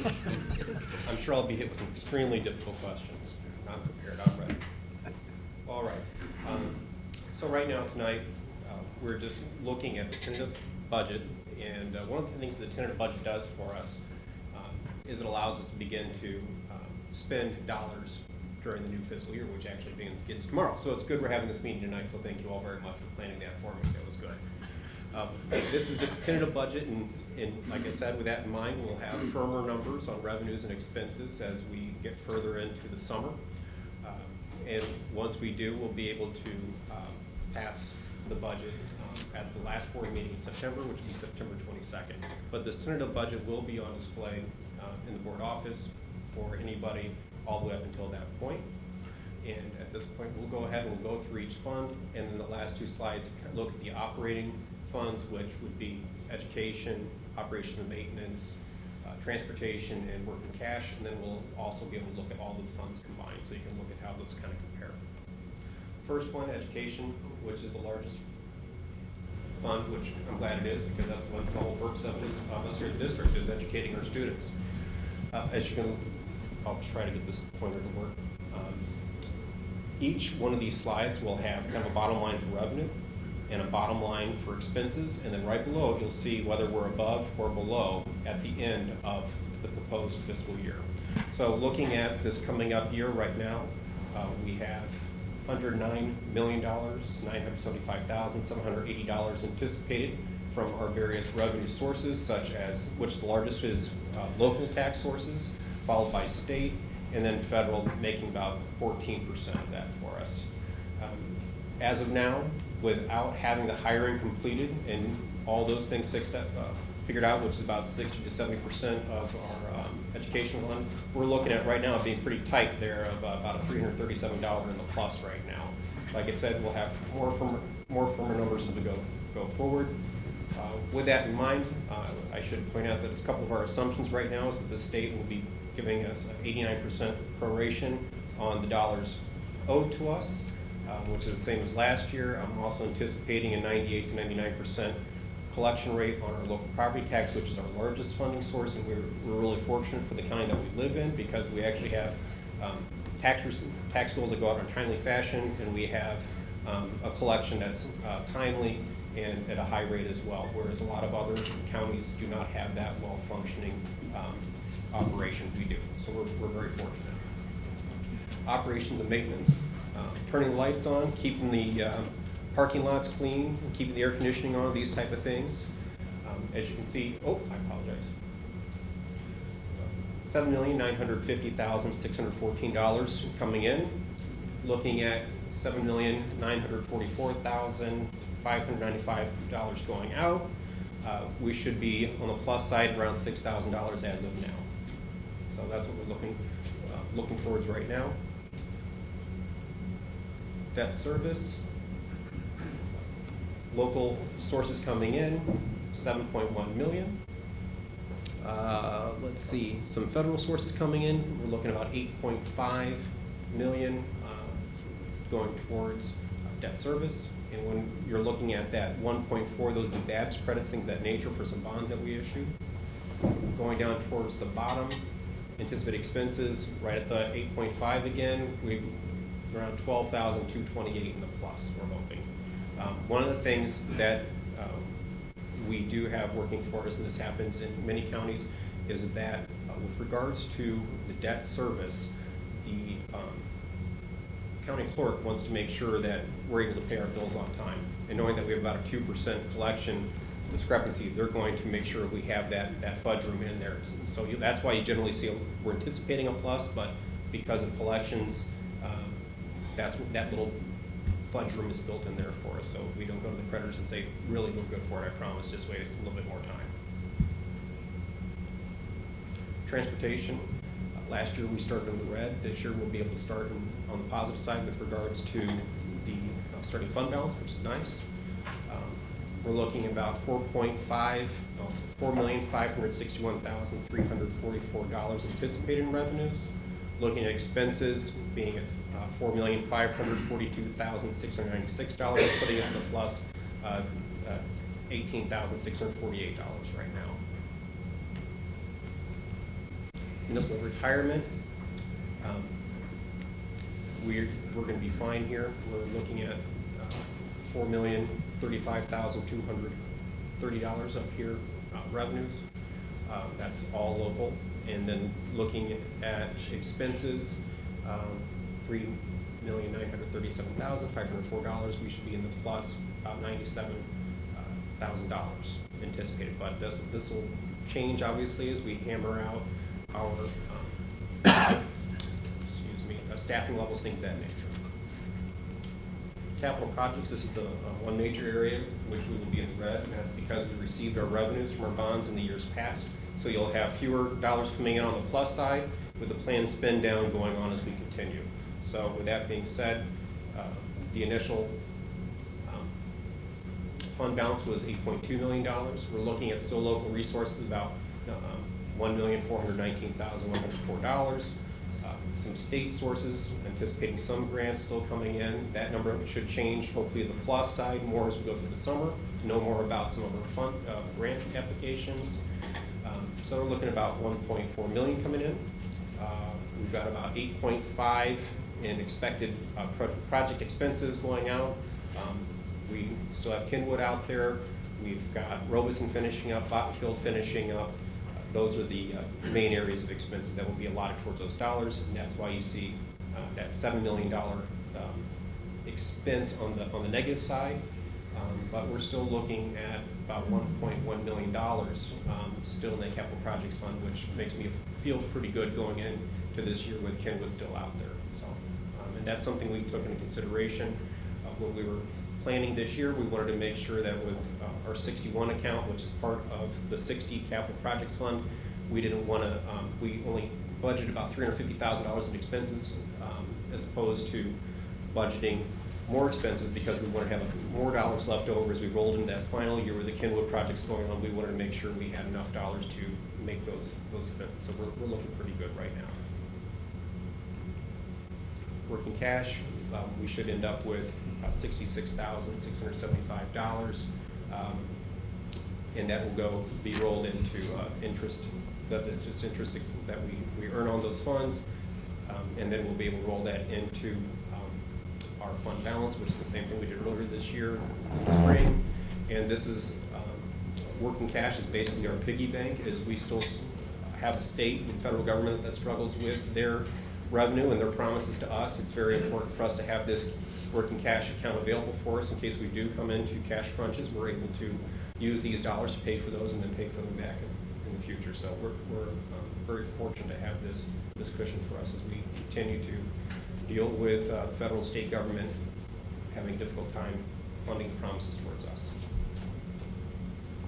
Report, we're looking at 1.2 million coming in, looking at about 1.2 million going out.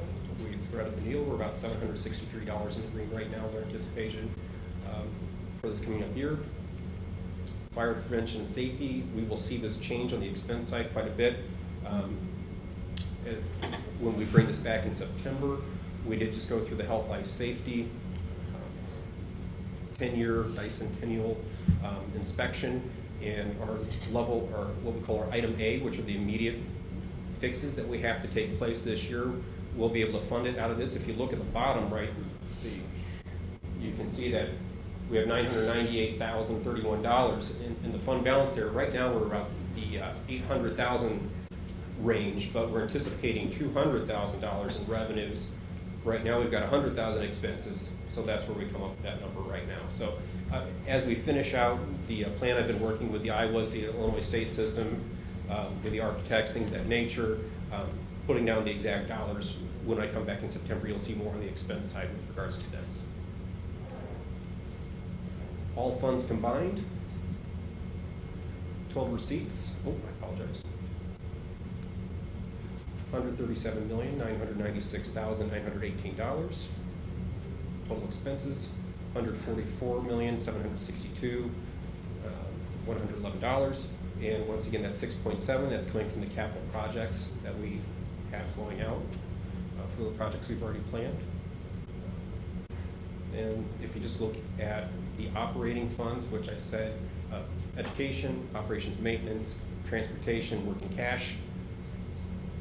So that means we're not looking at IMRF, we're not looking at capital projects, those type of tort, those health, life, safety.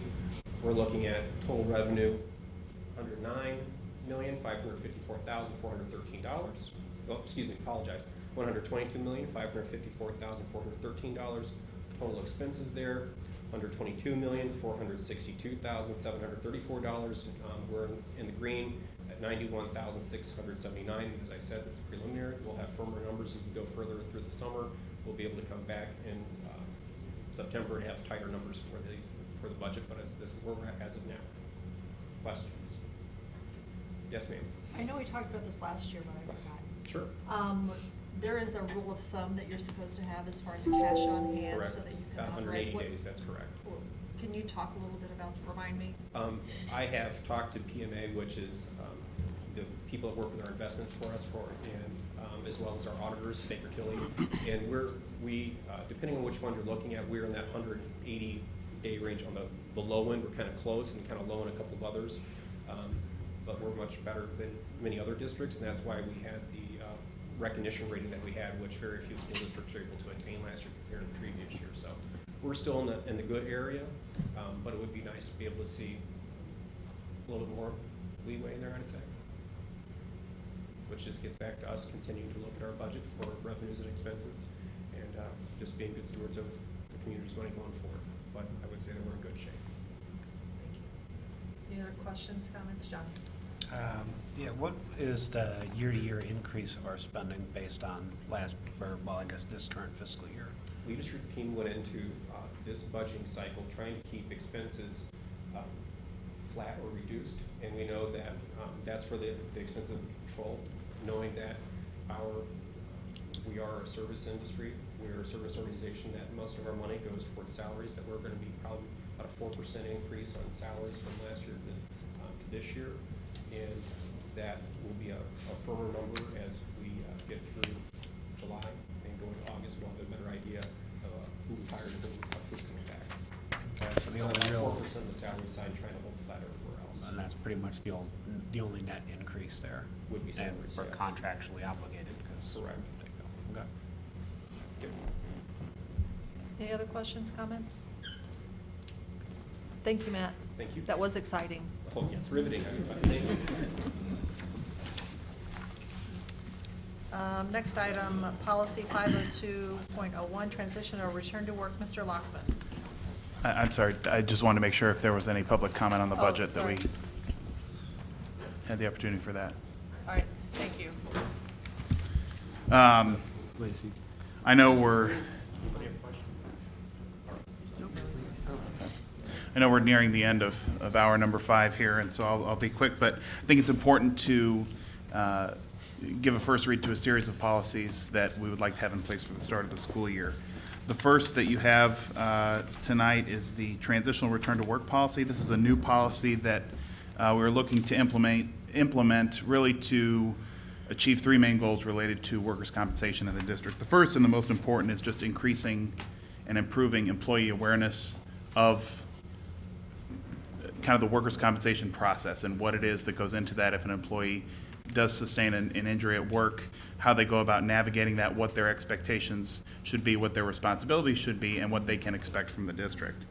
The second really is to bring people back to work quickly and safely as appropriate, depending on the nature of what that injury might be.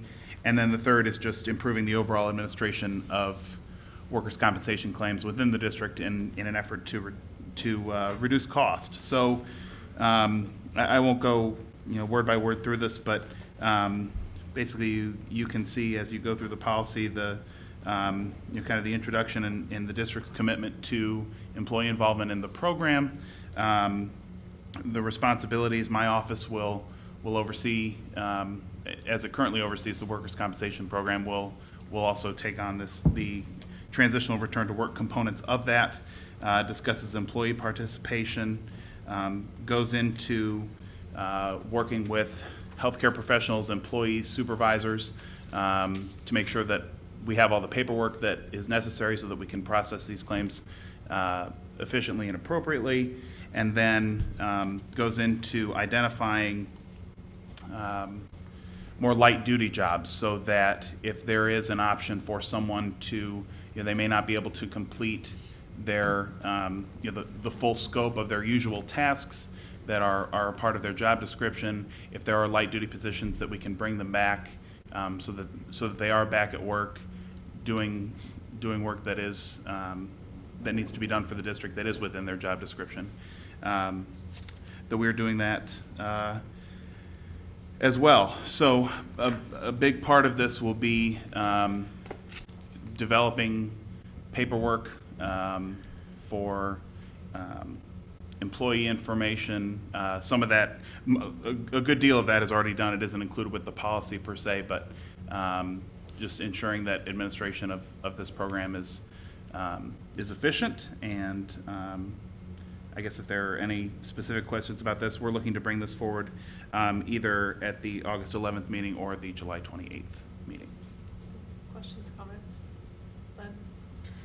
Len? A couple of questions. Hopefully they'll be brief for you. Number one, you mentioned that we'd like to discuss this with all employees within 14 days of their employment. And in August, that's very easy because we have the big new employee classes between the new teachers and the new staff members. But if, let's say you got hired to work in the cafeteria in October, would you actually get a presentation on this, or would you be handed a stack of papers to read? Well, so I think we can both speak a little bit to that. I know, for our purposes, what we will have is basically an informational pamphlet for employees as they, as part of their new hire packet, really, that details what it is their responsibilities are, the district's responsibilities are, and what they can expect if they were to experience a work-related injury. As it goes more to trainings, I think Ken could speak to that in the new system that we have So in place. we are actually, starting July 1, we are going to be rolling out a system called Safe Schools that is. We're going online now. Just don't go anywhere. You can see it. You can see it come up. We are going to be rolling out a system called Safe Schools that allows us to better monitor our mandated trainings. And it has an employee safety component to it as well, and allows us to put some of these things that right now we're doing in paper format and things, and it also allows us to track that they've been viewed. And so that's something that we will roll into this, and that is linked to somebody's district email address. And so, and supervisors and things will be able to monitor new hires, and it'll be linked to our HR system, kind of like our teacher evaluation system, so we can track that also. Okay. All right. So I guess to answer your question, there won't be presentations per se. There may be some targeted presentations to specific departments where there may be more of a likelihood of injury on the job. We have considered that. But in terms of what Mr. Kleber is talking about, adding, it would be more of an online training. Okay. Well, since you mentioned departments with a perhaps greater likelihood of injury on the job, I'm going to give you an example, and if you don't have an answer for me, that's okay. But let's say that I work at the service center in the warehouse, and I fall off the ladder and break my foot. So I can't climb ladders. I can't do that part of my job. And depending on the severity of my injury, I may even not be allowed to stand for a period of time. Would an employee like that potentially be doing something like filing or answering phones, or would they be looking at other duties within their job description that do not require standing? Yeah, it would be something that's consistent with the employee's job description, and really all of those things are very case specific, depending on the restrictions that are laid out by the healthcare professional when that employee is treated. So we do review all those things on a case-by-case basis. We work with that employee's supervisor. At this point, because not all of these have been solidified to this point, we work with that employee's supervisor to determine what is or is not feasible based on the nature of their injury. Okay, thank you so much.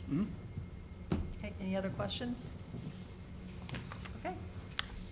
Ready to move on to the next one, Mr. Lockman? Yeah, next one I have. Unless anyone would like to speak. Okay. Policy 50201, transitional, oh no, we just did that one. Bloodborne pathogens. Mark it off. 500.75R, bloodborne pathogens, exposure control plan. Mr. Lockman. Yes, so this is part of really a broader review of all of our health and medical related policies and procedures that I've been working closely with District Lead Nurse Margie Poole on really taking a look at all of these. So you will see a number of these continue to come forward throughout the school year. We're starting with ones that we felt were most in the need of an update based on experiences that we've had within the district, as well as what we're seeing in other districts. I will say that this involves quite a lot of medical specifics that I'm not a doctor, nor do I play one on TV, and so I don't know that I will be able to answer specific questions related to that, but there's certainly things that I can take down as we look forward to it. What you are seeing here is